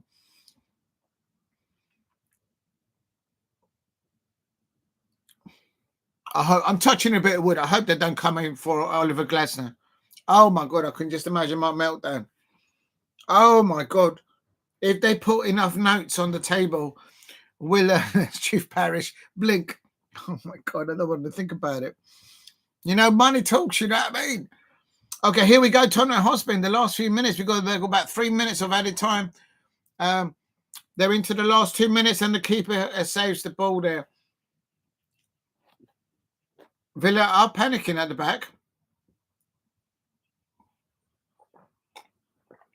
It's all too late from Tottenham Hotspur. Yeah, if it's Liverpool, exactly. I've said it before, and I've said it again. And I know I've lost subscribers because of it, and it is what it is, but it's the truth. Liverpool fans, Arsenal fans, and Manchester United fans, they always get these refereeing extra time decisions go their way. We don't get knout at Crystal Palace. We get shortchanged. Real talk. I can list the grievances going back to 1989 against those three clubs alone. Yes, that's right. I said it. I'm salty about it. If you're new to the channel, please subscribe at Diego C. Palace. But it's real talk now, isn't it? You know when you've been mugged. Tottenham Hotspur fans there. Yorkshire Spurs, they're supporting. There he goes to the back post. Oh, nearly. I think Aston Villa have just done just enough there. My prediction was Aston Villa, if you can see it. I don't know if you can see it. There, the bottom one. Aston Villa 2. Oh, no, I got it wrong. I'll take it back. I didn't predict Spurs to score a goal. I predicted Aston Villa to score 2. I got it wrong. Please keep hitting the likes and subscribe at Diego Palace. Thank you very much, everyone. During this watch along, I started at the beginning of the Crystal Palace women playing against. It's such a long time ago. I forgot. Newcastle United. They're through to the next round of the FA Cup. Then I did the watch along for Everton. Do you know what? It's been such a long stream. I don't even know what I did. Then I did Plymouth ARGYLE versus Liverpool, and now I'm doing this one, and it's just coming up to 7 hours, and I can't thank enough everyone out there. Thank you very much for dropping in, and we've got to win tomorrow. Palace, come on, we've got to. I'm touching my lucky scarf, my lucky hat, and we've got to win tomorrow. We've got to win tomorrow. No injuries, clean sheet, bish bash bosh. And for those of you who don't know, Doncaster Rovers is just south of Leeds, I think. So we've got to get through to the next round. Asensio, good signing there. Asensio, good attacking options there for Aston Villa with Marcus Rashford. Oh, how is that not gone in for Aston Villa? Oh, Marcus Rashford was just ready there to pull the trigger. And that is full-time timeout. Unai Emery shakes the hands of Ange Postecoglou, and I think that match just was one match too much for Aston Villa. The first time that I think any of us have seen Marcus Rashford wear a different type of football top. I still think it looks odd watching Marcus Rashford in a different top, because I don't think he's ever played in another top other than the Manchester United top. But I think he had his little moments there when he came on as a substitute. So is Asensio there. They'll do well with both of them if they can keep them fit and into their Champions League campaign, no doubt. I think it's a good effort there by Tottenham HOTSPUR, but in the first half, they were just woefully defensive. Tottenham HOTSPUR, they kept on coming back and pulling back when their position was coming with them with the ball. At least one of you go out there, close the angle, stop them from coming at you, and they just could not do that. A lot of youngsters playing for Tottenham, so it is what it is. And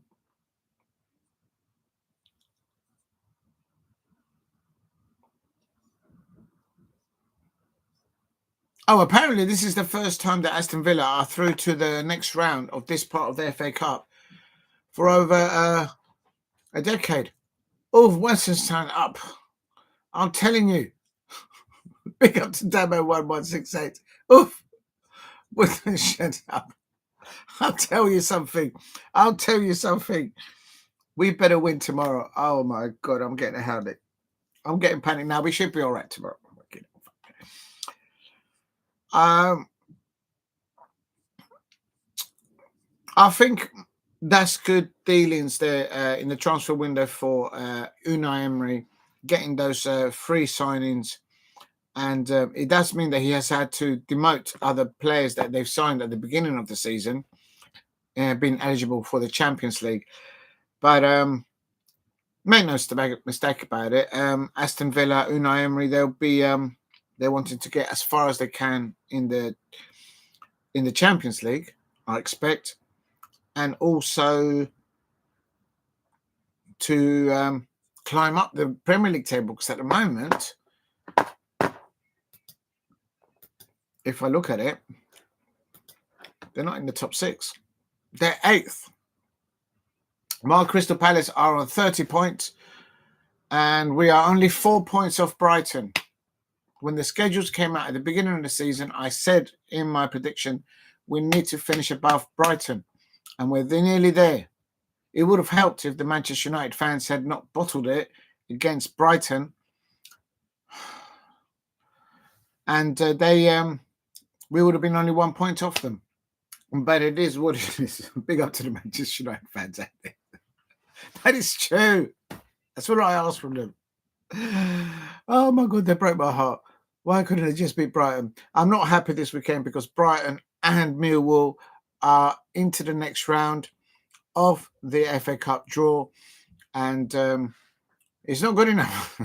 The Leeds United fans, they let me down. And yesterday, the Chelsea fans, oh my God, it's an understatement. They didn't just let me down.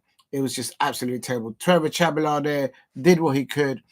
And they still lost to Brighton. I mean, really, it has to be pointed out.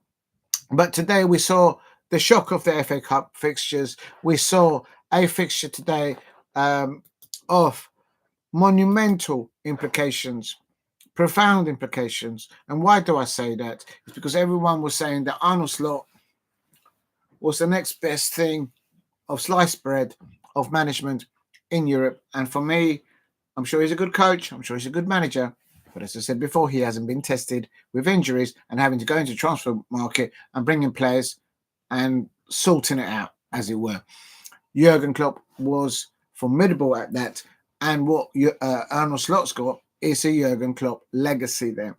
So today he was tested. He didn't take Ibrahim Konate, Virgil van Dijk. He didn't take Trent Alexander-Arnold into the squad. He didn't take Szoboszlai. He didn't take Gravenberch. He didn't take McAllister. Who else didn't he take? He didn't take Mo Salah with him. He didn't take Conor Bradley. I think I didn't see him in the squad. I could be wrong if I'm wrong with that. So there's probably some more other Liverpool players that he didn't include into the squad today that travelled to Plymouth Argyle. And Plymouth Argyle, I am absolutely gobsmacked to the point of not being able to speak. But then if I'm at that point, it'd be pointless in doing this, like real talk. But to the point that I cannot understand with that type of performance that Plymouth Argyle did, regardless of who they were opposing in the sense of squad and depth of Liverpool.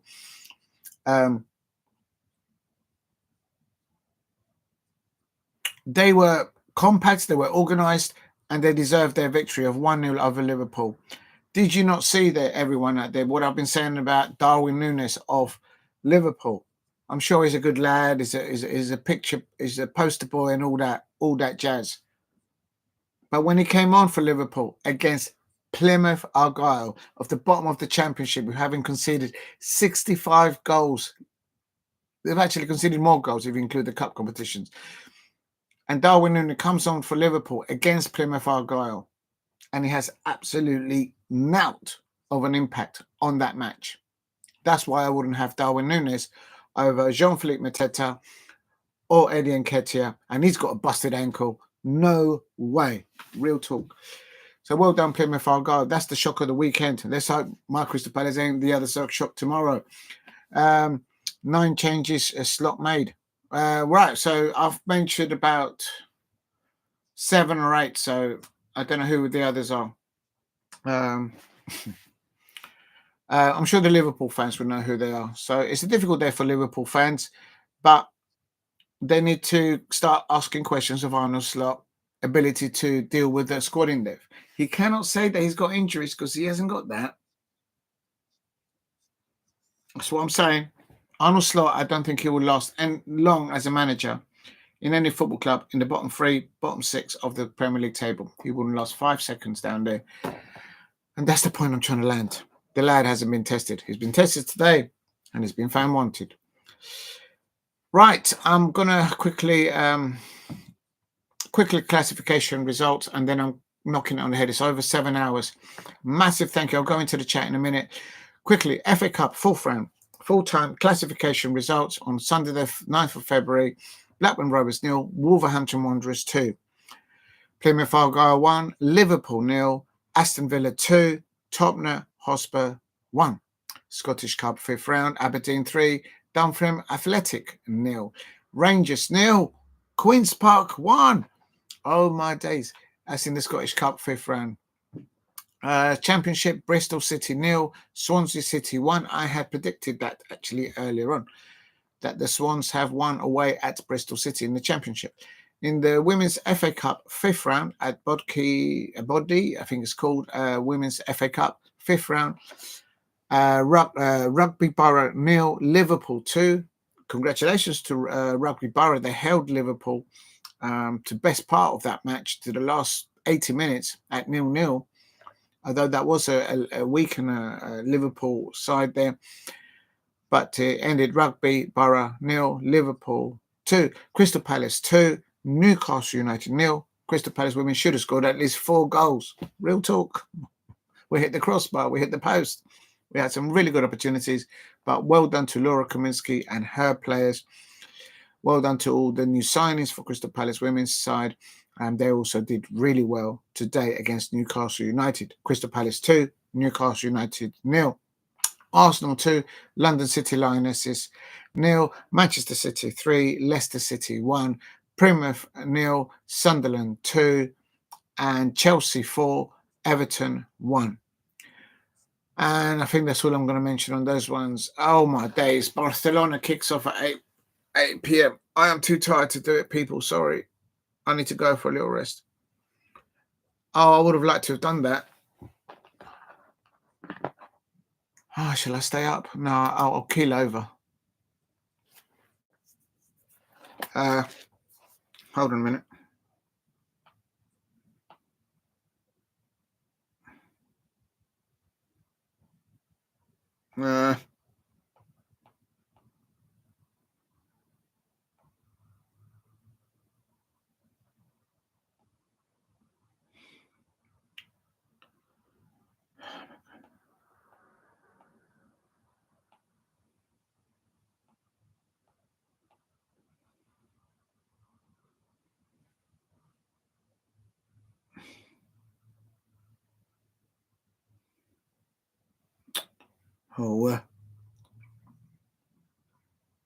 Okay, that's not working. Let me just check this one. Please subscribe at Diego C. Palace if you are new. And don't forget that I was at the Leyton Orient Stadium yesterday, and I recorded the Leyton Orient coach for their players' arrival and the Manchester City players' arrival, and I've uploaded that on a separate upload. It's me with the mascots, that's the one, and it's got some banter from the Leyton Orient fans, giving it out to the City fans there. Please go and check it out if you want. And let me just have a look. Oh, my back. Sorry.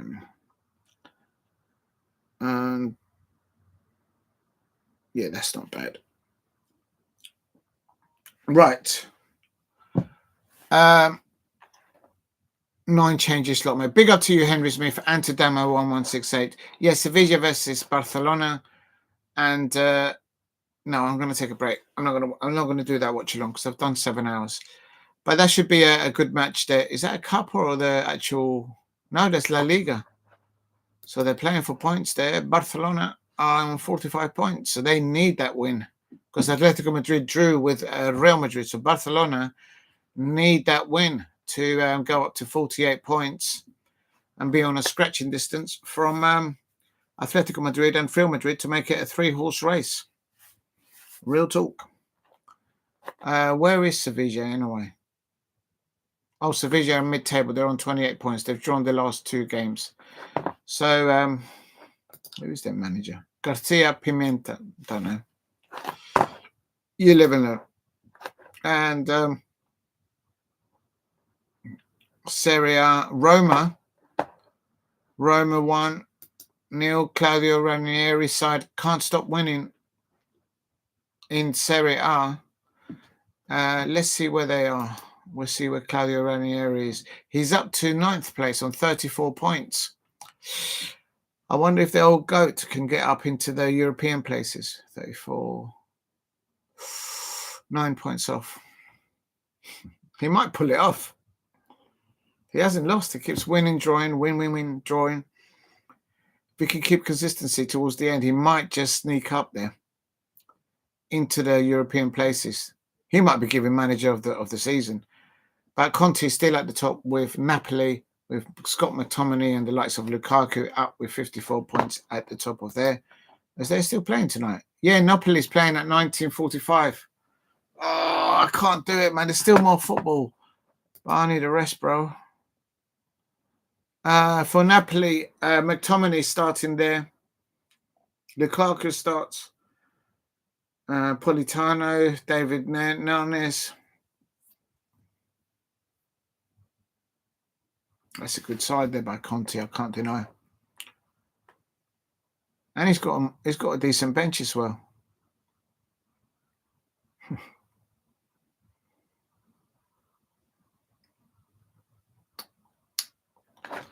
Now I'm gonna stop now. All right, so the 6 people and anyone else watching there, I want to thank everyone in the chat. I'm going to quickly go to the top hand there. A massive thank you to Steve RFC, to Damo1168. Good luck for us tomorrow at Doncaster Rovers. Also to Paul Brady. Big up to Paul Brady dropping in early doors. I hope you're well. And also Nick Foldy as well. I hope you are well as well. Thank you very much for dropping in. And Paul Brady again, Steve RFC. I can't see anybody else new in there. Henry Smith, of course, the legend of Henry Smith there.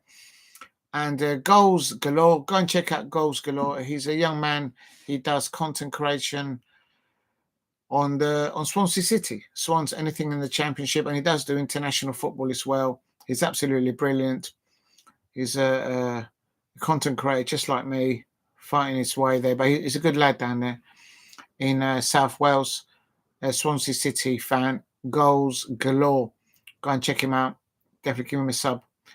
And massive thank you to you both, Henry Smith and to Damo1168. You both are real ones. And last of all, a big thank you with a big heart to Shay Arsenal, who dropped in and says, remember to hit like button and subscribe if you are new here. Thank you very much, Shay Arsenal, for doing that.